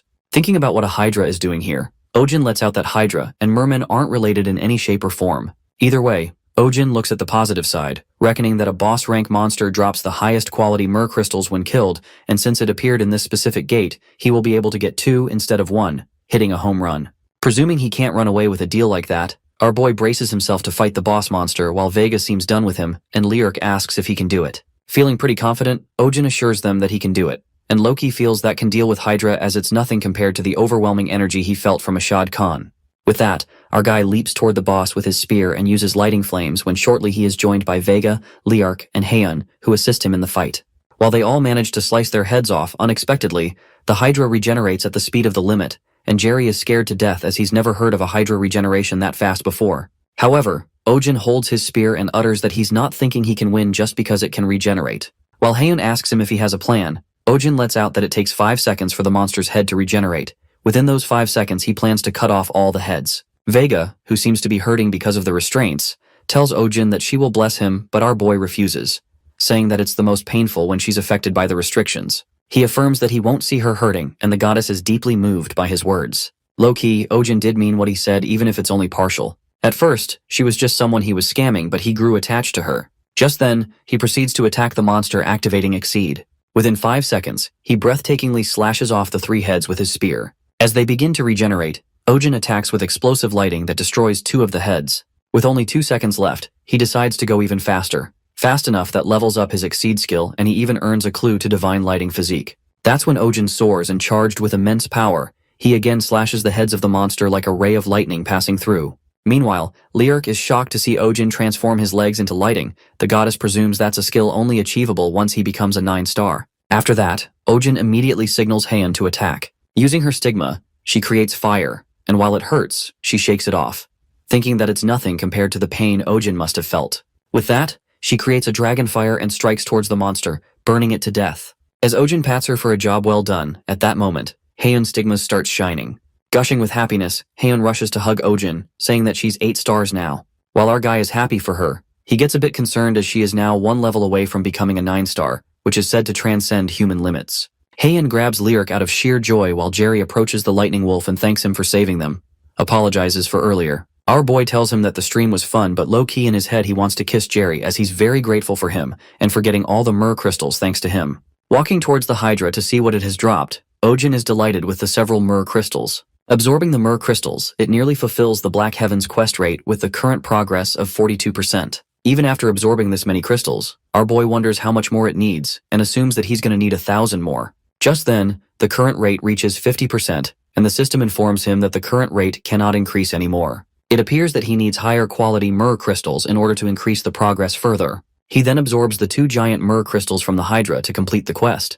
However, it only reaches 72%. With not much progress, our boy reckons that he needs at least a Hydra-level myrrh crystal, which is a 7-star boss monster, which means he at least needs an 8-star elite monster. But the problem is that Korea is pretty clean of monsters, so it'll be really hard to find a monster that strong. Thinking about it, Ojin recalls that he has yet to receive a payment from Valhalla Guild, wondering if he should ask for high-quality myrrh crystals instead. Suddenly, his head hurts, and it appears that a part of Lee Shin-yuk's memories has been recovered. We then travel back to Shin-yuk's memories, where the city is going down in flames. While the people run for their lives as the fire keeps spreading, Lee Shin-yuk, standing on the top of the building, looking flabbergasted, lets out that the entirety of the city is now under the deceitful star cult's control. He reminds his brother Woo-hyuk that the incident happened 2 years ago on the 30th of June. Shin-yuk questions if he had met Isabella back then, things would have turned out differently. As the tears start streaming down his face, Lee looks at his phone and regrets, saying if only he had met her back. The memory ends and Ojin's Pixis spear art levels up to 7.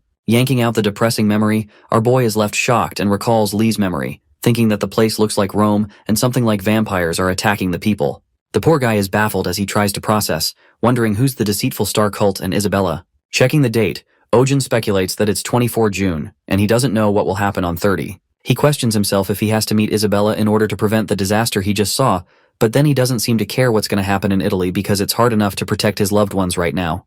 However, he doesn't turn a blind eye to this memory and thinks of taking action as it's his duty as a regressor. The next scene takes us to the Valhalla Guild, where Ojin hands Lee Woo-hyuk the USB that holds the information on the Dark Star Society. Seon-young, the secretary, thanks him for taking such a dangerous mission for them, and in return, our boy asks them for a 7-star or higher myrrh crystal as the reward. Just then, Ojin asks them if they have ever heard of an organization called the Deceitful Star Cult, but Woo-hyuk refuses and lets out that it's the first time he's heard of them. Our guy then asks about the name Isabella, and the secretary catches on, asking if he's talking about the priestess from Rome, a very famous awakened overseas. It appears that Isabella Colgrande is an Aries who became a 6-star in just a year after awakening. She further adds that the Colgrande family has a lot of wealth, and they also run a dozen centers that take care of the weak that have lost their families in gate incidents. Not having concrete proof, Seon-young anticipates there have been a few assassination attempts on her recently. They assume that the Dark Arts Society is behind this, adding that an organization that they assume has appeared frequently by Isabella's mansion, plus these appearances happened at the same time as the assassination attempts. Assuming that they're a different branch than the Owls in Korea, Ojin seems certain that they have a motive, and Seon-young responds that she has heard that the stigma she has something to do with the monsters. Hearing this, our boy ponders that the Dark Star's existence has something to do with monsters, and if a famous individual happens to possess a power that is efficient against monsters, then it makes sense that they would go after her. Nonetheless, according to Lee's memories, Isabella died on the 30th of June in the past life, and Ojin is determined to save her, otherwise the disaster will sweep through Italy 2 years later and might affect him too. However, this fella has some other intentions as well as he thinks if he makes someone like her indebted to him, she's definitely someone he can utilize. Having a new plan in mind, Ojin decides to go to Italy to investigate. Back at home, he informs about his Italy mission to Haeun, and reveals that he has to go for about a week because of a quest from the Valhalla Guild, clarifying that it's an infiltration mission so he has to go alone. As Haeun asks when he will be going, our boy lets out that he's going right at this moment, saying that it's just a short trip if he goes through the sanctum, though he doesn't know which entrance leads to Italy. That's when Vega in her tiny form volunteers to ask that for him. Meanwhile, Song is kinda upset as he won't be back for a week, and Ojin jokes around, asking if she'd be lonely without him. Blushing, Haeun kinda admits and asks him to call when he can. 1 hour later, Ojin travels through the Italian sanctum and arrives in Italy. Putting on the translation device, he looks for the Valhalla Guild's informant first, as they are supposed to be near Rabibia. As he runs to find the place, he is left muddled and freaks out as the place looks like a maze. Trying to find an informant, and suddenly a weird blonde girl sneaks up on him and starts smelling him, saying that he smells good. While our boy is creeped out by what she just said, the blonde girl hides her face from embarrassment and apologizes to him. Wearing a black hat, the girl reveals that she's here for charity work but got distracted by a nice smell. Just then, she recognizes that it's the lightning wolf, which leaves Ojin surprised, as he didn't know he was popular among Italians too. Guessing being a Polaris disciple really gets people's attention. As our boy nods, the girl tells him that he saw the live stream where he defeated the Hydra and couldn't believe that he's a 5-star. Well, this all makes sense to Ojin as a lot of viewers were foreigners. After that, the blonde girl offers to help him with the directions as they are hard to find in this area, and our guy appreciates the help. But then, he gapes at her with astonishment and moves close to her to have a proper look. While the girl is freaked out and asks him if he knows her, Ojin finds it hard to believe that she somehow looks like the girl in the picture Seon-young showed him, the priestess Isabella Colgrande. That's when the girl takes off her hat and utters that she thought he wouldn't know her since he's not from here, introducing herself as Isabella. The beautiful girl turns out to be Isabella, and our boy is kinda taken aback by this coincidence to think that he would meet her here of all places. Soon after, Isabella asks him what brings him here, and Ojin lets out that he had to meet someone but got lost. She then decides to guide him through the way and asks him to follow her, but the air gets kinda awkward when our fella says that she doesn't even know where he's trying to go. Later, Isabella can't seem to find his friend, and Ojin tells her that he can't reach them either, guessing they had an issue or something. But it appears that our sneaky main character lies to her as they weren't supposed to meet here anyway.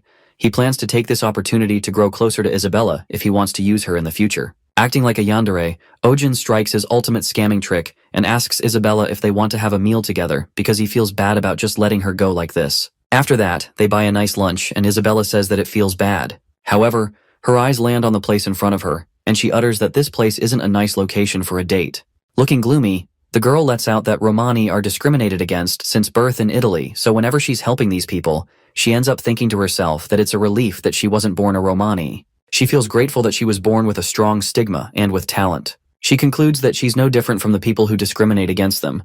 Perhaps she's worse since she's helping them feel that bad emotion. While Isabella says she shouldn't have said something like this on their first meeting, Ojin speaks up that a good deed is still a good deed. He elucidates that it's stupid to consider the result, but it's even stupider to only consider the process. Listening to his words, Isabella smiles as she feels relieved and tells Ojin that he really is unique, but our guy just said what she wanted to hear. Saying that she would love to stay longer, the girl leaves due to some work and hopes to meet him again. As she is leaving, she does a little whisper in Italian, and Ojin wonders what she spoke so softly that even the translator didn't work. After that, he also goes to find the informant and eventually meets with the Valhalla Guild informant, Paolo Lanzomi, who hands him the information on the Dark Star Society. Reading the information, Ojin gets to know that the society is growing its influence by pushing into Marco's family territory, unaware of who these people are. At that moment, Paolo tells him about the Marco family first. He unveils that the Marco family is a mafia organization that has reign over the entire underworld of Italy. They are famous for being cruel, and they will not hesitate to kill civilians because Marco Giorni is leading them. Marco was like the king of Italy until the Dark Star Society appeared. Upon hearing this, Ojin seems to remember Marco as he's supposed to be one of the 5 most evil awakened and gets to know that he's leading an entire mafia organization as a 9-star. After that, Paolo says something unusual that leaves our guy dumbstruck for a moment.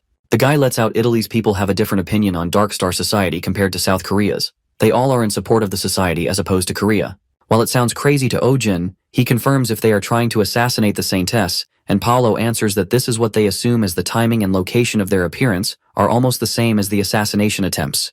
Processing all this, our boy concludes that they pretend to be a good organization and get rid of anyone who's in their way behind the scenes. He thinks that he might have to use Vega's powers this time, and it's a good thing he asked her to refrain from manifesting because he still doesn't know how strong the Dark Star Society is after all. So if he receives her blessings, he will at least be able to run away even if he finds out that he can't win against them. Snapping out of it, he thanks Paolo for the help and leaves as he has got a lot to do. We are then taken to 6 days later, where we witness someone scampering away as some guys chase after her.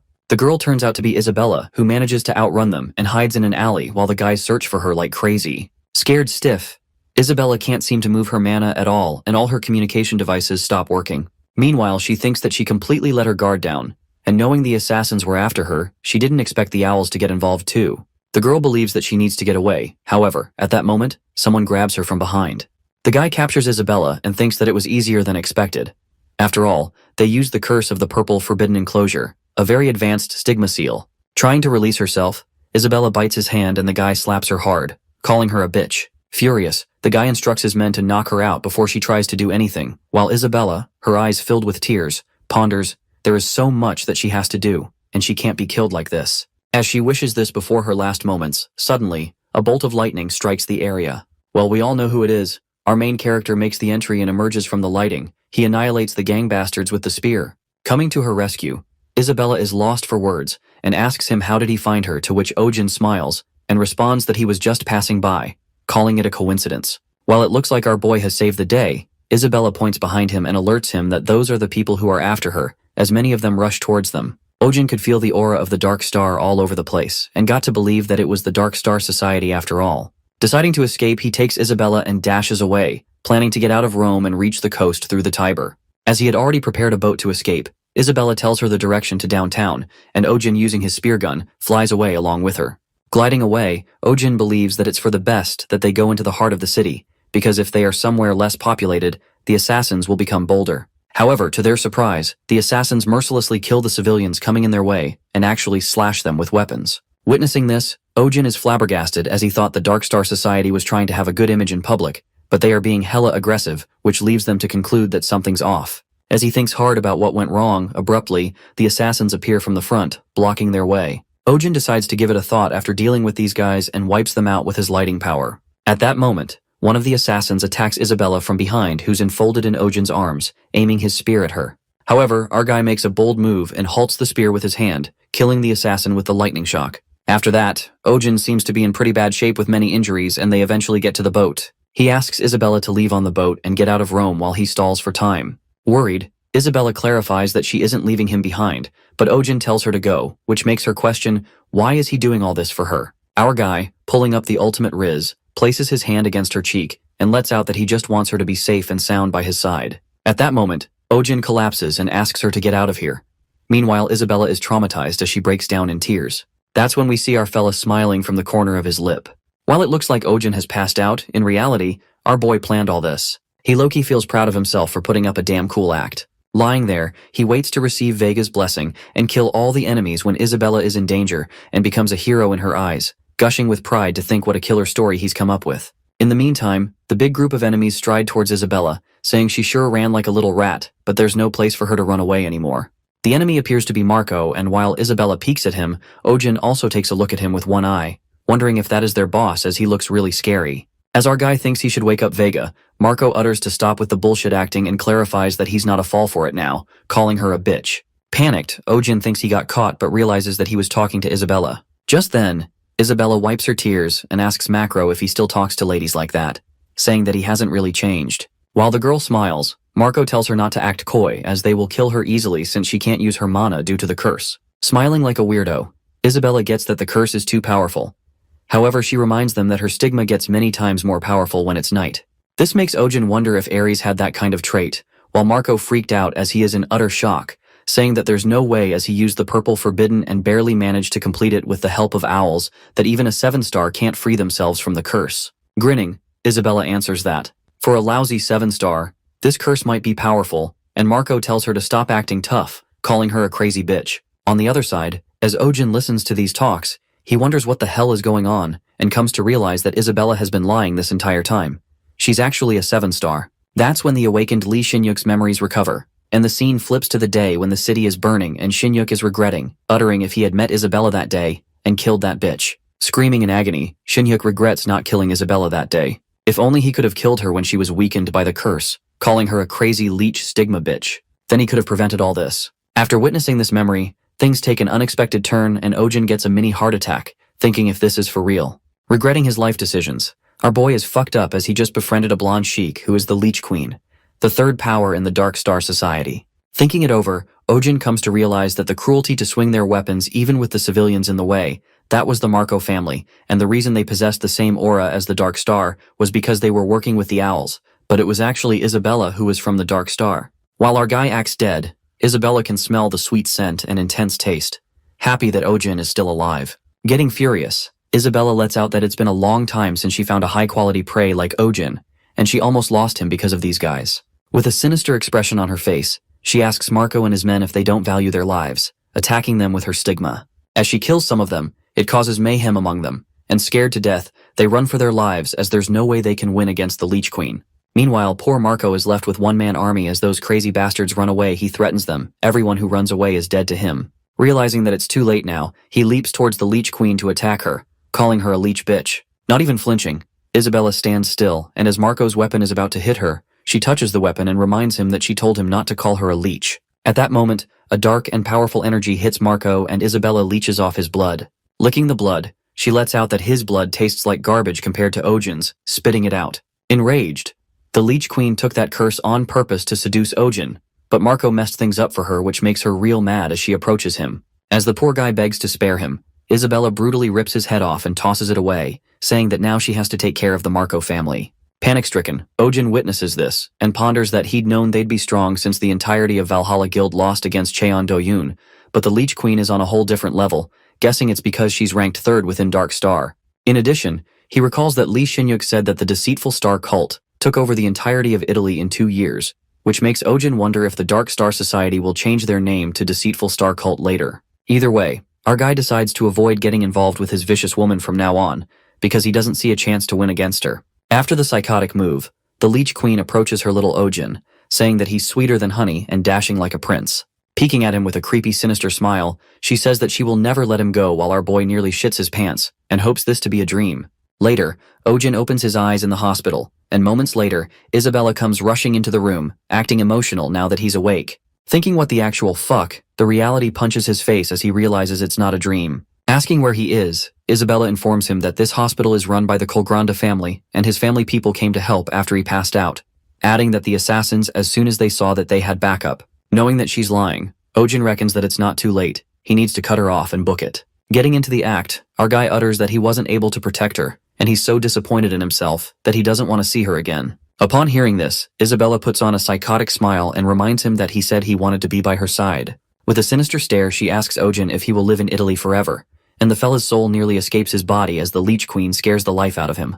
Dodging the bullet, our guy instantly changes his word, and with no other choice, he holds her hands and makes her believe that he will come to Italy once he feels strong enough to deserve to stand by her. Being the sweetest guy on earth, he promises her to come back, leaving the Leech Queen in awe as she looks at him with starry eyes. Later, she comes along with Ojin to say goodbye to him and asks when he will be back, to which our guy responds that he'll be back once he's strong. Just then, she leans forward and kisses him on the cheek, filled with love, and waves him goodbye. The kiss leaves Ojin quite shocked. After that, he travels back through the sanctum and is welcomed by the goddess, who seems very worried about him as he didn't come back to her for so long. Meanwhile, the goddess rushes to him and asks him if he saved the saintess. Our guy bawls his eyes out, saying that he's fucked.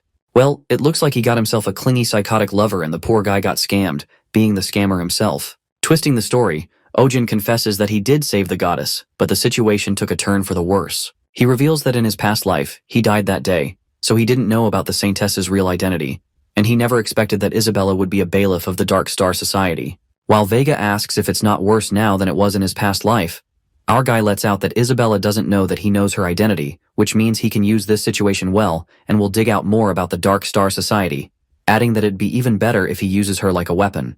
During this, Ojin apologizes to the goddess for making rash decisions when didn't even have enough information and made a mistake because he was so focused on trying to change the future. Staring at him, Vega comforts his child and tells him not to be sad, uttering that he won't have to rush himself as the pages of fate have been rewriting themselves ever since they met. Clasping him into a hug, Ojin hugs her back and assures her that he will change the future this time. Well, it looks like our main character played well again as he gains sympathy from Vega, which is a path of success. Heading back, our guy waves her goodbye and says that Heian would be worried about him, so he's going home, and informs her that he has to stop by association beforehand. He asks Vega to stay in her real form as the most urgent subject has been taken care of, and the goddess says that she will wait until he calls her, adding that she should give Heian a chance to enjoy her reunion with him. Later, at the association, Han reports to Ojin that Cheon Wusong hasn't done anything recently, and only expanded the Unawakened Security Management Center. Han elaborates that this center is a facility that supports and protects the unawakened who live in dangerous regions, while Ojin is quite surprised as he's never heard of this organization before.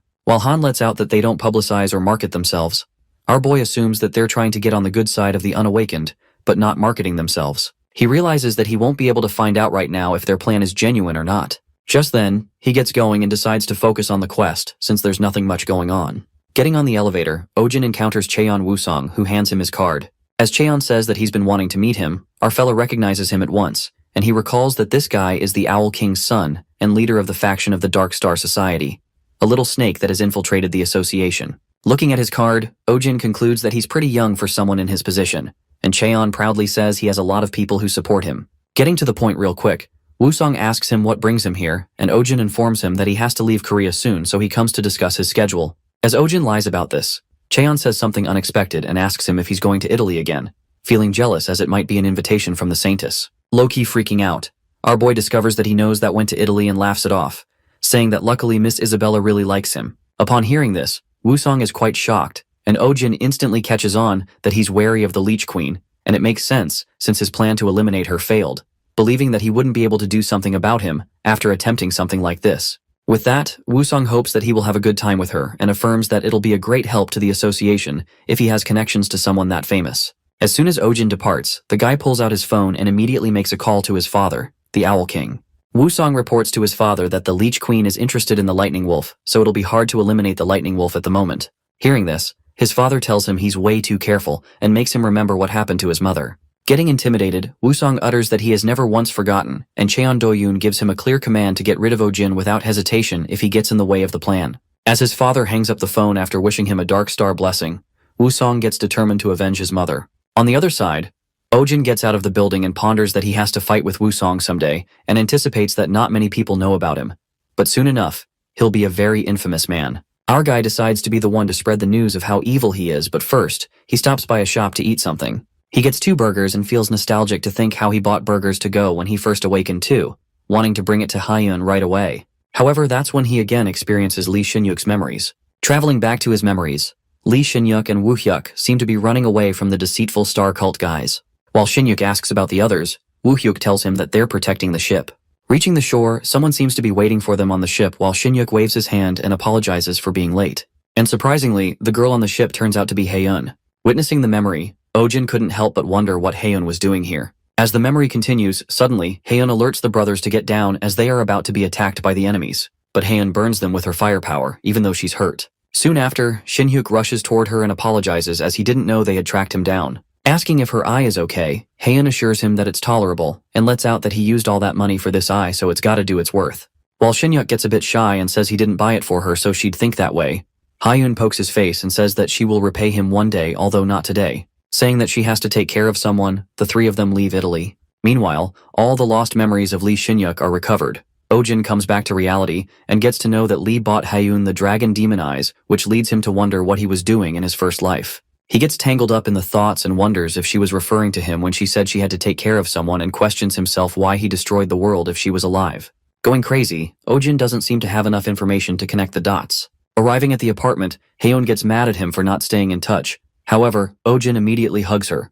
Thinking if he missed her that badly, Haeun gets a bit flustered and our boy asks him if she thinks that she's indebted to him. But she lets out that she used to think like that long ago, but now she has repaid everything she owes him by staying by his side. As she feels embarrassed to see him react like that, Oh-jin gives her the food he bought on the way back. However, she peeks at Oh-jin, who looks kinda gloomy, and at that moment, she tells him to get the keys as they are going for a drive. Driving to the bridge, Haeun finds a good spot and asks Oh-jin to take those burgers out. While the burgers get cold, Song reminds him that not a long time ago, cold burgers were a treat for them. Holding the burger, Oh-jin utters that maybe he should have called Vega and Leark too, and Haeun gets pissed, asking if he doesn't like to spend time with her or something.